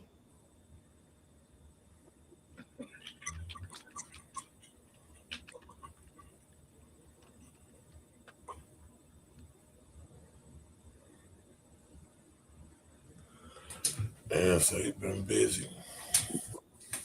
Yeah, man. So you're gonna be able to get through this whole stream without starting one generational war? I'm gonna get some champagne. Good. Dev, are you shading me? I thought we was here, Dev. I was trying to get married and you shading me, Dev. Wait. I don't start no war. It's all love. I came here with love and peace and like understanding. And y'all take that like I'm trying to start like some war. Nah. Yeah, it's too early in the morning. That's came at the right time. She went from what 3:30 to 3:30 this morning. Shit. Yes, I'm just like, y'all left me. Nah, but Bobby was here, and then Bobby dropped out. She was shooting some shots though, Dev. That's for damn sure. We showed shoot her. And she was like, "Yeah, these old ass niggas act like they just don't understand nothing. They gatekeeping and shit. They don't want the young people sitting there." I didn't tell him to put the lock on the gate. He ain't keeping it from me. What you mean? Listen, it's not all of y'all. Remember, Dev, I love you. I ain't know. So that's what she was doing. GQ, she was putting me in the middle of some shit that I didn't know. I come up thinking I'm just you gonna be in the goddamn best-selling book, right? Bobby, by the time you look up shit, man, what? In the bestseller, huh? You're gonna be a Pulitzer Prize winner, goddamn. Man, do you hear me? I'll be like, I didn't even know I was that good. All right. Yeah. You can't. Man, that's cold. Hey, Bobby, and when you first came on, I said, look at my nigga Bobby with his quiet storm voice. Yeah. Lining his ass right the fuck up. Yeah. That's fucked up, man. I made a conscious decision that I was gonna do that just so niggas could talk shit too. I said, watch this right here. Yeah. Oh, so nigga, I peeped you, nigga. Yeah, equilateral deficit. I peeped you from when you was in the comments in the chat talking about. Because I said it to her. I said, well, you got that quiet storm voice. Like Pacho got that quiet storm voice tonight. You got that I said, I'm gonna come up here and match the quiet storm energy. Yeah, you came up and you had your quiet storm. Yeah. I said, now listen to this nigga. Yeah. I said, this nigga trying to talk. This nigga don't act like that. Hey, I was rolling, bro. That was I'm dying laughing. I'm just listening to y'all. Lucky, what up with it, Lucky? I listened to y'all for damn near an hour before I came up. Man. Hell yeah. I said, good conversation. If it was, that's only because it's Friday now. If it was Tuesday and Watts, by Sunday night, he'll be back to that low down, dirty, snowed snake in the grass bastard. You already know. Yeah. She tried to give you your props up in there somewhere, Dev. I remember. She did give you some props. She said, yeah. I told old niggas like Dev need to teach the young niggas the way. Because he done been out there before. She said you done put it all out there on the line, boy. Like Dale different from the rest of them dirty ass niggas. He don't act like that. Y'all. I told her, I said, man, shit, ain't nobody fucking hitting that motherfucker. You talk about any fucking thing you want. Shit. She's like, Dale's different from the rest of these niggas. Dale can come teach the youth. He can teach them about life. Because he's receptive. Y'all, listen, I got love for all of y'all, but y'all turned on me. Y'all switched up when I started telling the truth. I was like, hey, it's not generational wars. We just trying to have some understanding. But I get it now. I get it. Y'all be throwing punches, and gotta be able to take them and be like, nah, I'm not a scammer. Keep going. So I think we pieced up now, GQ. I understand. I thought we was pieced up already though. No, we been pieced up. Yeah. It was always pieced. You just thought you was mad about some shit. I told you. I know you don't know. You said we would gaslight you though, so yeah, I can believe that for sure, guys. Okay, see, we will gaslight a motherfucker around here. That's it. As long as we can stay. These niggas taught me how to gaslight. I didn't even know how to gaslight. So they turned you into okay. Yeah, they taught me how to do this shit. Yeah, I got to teach them bad shit. All right. Taught me some bad habits around us. Mm-hmm. Don't nobody gaslight better than my nigga Taz. I'll tell you, that nigga is a genius at that shit. It don't matter. Look, you could be like, yeah, man, I think gas prices should be lower. That nigga be like, so you do condone the Muslim nations over there doing what they do to little children, huh? You be like, wait a minute, hold on, cuz, wait a minute. Who was that? Quebutter too. Quebutter cold with the gas. Yeah, Quebutter cold with the gas. Like, them niggas will be Quebutter quick to be like, so you mean to tell me you support the miseducation and the segregation of black children in America? You be like, nigga, all I said is I like the Jordan 11s, man. I don't know. Jordan 11. That nigga gonna show you the stats of how many black kids got killed over the shoe. What the crime rate was like in the year that the shoe was out, you gonna be like, brother, I didn't even. Jesus. God dang. Oh, take these motherfuckers back. Right. Put these bitches on StockX. I don't want them no more. Yeah, that nigga Q get you. What up, Corey? All these niggas, boy, they cold with that shit, man. That motherfucker got a tactic. Like, damn. But yeah, you're right about Taz. That motherfucker, boy. And he was the first one did everything. I was the first nigga telling niggas that Abraham Lincoln wasn't shit. Hey, that's crazy. Yeah, right. Be like, all right, yeah, I've been told niggas about Marcus Garvey and all. Like, God damn, well, 3,000 motherfuckers teaching about Marcus Garvey before you even knew the fuck Marcus Garvey was. Nigga, how you the first motherfucker? Well, y'all niggas make me love and hate the internet at the same time. Salute.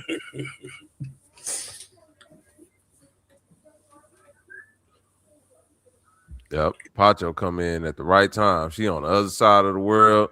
She wide awake when you niggas sleep. She get right up here and get straight to the dissertation. Okay, nobody challenge nothing. Too sleepy too. Well, gotta pick my battles. And you hit them with the quiet storm voice, so it's hard to attack quiet storm voice people. Oh, get out of here! Right. No, it's not. Vyasa was no, I'm saying people try to attack Vyasa. He like even when Vyasa get loud, it's still like quiet. It's like the volume turned up and down at the same time. It's like this nigga don't even. This nigga yell quiet. They don't really. It's just weird. I ain't saying people don't attack quiet storm people. I'm just saying it come off weird. That's all. It come off super weird. Like, why are you yelling at the person that ain't even yelling? Mm-hmm. You say, don't let her voice fool you. Yeah, that's really what it is, Memphis. Because I know she low key from Brooklyn, and I ain't never met a quiet motherfucker from Brooklyn. So I'm waiting for the change. I know it's in there Long somewhere. you stay on my good side, you straight. When she get mad, you gonna be like, GQ, nah, GQ, what you got to say now, GQ? The Brooklyn come out. You was talking that shit, GQ. Motherfucker, break the glass with the Timberland boots in it. I got you. It's a breaking case of emergency. It got Timberland boots and a Yankee fitted in that bitch. What is this young lady talking about?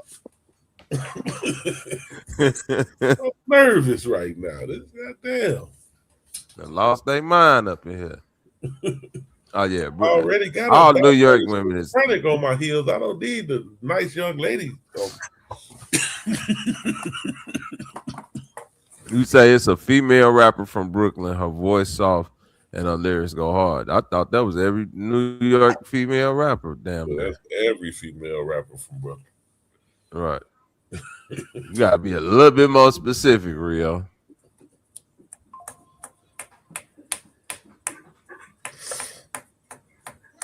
That boy the name. 3 generations of Brooklyn female rappers.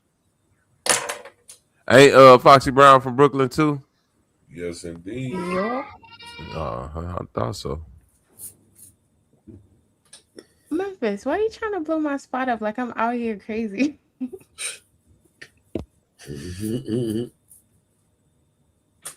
I am nice. I'm good people. It's just like I said, y'all be getting stuck in y'all ways and y'all don't want to hear the truth, and we don't got enough time. That's it. Ń̲rjma Nefertiti. Last time Ń̲rjma Nefertiti. Okay. Oh shit. I used to always say she sounded like AI because when I'm like, is that a computer talking to us? What is going on? Do I still sound like AI? I got used to your voice. I got used to your voice a little bit now, so not as much. Sometimes when you go on your my rant commentary, no, it's not even a rant. You don't be ranting commentary about AI and shit. Like, this girl uses a lot of big ass words. God damn. Did she sound like a computer for real around this? That Siri talking to us, or that Alexa?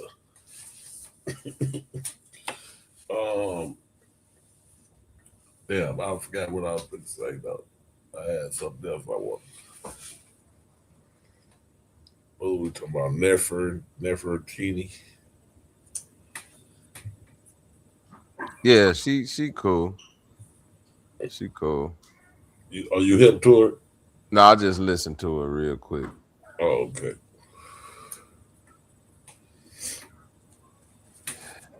I don't know where this one little chick that rap named 𝘲𝙗. She might be from out there because she sounds like an East Coast girl.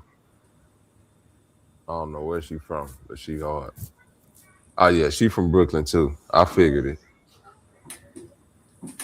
I figured she was from Brooklyn. What's her name? 𝘲𝙗. Oh.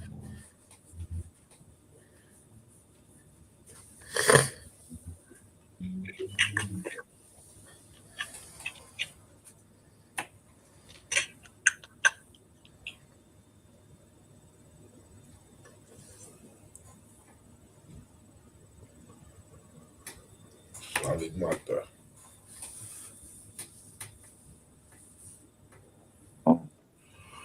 You see everything I need.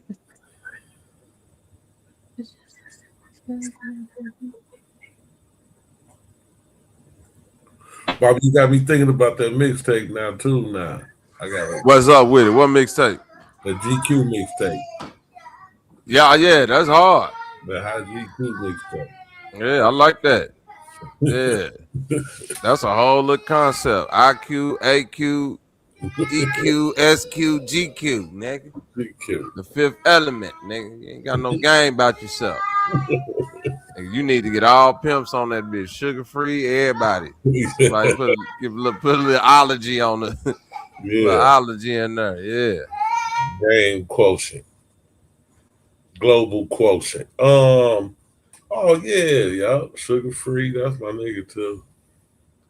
Put a little Mac Dre on there. Had to have a few Bay artists.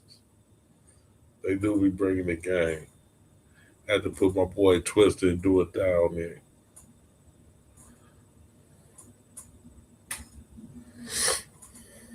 Say Twist and Do It Die. Yeah, I had to put that. Yeah, that's not about like a bet. What up with it? What up? What up? Gotta have a shine there. No, I can't. Yeah, you ain't lying. But old girl that I was talking about, she from Brooklyn. Her name's 𝘾𝙼𝙎 𝘼𝙎. I like her music.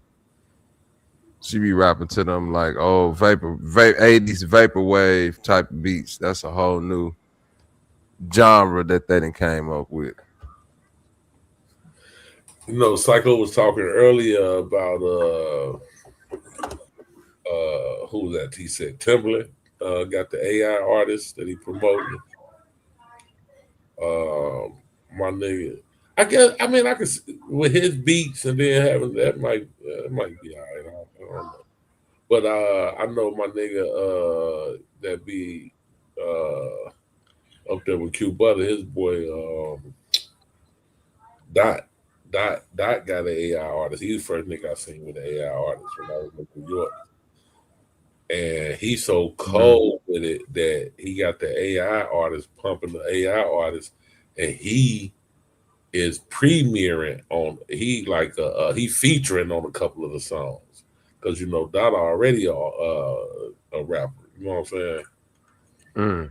So I'm like, man, that's cold because you pump your AI artist up hard enough, then they gonna put you on because you the only one that got features on that. You know what I'm saying?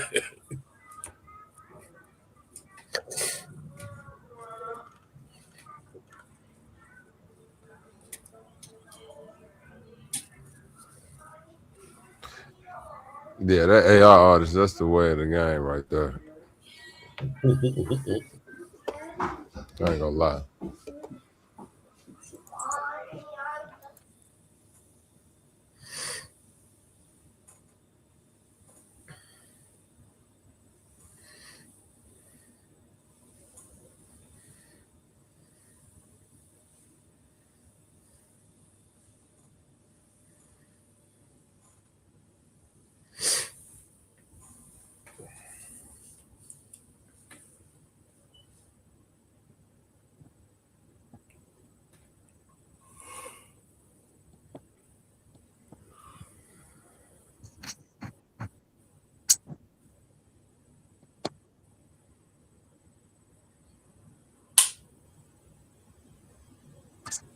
Yeah, but you already signed off on non-human music.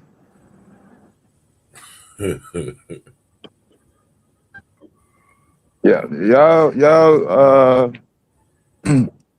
gonna make me go up and get back into bed if I hear y'all crying about machines finna take over. We ain't used to working and letting machines be in control of every goddamn thing. They already was doing the what's that shit? T-Pain, the voice shit. Auto-tune. Auto-tune, yeah, he's doing the auto-tune.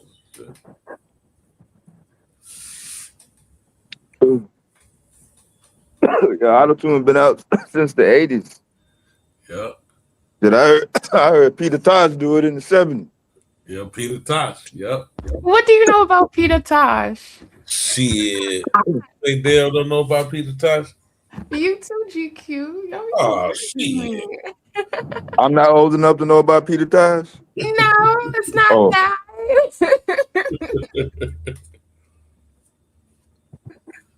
Yeah, I know about Peter Tosh. No.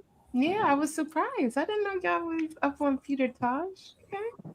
Y'all got some levels. All right. In the 80s, who was it there? What's his name? Rod. Yeah, the one I showed you. I got a close-up Polaroid right before he went on stage at the Navy Pier.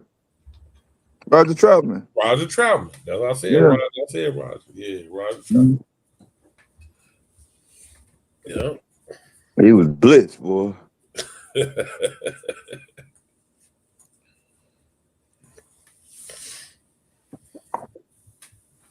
Thought it was Roger Trout, and I didn't want to get it wrong, but yeah, I knew it had to be Roger Trout.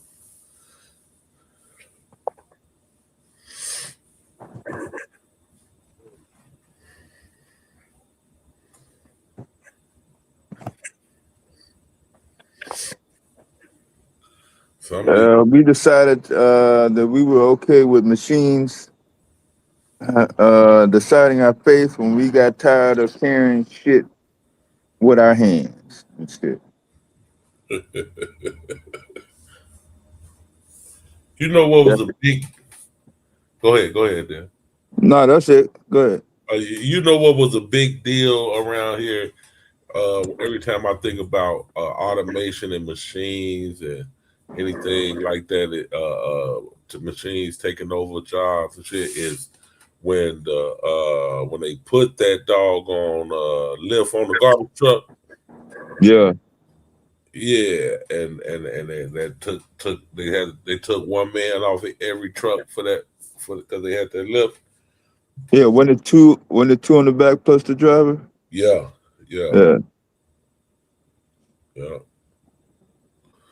And when they put that lift on there, they downsize. So all you do is roll the garbage can to the lift, and then the driver make or they hit that little gear and make the lift, throw the garbage, hit that little lever, and that was a big deal. And that was shit 20 years ago. That was 20 years ago. That was a big deal in the city, man. They was going crazy about that shit. Yeah, those were union jobs, yeah. Yeah. A lot of hype on that, a lot of news coverage about that. That was before the internet. So I know it was had about 20 years ago. It was definitely, there was a lot of smoke behind that shit. Well, that was before I ain't gonna say the internet, but definitely before the social media. Yeah, it's still in the newspaper age. Yeah.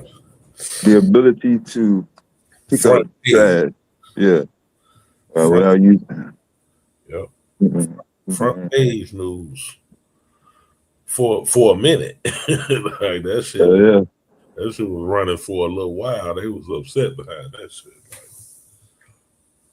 Yeah, most of the people I know that work for the garbage people, they own their buildings. All their cars was new. Hell yeah. They had, the up to date, whatever. Hell yeah. I never met nobody that was a garbage man, and they said, "Damn, we gonna be short for bills or food is short." And look, them boys that make good money, man. My neighbor across the street, her son, he worked for Bridges now. He worked for Bridges now, but he started off with Streets and Sand. Yeah. And shit, at 23, 24, he was buying his second house. Mm-hmm. And gave his first house, put his younger sister in his first house, and bought him another house. Shit. Well, they both was living together in the first, and then he bought another one. He could have been no more than 24, 25 when he working for it, but he had been working for the since he was 19. He had been working for Streets and Sanitation, working on the garbage truck. Yeah. Hell yeah, they make plenty of money. Like you say, new cars, everything. Shit. Yeah. And whatever he wanted at a GM lot. If GM got it, from Cadillac on down. Mm-hmm. Yeah. Boys make good money, man. So yeah, we signed off on machines being involved in retail, factory, manufacturing. Yep.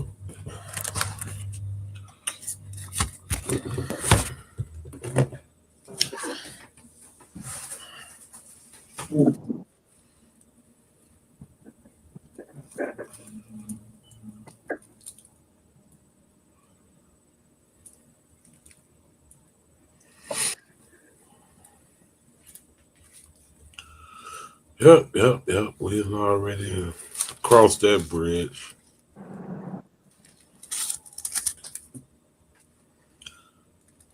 Let's see what the next one gonna be like.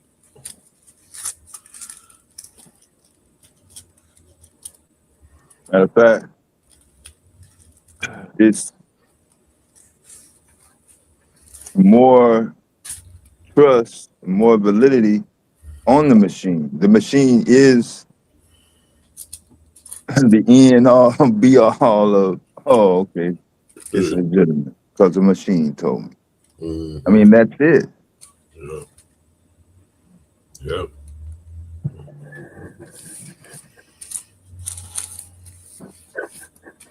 You used to be able to trust Uncle Jed to tell you the directions to go to, wherever, some mechanic shop. And use this type of tool to take this part off, and you be good. You doubt him now and hunt online before you even fucking make the trip. You don't even trust his directions.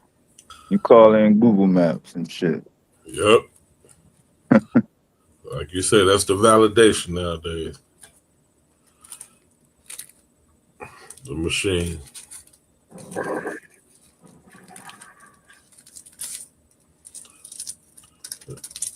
And I know me and you was just doing the same thing back in the Gap. We had all the damn maps in the car and looking at. Yeah, the Rand McNally fold-up joints.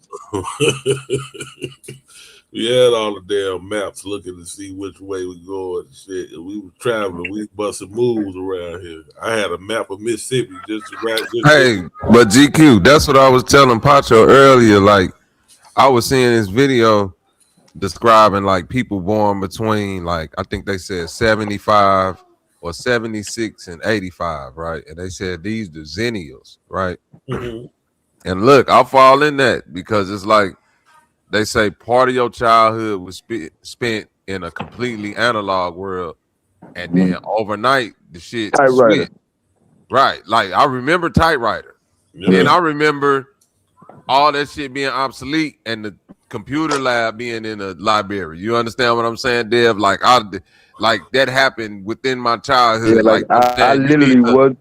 You need to learn how to balance a checkbook and all of that shit. In school, they was teaching us this. Then all of a sudden, overnight, it was like, we finna have debit cards, so that shit gonna be obsolete anyway. So yeah.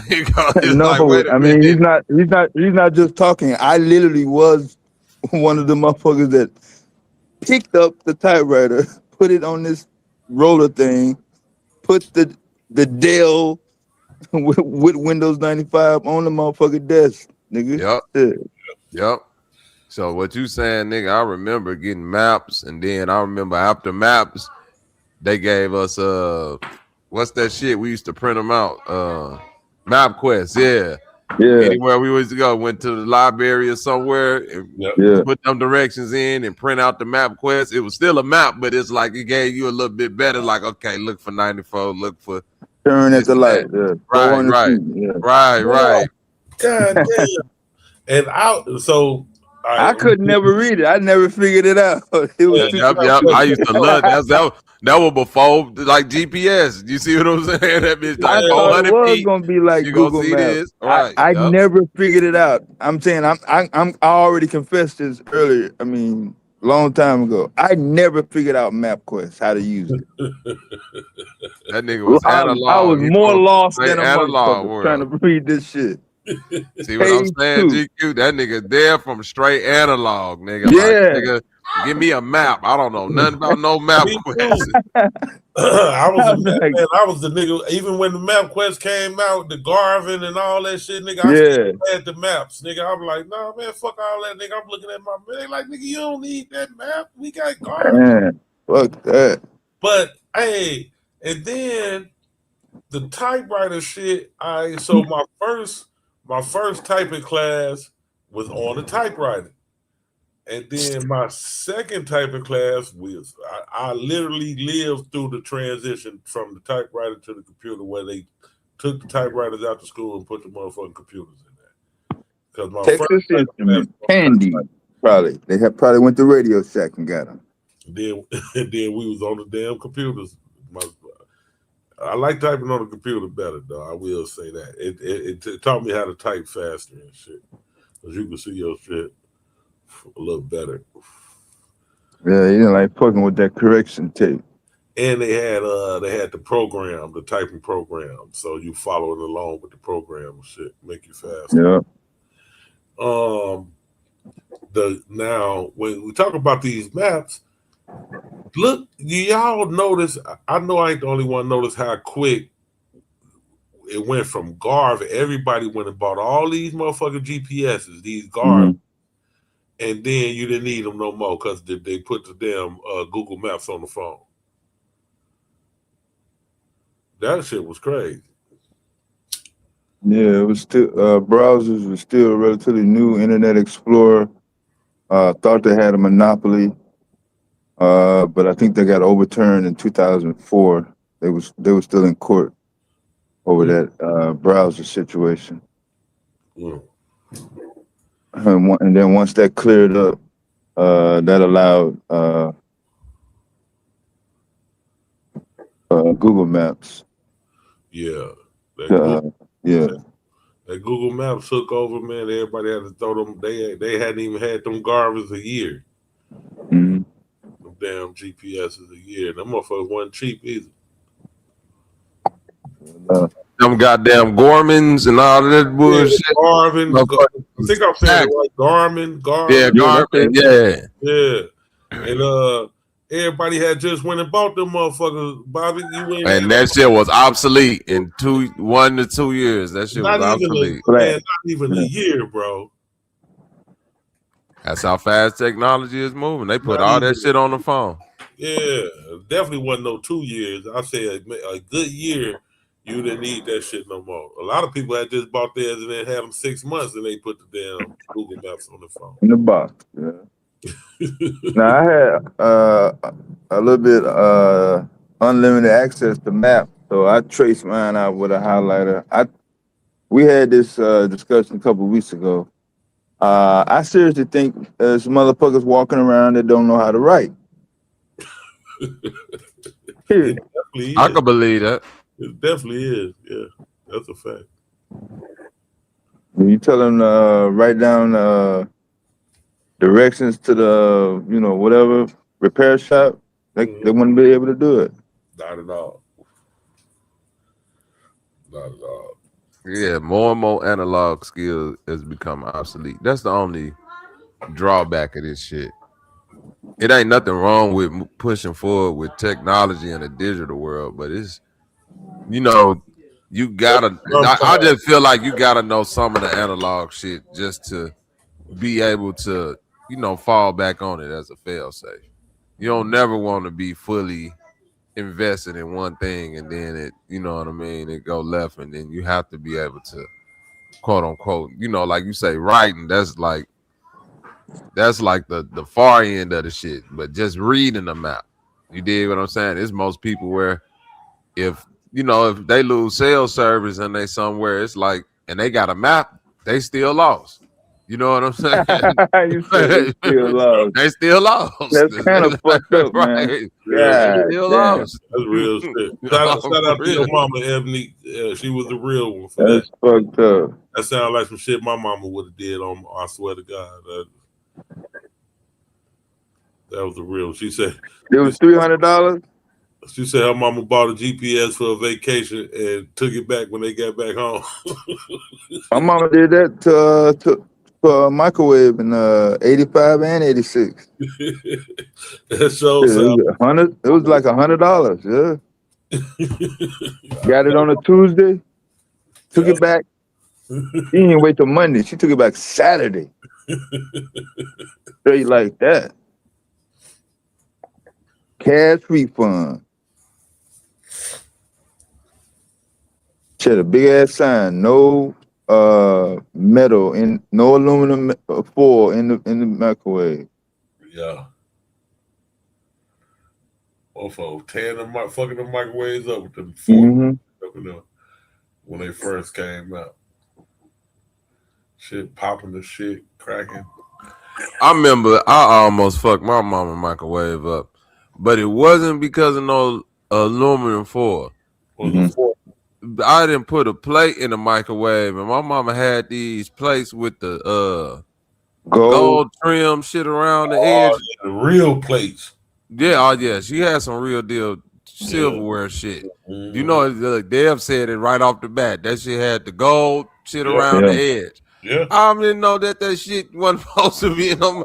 Man, not microwave safe. Nigga, when I pressed start, nigga, you would have thought science experiment was going on in that bitch. How much electricity was I said, what the fuck is going on? You was creating thunder. Nigga, I didn't know look what on your was face, boy. when I tell you, I thought the house was gonna blow yeah. up. Nigga, I opened that door up so quick, I didn't know what to do. God damn. I remember them plates, man. You had to be back in the early stages of the microwave. You had to be careful what plate you put in the microwave. Yeah, they'll say, Mike, you can throw any plate in the microwave now. Yeah, now they don't. If they only make them microwave safe now. Yeah, back then, them plates, bro, with that little gold trim around it, man, that shit would turn your house into a motherfucking thunder bomb, boy. Yeah, I made that little dumbass mistake before.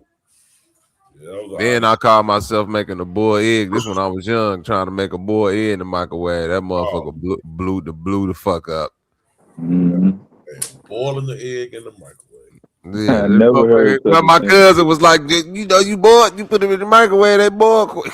Why the fuck I'm listening to this dumbass? Nigga set you up for failure, bro. Man, that shit blew the fuck up. I said, God damn, man. That's crazy. Boil the egg in that. That's what I ain't never heard. That's the first time. Yeah, man. We was young doing goofy ass shit like that. I had to be about 8, 9 years old. Yeah. Like you talk about it's gonna be quicker. Like it's gonna be quicker, just put it in the microwave. You take a long time to boil the egg, nigga. Just boil the water, nigga. Put the egg. Wait till the last second, starving like a motherfucker. Yeah, they was all the them niggas. I need this shit now. That's crazy.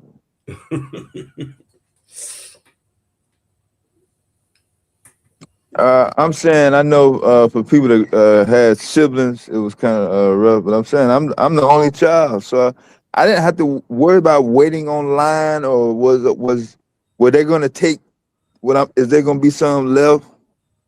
I mean, it was no big deal for the microwave. I mean, it was kind of, man, if you ain't got one, cool. I know some motherfuckers, they'll spaz out if they don't see one. Oh yeah, some people can't live without them. I don't got a microwave now. I don't fuck with microwaves no more. That shit don't. Hey, put that shit in the oven if you want to heat some shit up. That's how I get down. Yeah, you like my big brother, bro. My big brother, that nigga he don't want no microwave nowhere around. Yeah, I don't fuck with the microwaves. I got a little air fryer and a motherfucking oven. If I barbecue at the house, I got the air fryer too. If I barbecue at the house and that nigga come late and his plate got to be warmed up, that nigga gonna throw that motherfucker in the oven. You better not go. Yeah, right in the oven. Don't throw my shit in no microwave. Don't go nowhere near that nigga shit. He gonna spaz out. My wife thought I'd use the microwave at work. I'm like, shit, hell no. I just put my shit, like what I do, I put my lunch in my locker so that shit won't get cold in the refrigerator, and I just eat it like that. I'm like, shit. Yeah. I just eat it like that. I ain't fucking with the microwave. Like a motherfucker. Yeah, hey, that make a gut stronger. That's why the Mexicans out here taking over, nigga. Them niggas eat anything. See, you're scared of the things that's gonna make you stronger. Oh, that nigga that make you gut stronger. That's why the Mexicans taking over. Hell yeah. Fuck all that, man. Let it go left, boy. Any nigga that can drink some water you can't drink might got an edge on you.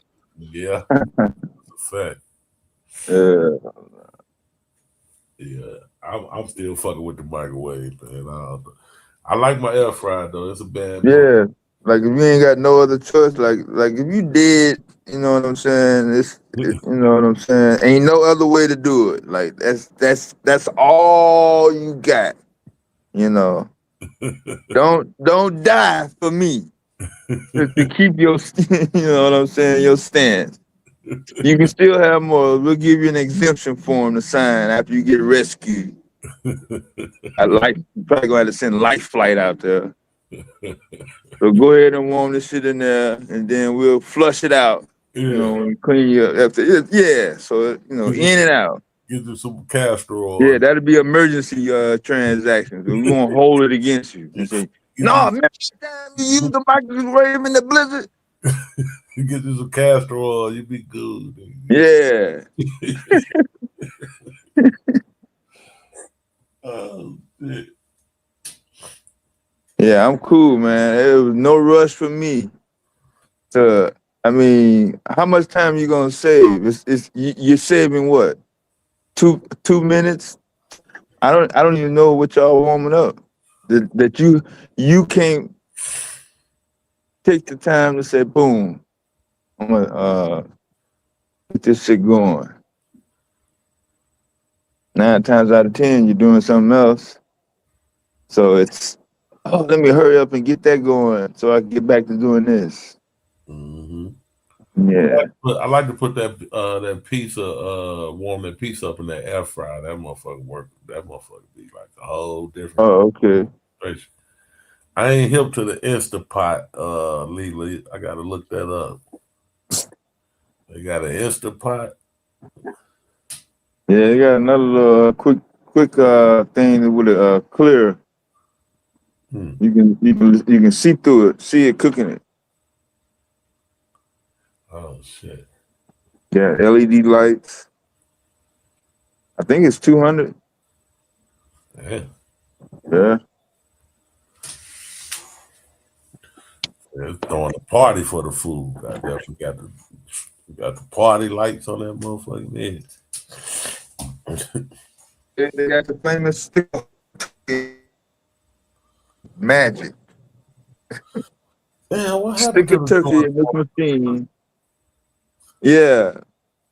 Close it up. Put it on high, and then bam, you got instant Thanksgiving. Like on some jets. Yeah, they speeded up the camera and everything. Yeah. Some jets and shit for real. They used to take their little peel and throw it in the thing, and then come That's out with crazy. a whole peel. No, goddamn well, you can't cook no goddamn fucking turkey in that motherfucker. Got motherfuckers trying to cook gumbo in the shit. Man, doing the most. You can't cook everything in the goddamn air fryer. No. I just warm my piece up and put my hot wings in that motherfucker. But that's my limit on the air fryer right now. Hot wings and pizza. And I don't cook the pizza in the air fryer. I just warm it up in the air fryer. But I will cook the hot wings in the air fryer.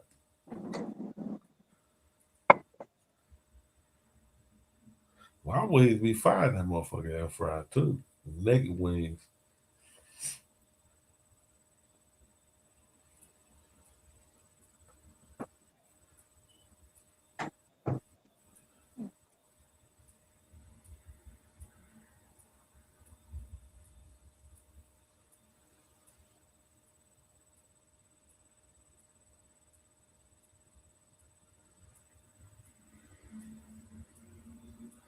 Got to put that turkey in the deep fry. That's the best turkey.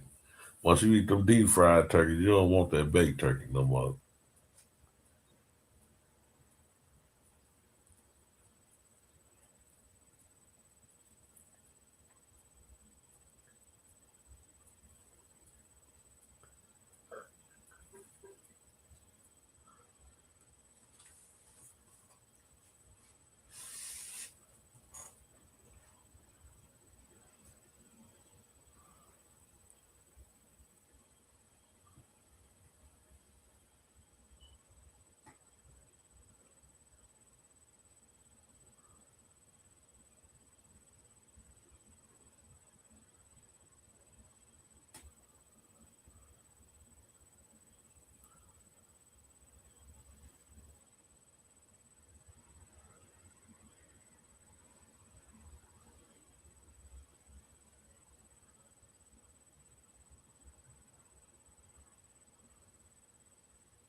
Put some smoked turkey legs in the crock pot.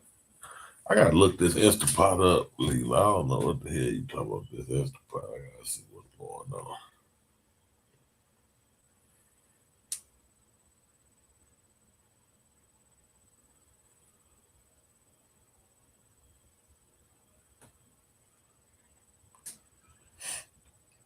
Dev trying to 3D print a turkey. Yeah, just like the Jetson, whatever that machine that was, push a button, come out steaming, freshly seasoned, just right, you know, no matter what you want. 5-course meal. Oh, the pressure cooker. Oh, Pressure. Yeah, that pressure cooker up there, motherfucker. Yeah, I'm looking at it now, Leela, on here.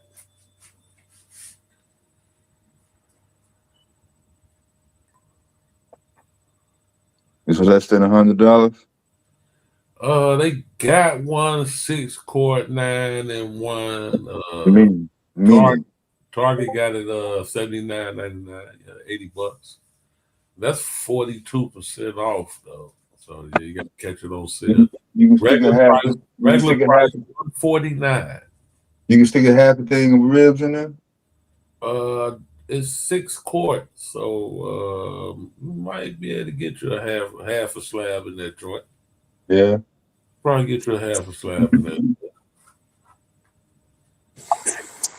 $80. Yeah, 6 quarts. Yeah, I think it gets you a half a slab in there. Oh, pressure cooker. Pressure.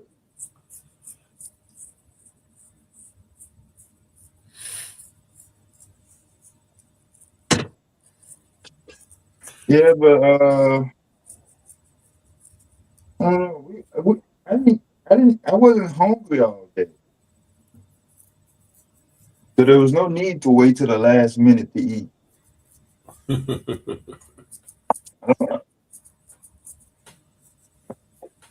It's me. Yeah, people be going crazy. Yeah, I always had something to do. Yeah, wait till they starve and now they. At the last second, like you finna die. Yeah, I'm so hungry. Oh Lord. God damn. You ain't did shit. You ain't got nothing else. Goddamn freezer box and nothing. At least tell somebody to get it out. God damn, if you don't want to get up, at least say, yo, so-and-so, you know. Throw that over in the goddamn fucking sink or something. Yeah. Nope.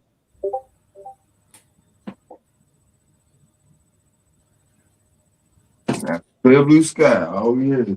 Put it in some water and put some salt on it. That salt will thaw it out quick.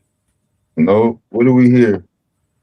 Somebody's stomach growling. Sound like a train coming down the goddamn fucking back road and shit. What's that goddamn noise?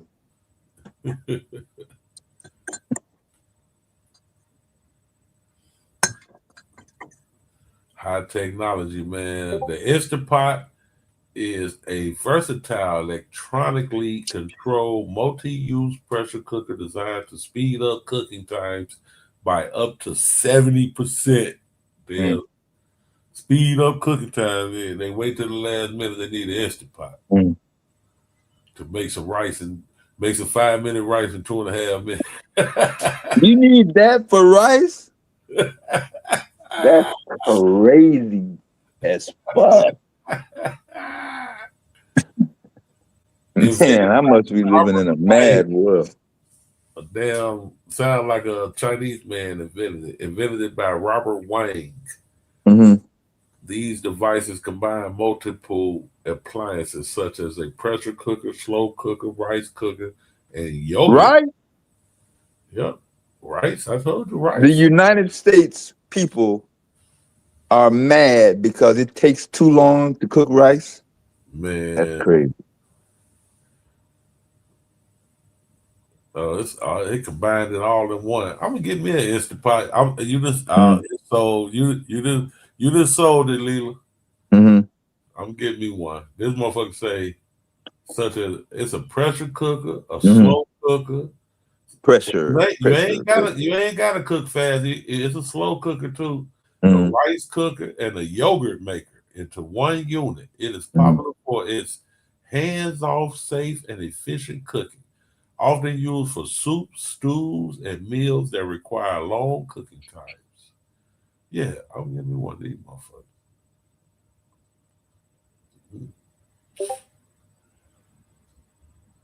Sound like a good $80. Yeah. That ain't no bad $80. I'm gonna give it to They're gonna blow that tonight in the club. I'm gonna give it to wifey for Valentine's Day. Pressure. I got you an Instant Pot, baby. Magic. Have 5-course goddamn lasagna, motherfucking Giordano's class 5-star goddamn menu, award-winning banquet style goddamn shits in no time. Flat. That's a lick right there. And they don't sell that Target. Shit, I'm gonna put this order in.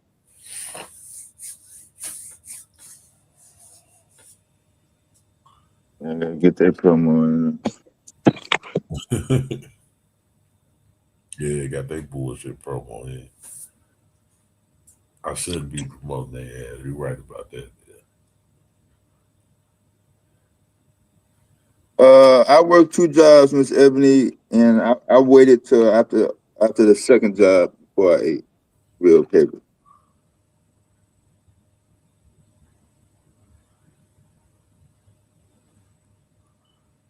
So both jobs was downtown, so I could get off at 2:30 and start the other one at 3. No bus pass. Ebony, you know how bad I wish I had me, and I used to be so mad I had to sit on that hot ass porch and shell them goddamn peas and them butter beans all goddamn day. Garbage bag, 30-gallon garbage bags full, man. I'm talking about I lived on the farm in Mississippi.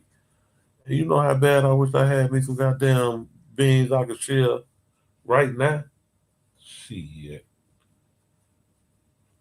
I'm tired of buying black-eyed peas and butter beans in a goddamn frozen bag.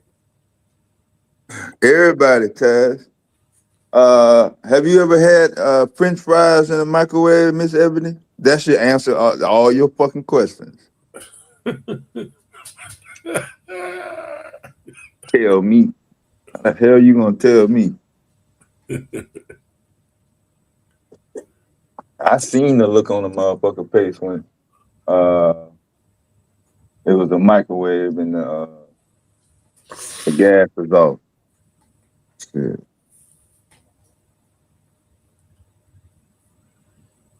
Motherfucker try to get that shit going in the microwave.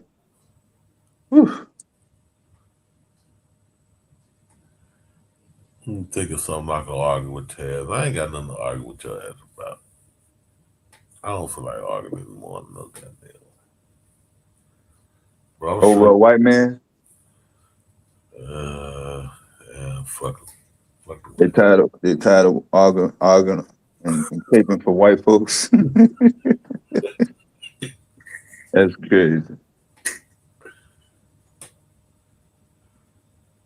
I would argue that you niggas is caping.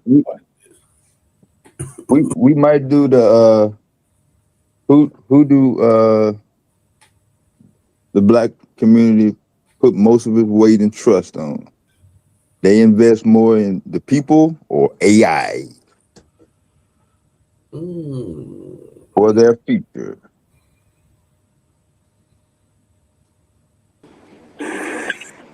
AI. What's up? Hey y'all. Hey, what's up? We made it to the NO. I want to introduce you guys to my first stop in New Orleans, which is a black-owned company called Main Squeeze Juice, and meet the owners. All right, man. Yes. So make sure you guys, if you stop in, you guys check them out, okay? Let's see them again. Where Say they hi, at? y'all. Tell them who you are. Dr. Brittany. I'm April. All right. Okay, we got a doctor in the house. You got a doctor in the house. That's right. Yes, Company. That's right. Tell them a little bit about your company, real fast. Yes. So Main Squeeze is a 100% plant-based product. We have 2 to 4 pounds of produce in all of our juices and our smoothies. Do not have any ice, no additives, and we also bought in a specialty coffee. Yes. So the Royal Bean is a specialty coffee company, and we promote the highest grade of coffee through community quality and connection. So what better way to do that with my sister right here, Dr. Brittany? Royal Bean, okay. Bam, y'all. All right, peace. That's We'll what's be up. back later. Bye. We're gonna check y'all out when we Thank come you to so NO. much. I appreciate you. In and out. That's a quick hitter. That's what's up. Black excellence at work.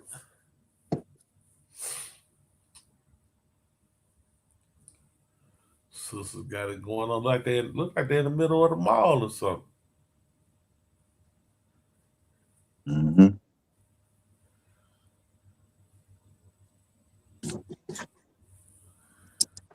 I fuck with them smoothies.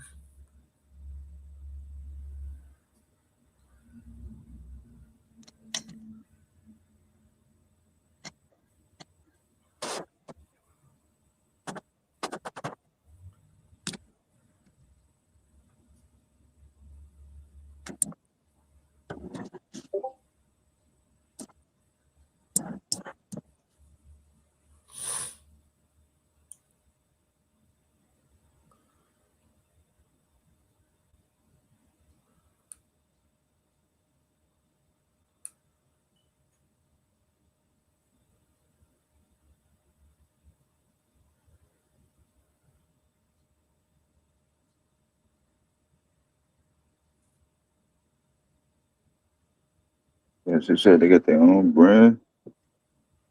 Yep. Royal Bean Coffee.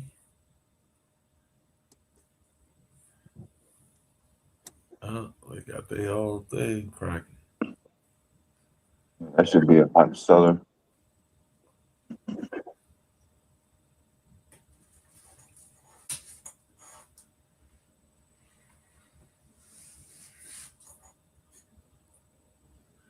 That's what it's all about right there, though. Entrepreneurship, black ownership. Your own brand, your own products. Like the old man say, make something. Wale. Where Wale at?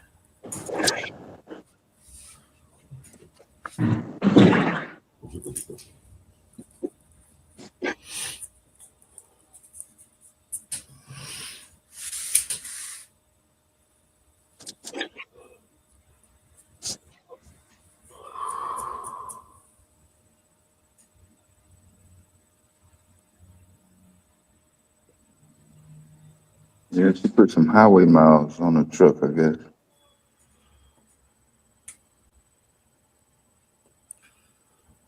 She rolled on down.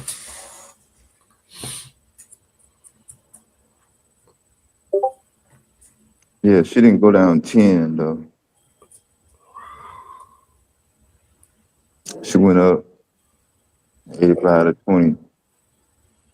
85 to 20? Yeah. Yeah. Oh, okay, yeah. That's a good way to go though. It'll take 20 straight through yeah. You gonna come through like Tupelo. Mm-hmm.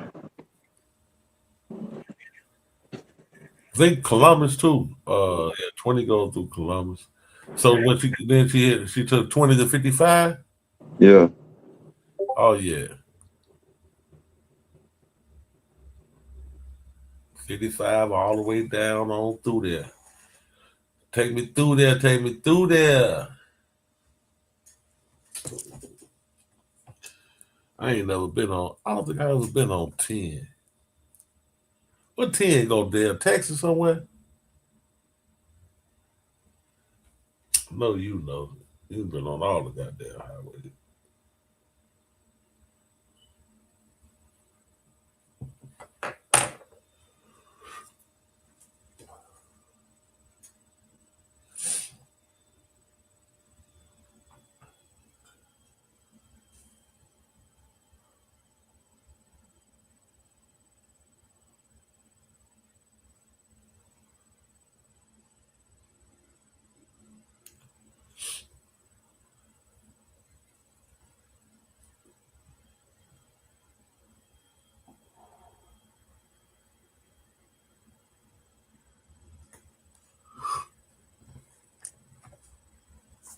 Mardi Gras ain't finna start it.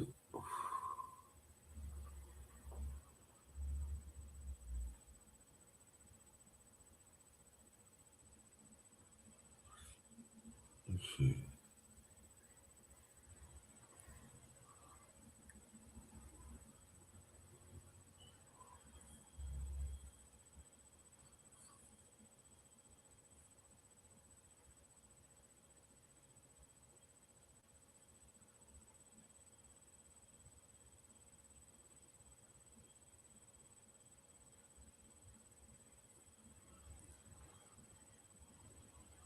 Oh no, that's next week. February 17th. February 6th. Oh no, it has started. Okay. Starting on February 6th. Fat Tuesday is the 17th. Mardi Gras has begun.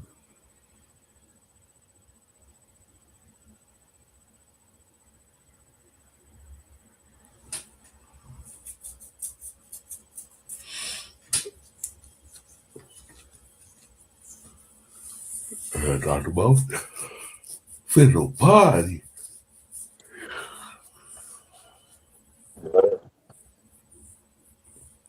I say Mardi Gras didn't start it.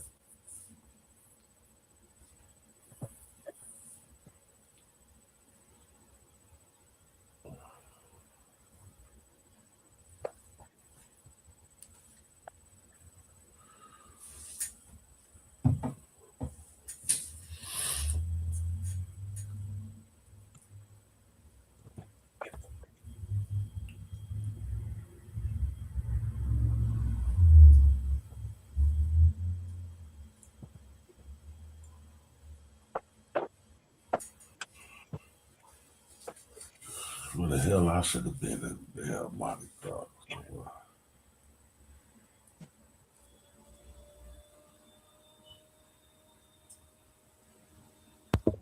You trying to go to Mardi Gras, GQ? I should have been. Shit. I'm sleeping. I'm sorry. I slept on the Mardi Gras. This started. I don't know. I'm thinking about it now. Like I need to be down there with Dr. Mo at living life.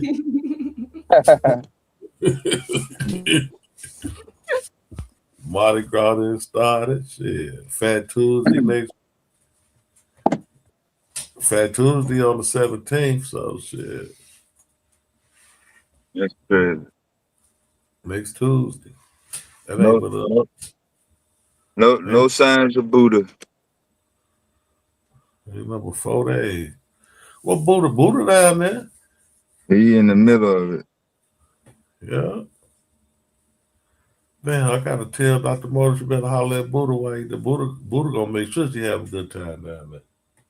Buddha be partying, man. Yeah. I think Buddha be partying.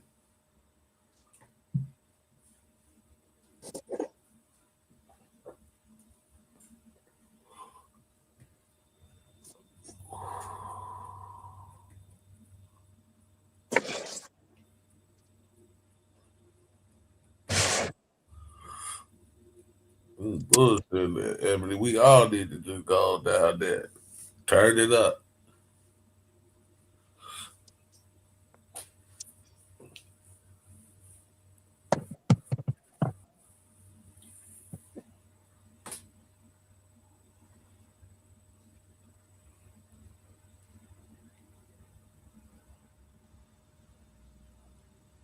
Definitely give me some black eyed peas and butter beans, some fresh ones then. Butter. Stop right there in Mississippi and load up. Oh, I was just gonna say, I take that back. She might not have went through the top part of it.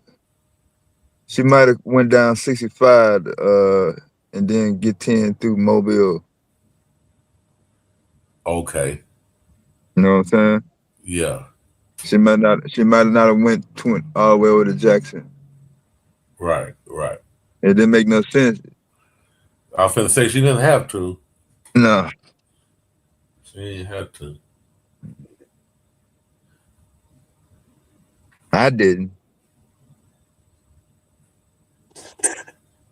Where do 10 go there? That's what I was asking you. Mm-hmm.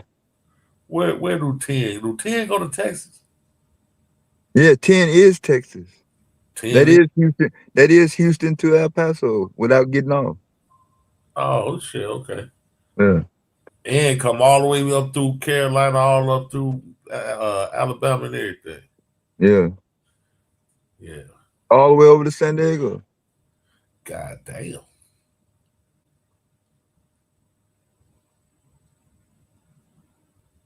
Yeah, I ain't never been on that motherfucking team. Yeah, it ain't nothing out there. It shouldn't be no reason for you to be out there. You did good, JQ. You didn't do like my dumb ass. The sun go down. I got the lights on bright. Still can't see jack fucking shit on 10.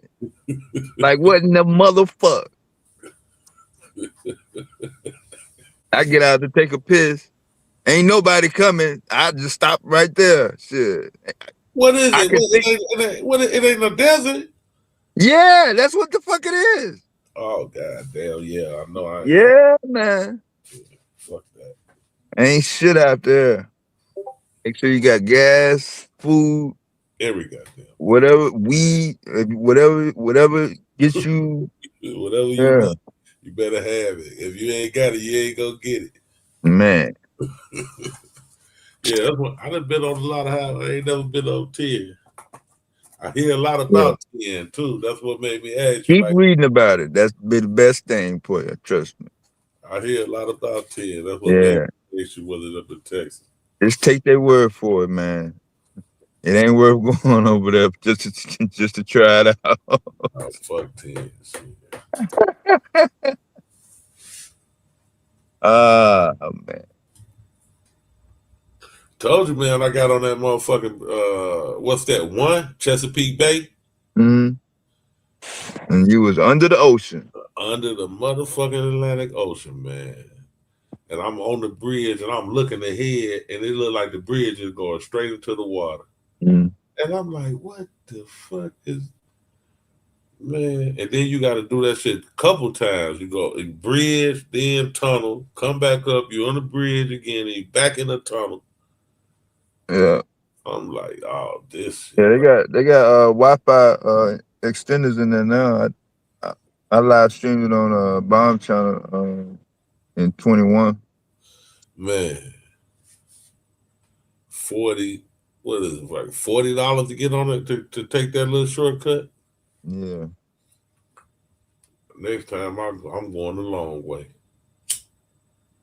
Fuck that. I know it say you, because I was leaving Virginia Beach. That's when my daughter was in Virginia Beach. She up in DC now though. But when she was in Virginia Beach, I was leaving there going to New York to Brooklyn to visit my sister. So that instead of me having to go all around, that supposed to save me like 2 hours, like an hour and a half, 2 hours going across there. But yeah, next time I'm gonna elect to go around. I don't like that bridge. Yeah, I went in that tunnel in '88 when I was in the Navy in a Honda. In 2017, 2019, and 2021. You was in the big truck? Yeah, them later years, yeah. Man.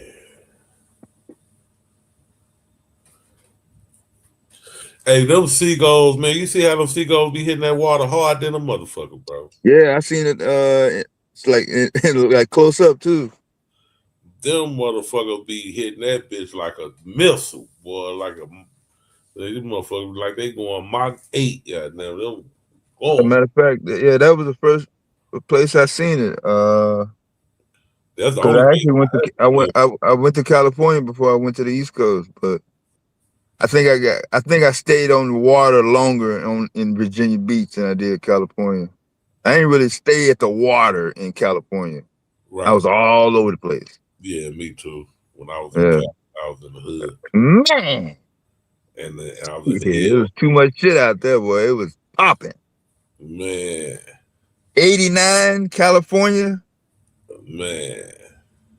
19 years old. I went to Cali. It was 02? Like 2002, yeah. Yeah, still on and popping. It was on and popping, but not like 89, goddamn. I could imagine the 89. I'm at the height of Too Short, MC Hammer. Man. Before Dr. Dre. Oh, Big man. Brother was all in your business and shit. NWA on the set. They literally riding in the same streets. Mm-hmm. That was before Big Brother was all in your business. You had cell phones and shit to worry you and shit. That when nigga was living freely. Yeah.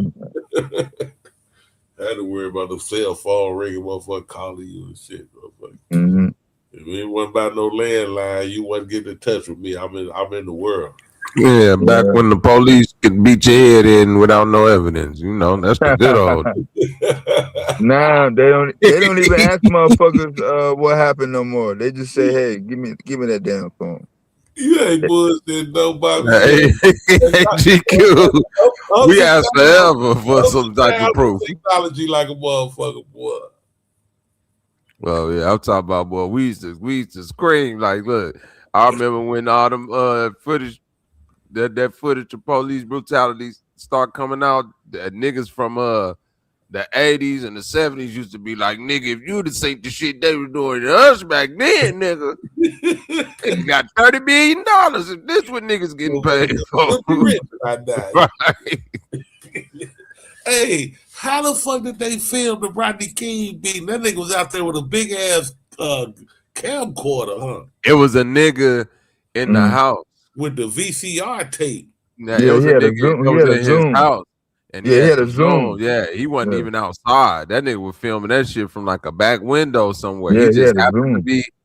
Yeah, he just happened to be. That's what's so cold about the Rodney King shit though, because that's like the first.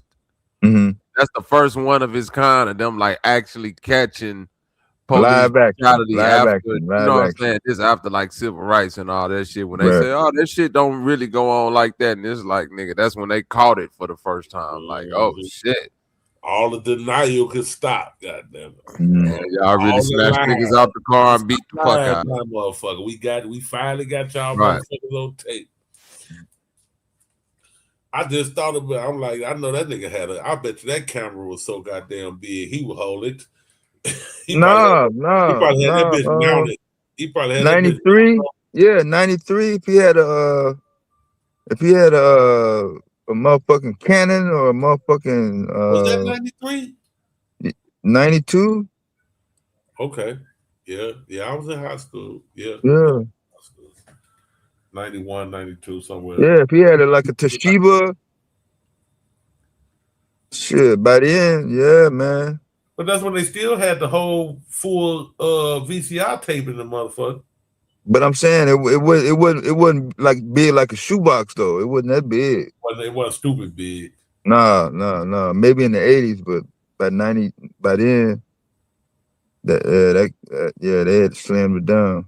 They were getting ready. Nigga had the zoom on that bitch, huh? Yeah, that's what I'm saying. Yeah.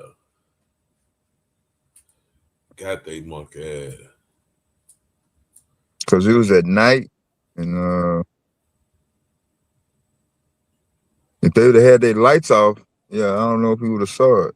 Yeah, they had the lights on so they could see what they was doing. Make sure they took their time on Rodney King too. That motherfucker. They took their time for real. That wasn't no quick in and out right there. Pause. That motherfucker. And then the day of the verdict, yeah, I did take off work. I don't even think I called in or let them know I wasn't coming. They knew I wasn't coming in. A bunch of us. They ain't do nothing though. No. Nobody get at least at our job. I heard some motherfuckers got fired for not going to work on O.J. Simpson and Rodney King verdict day.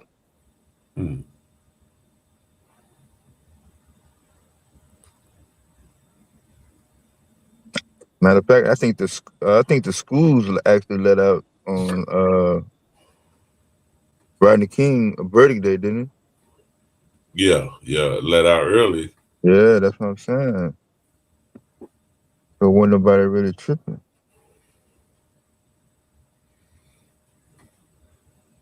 Cause it definitely was up. I predicted that they would just say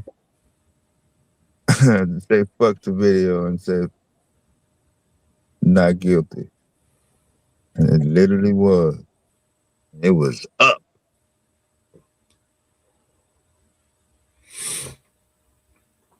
The Rodney King riots.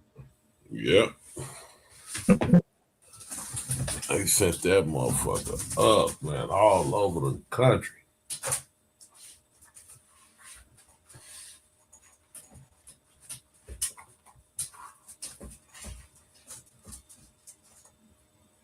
Dateline, Nightline, 60 Minutes.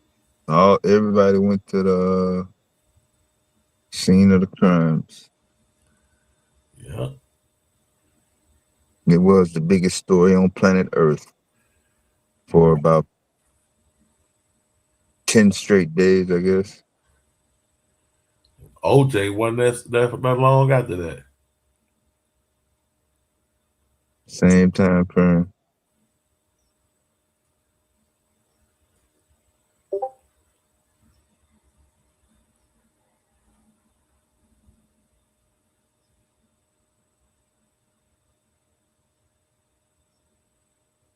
Daniel let y'all out of school for OJ verdict day, real?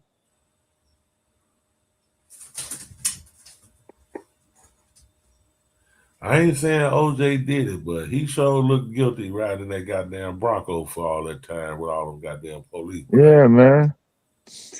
That was the first time we seen that too. We've never seen a superstar in live action with police. Yeah. Celebrity. Right. Live action. Slowest high-speed chase in American history. Motherfucker was doing 22 miles an hour all the way up the highway with 3,000 police cars behind. For the next 18 months, Ford truck dealership lots backlog, jam-packed with that model. I be watching the auctions on Speed Channel, man. You see them Broncos now, how they then hook them OJ Broncos up now. Monster truck, yeah. Putting them new motors in them and leather, man. They got them boys hooked up. Well, now, why did they come out with that bullshit ass Bronco there with this damn 4-cylinder and a little bit ass piece of shit? They should have kept that. That was a disservice to the Bronco. Yeah. That motherfucker little as hell, little on the inside. It's crazy.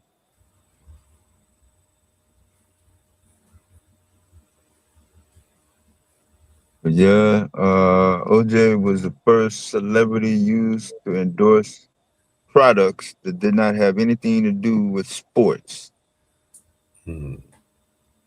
Deodorant, Right Guard. Yeah. First athlete. Yeah. We didn't know So that's the first way. What's it called?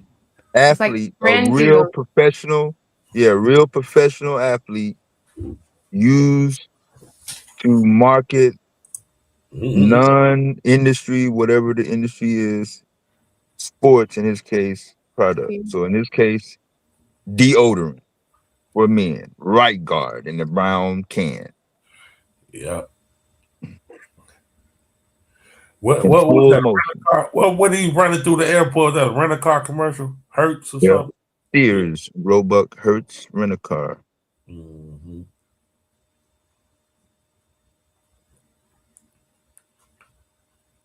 Goddamn OJ. Yeah. Literally had me looking for the hurdles when we went to the airport. I was gonna try to clear it. He paid away. Yeah, man. For these niggas to get him some money. Wouldn't have been no Y'all hang. would y'all think OJ did it? Hell yeah. I think I don't know. I ain't gonna speak on that. I just say he looked Somebody guilty. pull the trigger. Stab. It was stabbing. It wasn't no shooting, was it? It was Stab. Yeah. I don't know. I ain't gonna say, but I will say he looked guilty in that Bronco ride up with all the damn police. I just don't. That's the only part that is kind of tricky right there. Like, if you did, what the fuck is you running from the police for? Mm-hmm. If you ain't do the shit. Now and it was your wife that you supposed to been grieving and don't going through all the motion. You ain't supposed to be on the highway in the Bronco talking about you gonna kill. Do you think it was the drugs? That probably made him, react like that. I don't know, bro. That's the first time I heard the drugs situation. Yeah. I ain't never heard nobody put the drugs on OJ before. Yeah, that's what I'm saying. Yeah, that is kind of definitely funny for him to bust that move. Would you say driving 22 miles on the highway? Yeah. Traffic. Nigga stopped the whole NBA finals with that, huh? Yeah, that nigga.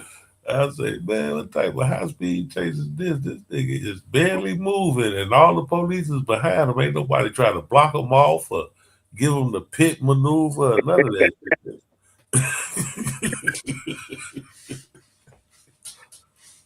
They showed that nigga a lot of respect. It's OJ. Can't do him like you do the rest of these niggas.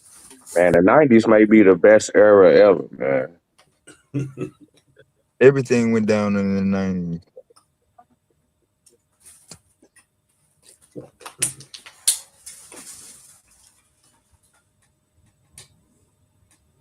Hey, but I got a question. You say what? The 90s was the first time you saw certified music superstar become a certified superstar movie star. Hold on, will you talk about with Tupac? Before him. Hold on. Hip hop superstar. Nah, not LL Cool J.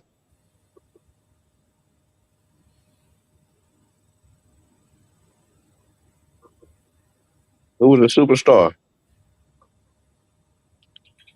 before with Tupac as far as within the movies? Will Smith. Oh yeah, Will Smith. Damn, would you consider him? I guess a rap star or something like that. Will Smith? Yeah, Jazzy Jeff. Yeah, fucking yeah, Will Smith for damn. You crazy?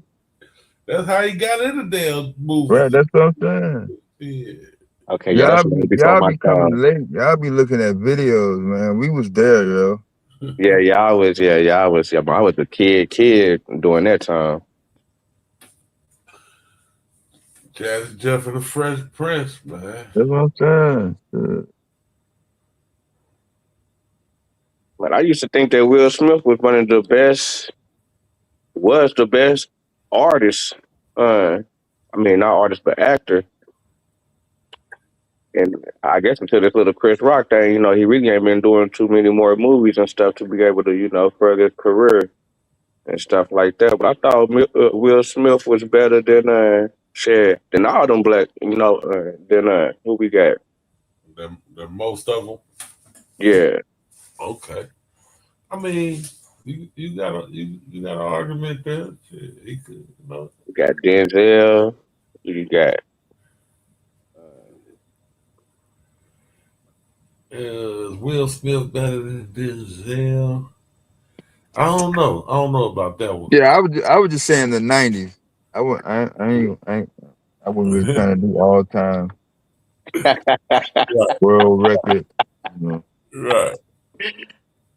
From 1990 to 1999,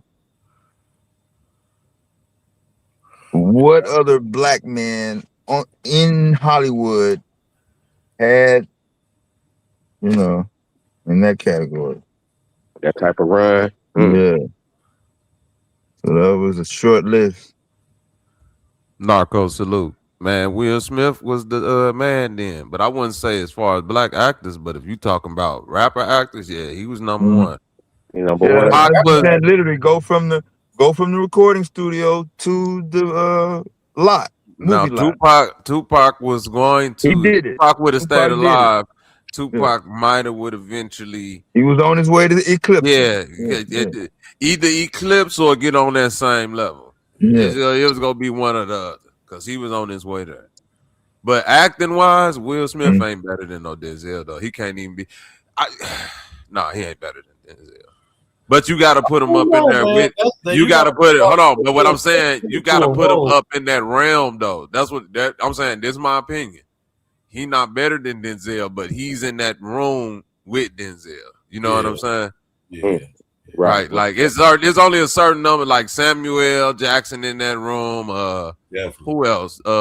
What's my nigga Forrest Whitaker? He might be up in there. Like it's only it's a room of black actors, and whether you like Will Smith or not, Eddie Murphy up in there, right? Whether if you like Will Smith or not, he do got some defining roles where it's like, he did the thing.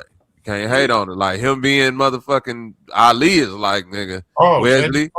Wesley Snipes up in there, Jamie Foxx up in there. Yeah, it's just certain people who got them and that got that shit now. Yeah. He one of them. Identity. Don't do that. That nigga gonna say stop it, bro.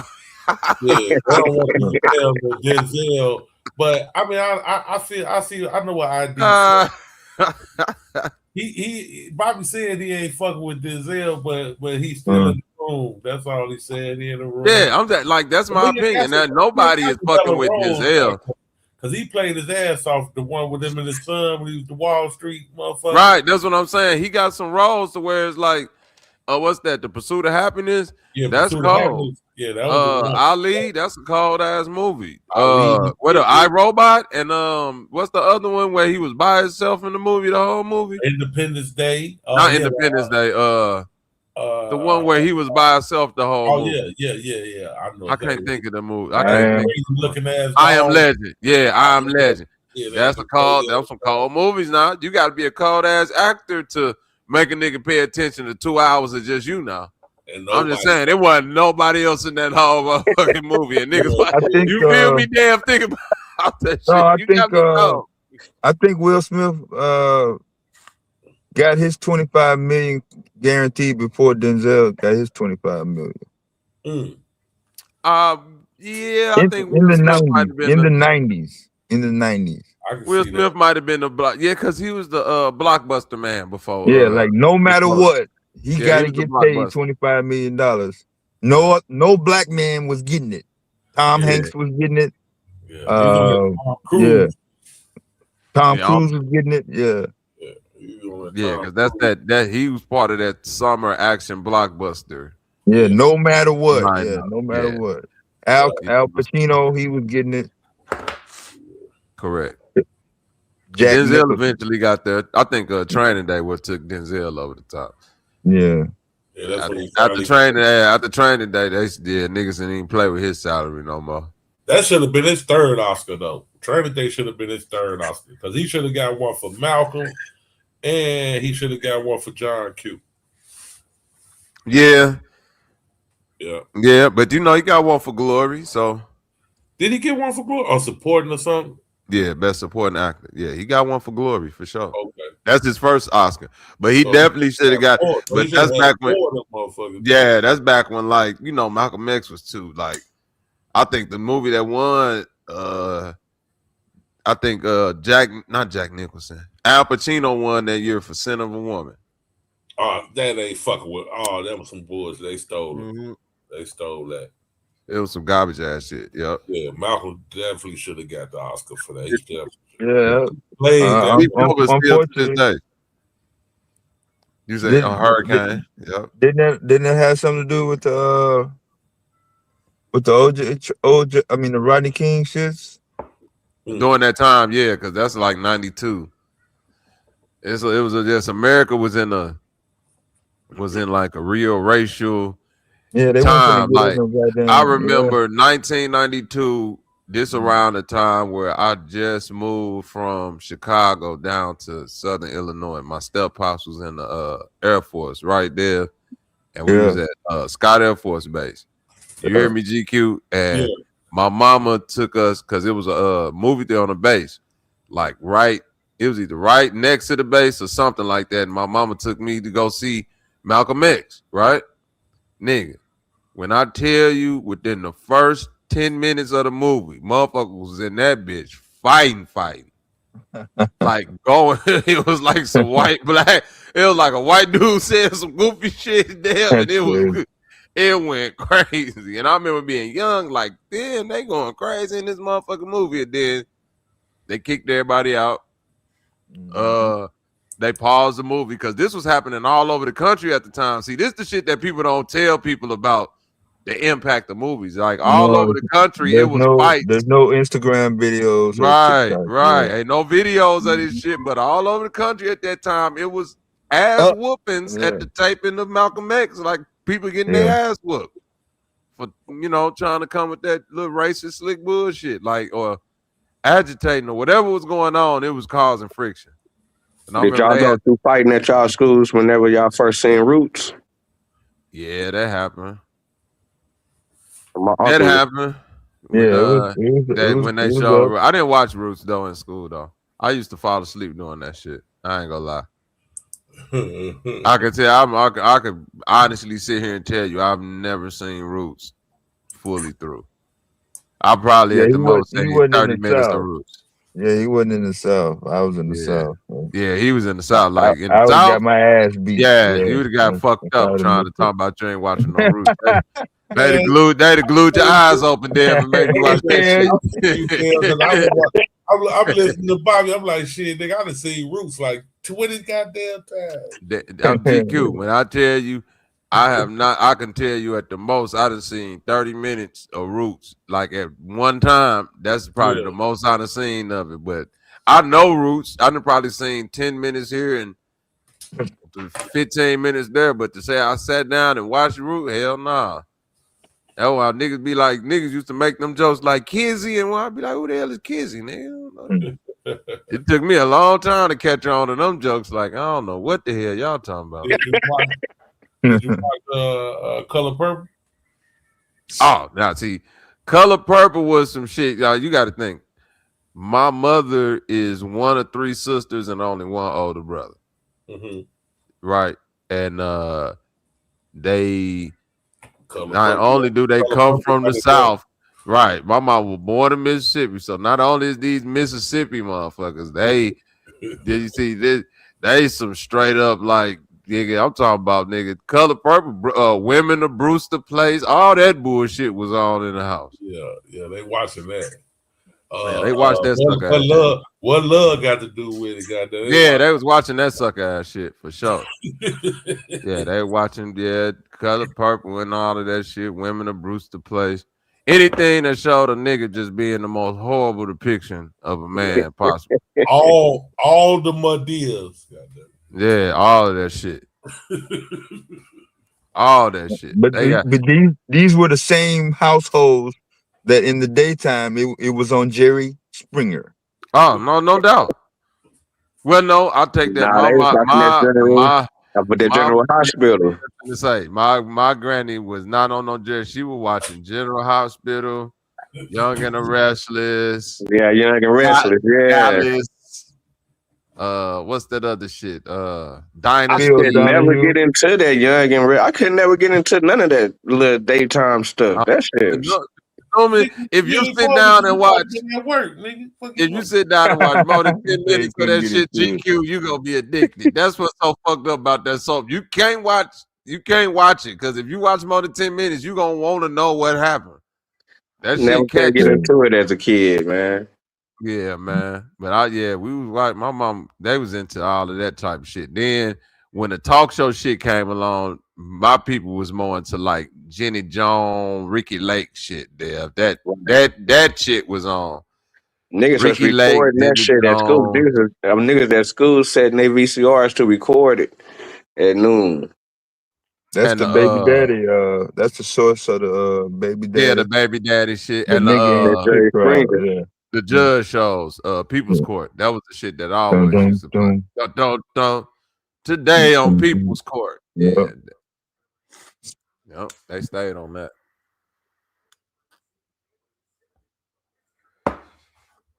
Hey, Will, would there ever be that might have been the first my bad.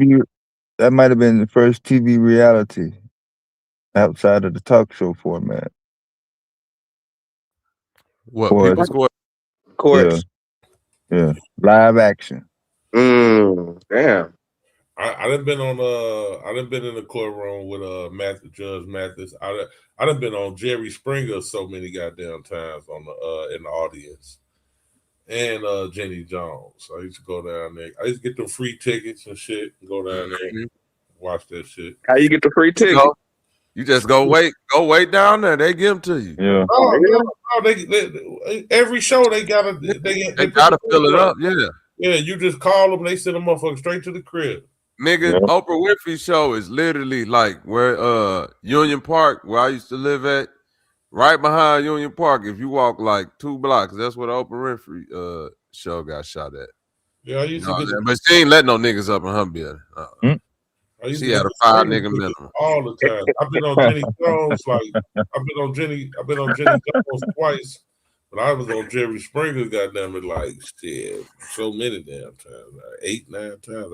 I remember my cousin was so disappointed, GQ, because she went to school for video production and all of that shit. You know, she from Chicago, and then she was like, she thought she was gonna be like to produce the Oprah Winfrey show and all that, man. When she found out that Oprah ain't fuck with black people, she was like, fuck this funky bitch. You know, I was dying. I was like, damn. Jerry, because Jerry fuck with niggas. No, Jerry fuck with niggas for sure. Jerry fuck with niggas. Jerry talk shit. Man, I used to go, I done been in the elevator with Jerry, cracking jokes with him and shit. Man, that motherfucker Jerry crazy little motherfucker. He got his staff black. Jenny Jones used to fuck with niggas. Jenny Jones fuck with niggas too. Yeah, she had Oprah though. Oprah had white. Hey, what about Sally? Was Sally up there? I don't think that was Chicago. Sally Jesse. I don't think that was Chicago. I don't think Sally. Yeah, that was New York. But what you call it was on there. Bill Curtis. Judge Mathis was right there at the NBC studio. All that right there on Michigan at the NBC. Right. studio. Okay, I know what you're talking about. Right there on that it's sit right there on the corner. Yep, that's why we used to go down that motherfucker. We used to be in that bitch lit. Chicago is Gotham City for real, Vino. That's what I'm trying to tell niggas. Like, I ain't got nothing against the South, but it's like knowing how to navigate the city is just make you a whole different type of nigga, man. I can't help it, baby. And I ain't never been to Chicago, man. I'm gonna definitely have to go up there. I definitely got to get that off my mind. I think this video of this chick from New York, right? And she was visiting Chicago for the first time, and she was like, I don't know where the fuck I'm at, but these motherfuckers got a street up underneath the street, up underneath the street. She was on Lower Wacker. She was on Wacker. Look, you know where she was at. Look, she was like, I That's don't right even there. know Hey, where the look, fuck to go the right funny, now. that's right I there used where to stay on the NBC Lower Wacker. Studios at. Yeah, right. That's why I said that, because that's where the studio, that's where the Yep, studio and shit NBC at. Studios right there. It's 3 levels out there. You be. That's what made me think of that shit. I'm like, yeah, that's over there off Wacker, by Wacker and shit. Wacker in Michigan. Yep. NBC Studio. You be underground, and you go down another motherfucking level. The parking lot is down up under that motherfucker. Hey, but I was able to, I guess, be cool with some niggas from Chicago, because a lot of Chicago niggas be going to Langston University. A lot of Chicago niggas in Detroit, in Oklahoma, a little black college in Oklahoma. Langston? Yeah, Langston University. Oh, okay. Because I went to grammar school at Langston Hughes. And yeah, it used to be groups of niggas from Chicago and Detroit. Like, damn, these niggas came from Chicago and Detroit way down here. It like, makes sense though, because a be lot of Chicago niggas end up Detroit. in like Iowa. So yeah, the Oklahoma and Nebraska don't surprise me. They probably was recruiting. They probably was recruiting up here. Where you at, Rio? It's hella Chicago niggas everywhere. That's what's starting to get crazy, because we're starting to be a extreme exodus of niggas out of Chicago. Yeah. To the south, yeah. Back to the south, back out west, because it's hella Chicago niggas in Arizona, my people keep telling me. Yeah. Oh, Arizona bit, that's legendary. You know, that's Cubs, you know, that's where the Cubs they spring training camp and all that shit. Right, spring training, right. Yeah, so Lou went out there. Arizona's like a sister city of some type shit. Phoenix, I think. One of them is like Mesa. Hey, what's y'all coldest football player to come up out of Chicago? Probably Donovan McNabb. They from Chicago? Yep. Damn, I ain't even know that. Damn, that's crazy. That's legend. I ain't even know that. See?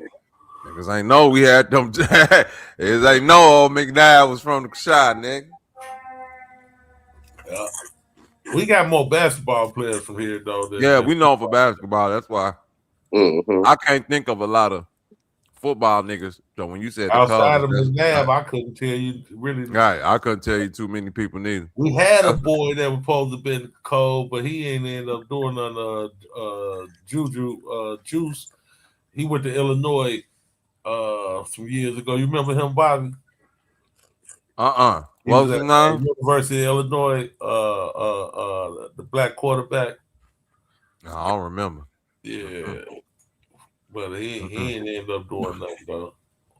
It's always a bunch of dudes from down here in East St. Louis, Illinois, that go make it to the NFL side of the game. But when you talking about basketball, that's Chicago. Basketball and baseball, that's Chicago right there.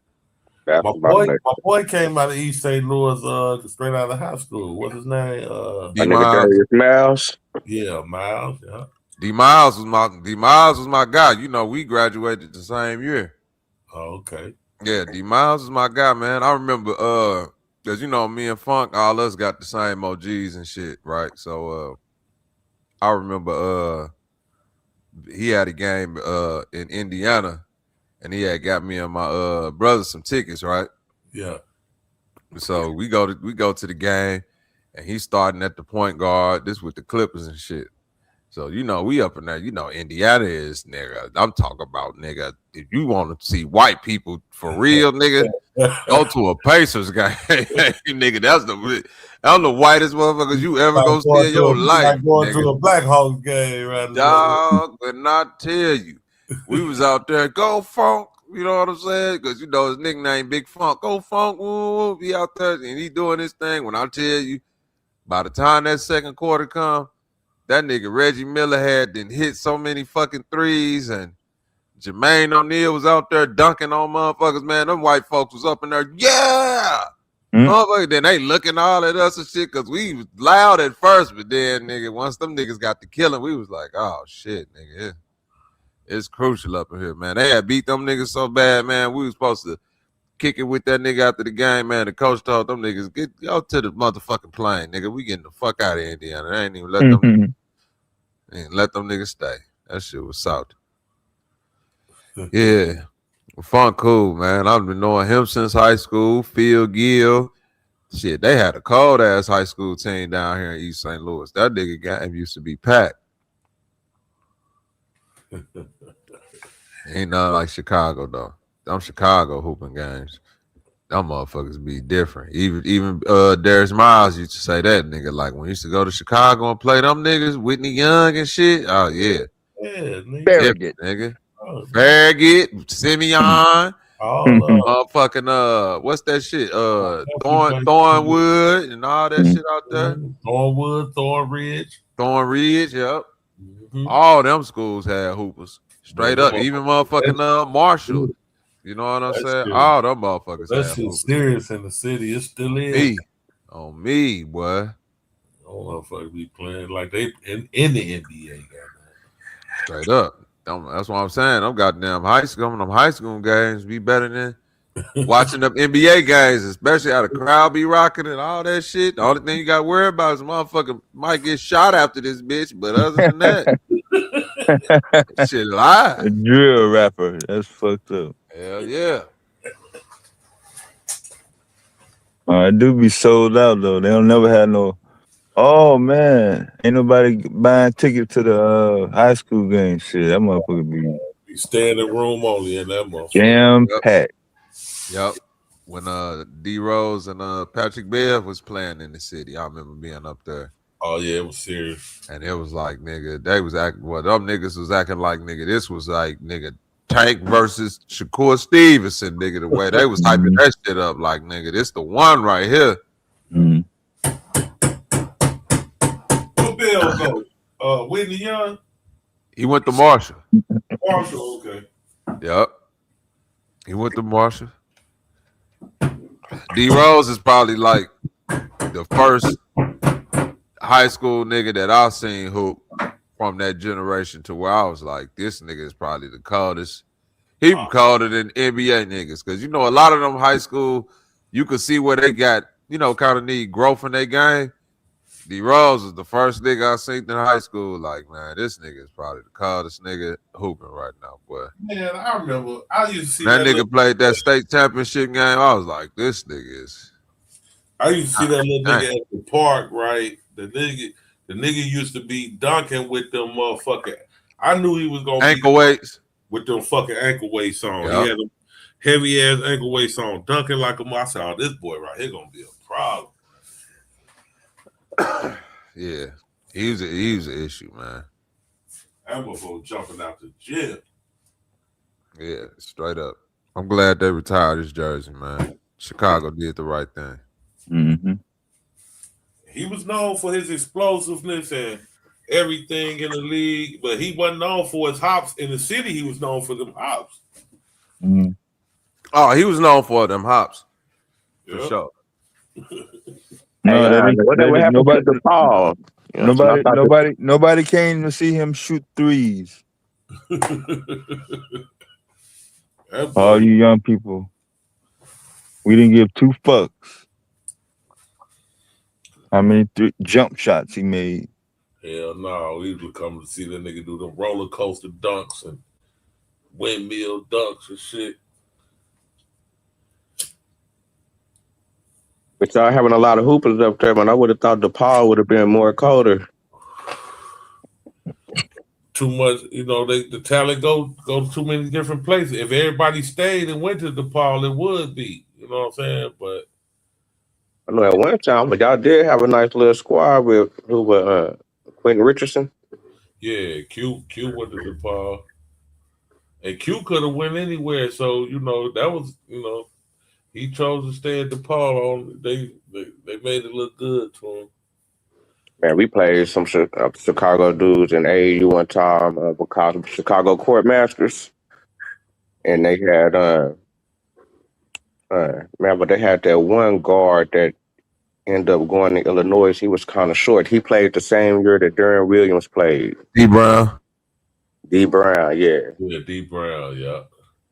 D Brown and Luther Head was rough. Like I thought Luther Head was gonna be a fucking monster in the league. I ain't gonna. If you would have seen Luther Head in high school, you'd have thought this nigga was gonna be one of the coldest nigga. He was another one, like nigga. That nigga still a Chicago legend, like a he a legend for sure. Luther Head high school shit was incredible. Yeah, that little I'm talking about a morning. nigga that was dunking on niggas. Like I don't know what happened to them nigga athleticism once they leave Chicago, but it's like. It's something about that Chicago water that get them niggas like a couple more inches on their vertical, boy. Cause man, he used to be dunking on shit, boy. What was that TV show that was coming on in the morning with him? And it was another cold dude from Chicago, little short black nigga. He was cold. He played a couple years in the league. That's my nigga from Crane, 𝘿𝙘𝙈. 𝘿𝙘𝙈. Man, that's the Crane. That's the West Side legends right there, GQ. Yeah. My cousin that went to school with 𝘿𝙘𝙈, Will the Thrill. Now that's another little raw nigga. Him, Tony Allen, they was all on that Crane team. Had the hoopers though. The West Side got a lot of legends though. Well, no, for sure. We just got that. No, it's a. You not listen. I'll say this.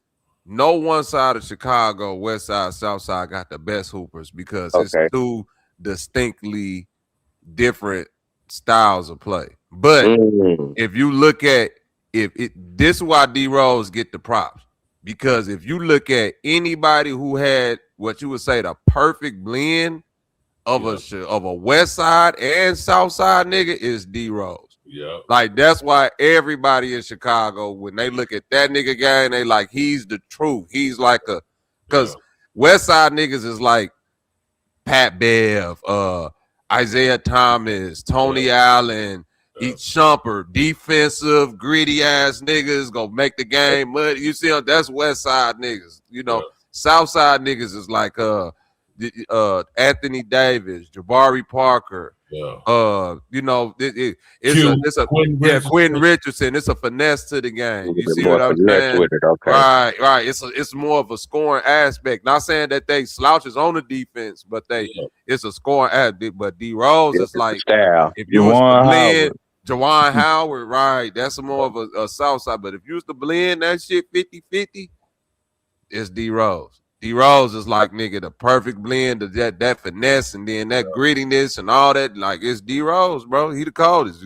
Yeah, man. But like, everybody admit that. He should have beat Kansas that one year, man. He missed some free throws. I was sick, man. I hate Kansas University, man. Juwan is another South Side like you like. Yeah, like Bobby say, you can see that. You know that's just all Southside Chicago and that nigga boy. Yeah, I saw Juwan in '95 at Harold's Chicken on 87th and the damn round with some girl. No bodyguards, just out the blue. I'm like, damn. Even motherfucking Doc Rivers. That's Chicago South. That's Southside too, nigga. Yeah, Doc Southside. Hey, West Side was that one dude from that they said they got killed in high school. They said that was gonna be the coldest, but he got shot. That's Southside. Okay. Yeah, it's Simeon. Yeah, Simeon. He was same school. D Rose Roy's number. That's the school D Rose. That's the number D Rose won high school. Yeah. Okay. Yeah, he was gonna be he would have been the truth. Sure. After him, it was the nigga Kevin Garnett went to school with, Ronnie Fields.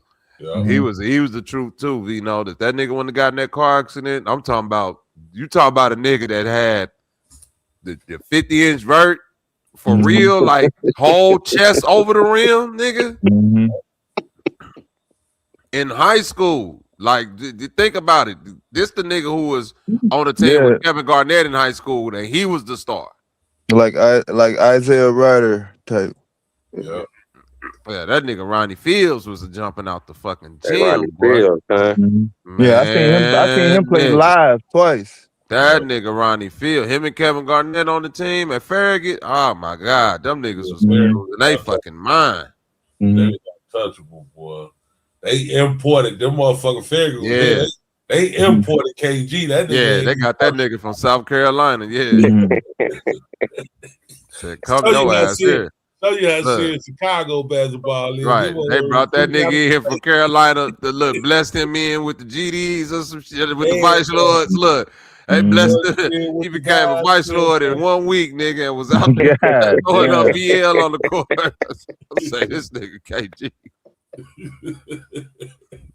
gang banging and everything. KG was with all the He was in there too. players in the NBA from And he'll talk shit to you too, V-No. That's what I'm saying. But that 90s, man, was a different era, man, because I remember going to them high school games and seeing the older niggas on the court in high school throwing up the hood.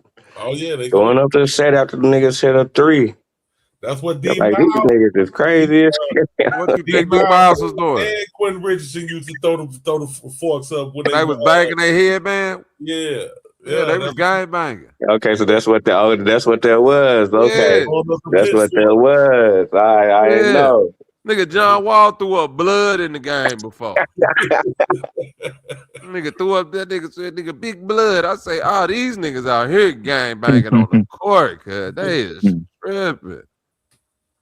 Yep. Some real life above the rim shit. Kevin Garnett used to throw that VL up slick. Everybody used to be like, he putting up one love or some shit. I'm like, nigga, get the fuck out of here.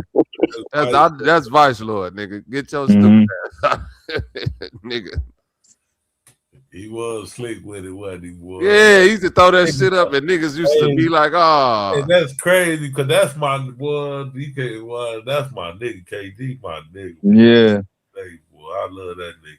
Hey, he the reason why my Lakers won the championship that first year. He made that boy what's the white boy center we had the Lakers had? Gasol. KG trained that nigga, boy. KG made that nigga a dog for real. Cause before then he was a bitch. Boy, KG treated him so bad in that game. Boy, that next year that nigga came back, KG couldn't do no. KG had to respect it. Like, I see you, boy. I know you ain't no He never recovered from that dunk where KG left from the dotted line. Hey, what y'all coming that up one, right? Remember that dunk? Remember that one? Hell yeah. KG was treating, talking to him. And Gasol tried to get in the way. I was like, damn, why is he in the way? I never understood it. KG called that nigga all kind of hoes, bitches, the whole game. Yep. They had to turn the microphone down. Shit. They was like, no, we don't want to mic him up. No. With y'all coming up in Illinois, did y'all have we got I guess battles with Indiana? As far as like with their high schools and shit? Not really. No, because Indiana got their own like basketball culture. It's more of a battle within the city for the title. Yeah, it's like I ain't saying that like they niggas play Indiana schools, but beating them didn't really like becoming the king of the city is the throne that you want. You know, yeah, that's some down south shit. You could beat every team in Indiana, nigga. If you don't win that throne in the city, nigga, don't none of that shit matter. You ain't at least Illinois. You had to get through Illinois. Yeah, you had to get through, and when I say Chicago, I'm literally talking about the Chicagoland area, V-No, because you got to think when you add in Peoria, like the Chicagoland area go all the way down to Champaign, all the way up to, Aurora and all of that shit, Joliet. Hold on, what you mean the Chicagoland area? Because it's like you know how you got your city, then you got the surrounding area, right? The metropolitan Chicagoland area is big than a motherfucker. So you got to think Iguodala, the Peoria, and that's what they call it. They call it Chicagoland. Yeah, they call it the Chicagoland area. All the way down to Champaign is damn near considered Chicagoland area, bro. Yeah, real talk. Yeah.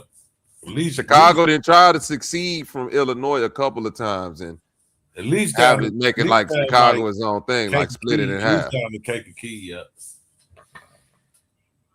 I'll say Champaign because all that shit is Chicago anyway. Yeah. And I don't be hearing y'all niggas say Joe. Yeah. Well, I mean, we say it, but it ain't like. Yeah. Okay, I thought that was the main thing up there.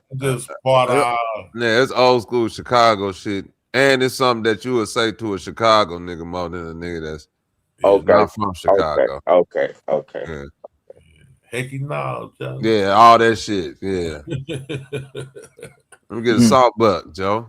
Yeah, that shit was tripping me out. I was fucking with some niggas kept calling me Joe. I'm like, nigga, my name Who ain't is Joe, Joe? nigga. Yeah, like, nigga, what you talking? You Joe, nigga.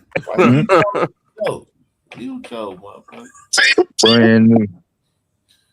Boy, that's my stepfather. You made me think about my stepfather. Boy, that nigga Joe you to death. Boy. Old ass Blackstone. That's all that nigga know. Joe. Hello, Joe.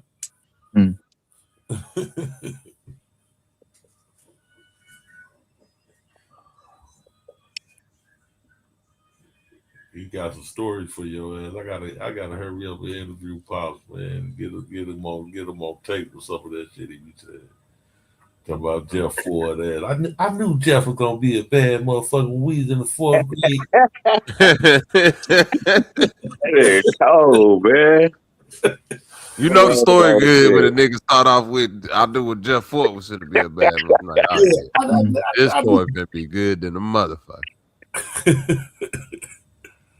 I knew Jeff was gonna be. He don't even say Jeff. He Jeff. You know, he know nigga all in 4th grade.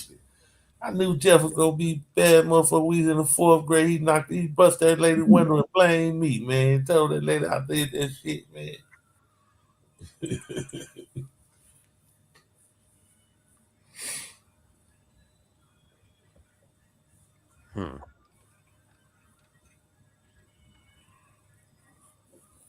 Oh, Jeff Ford.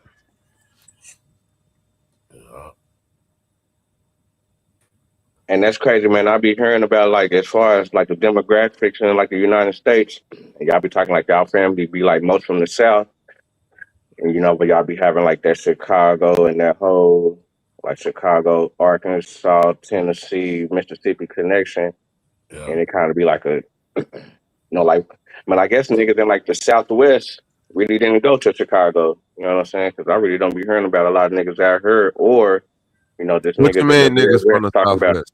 It ain't no niggas from the Southwest. That's Mexico. Well, as far as like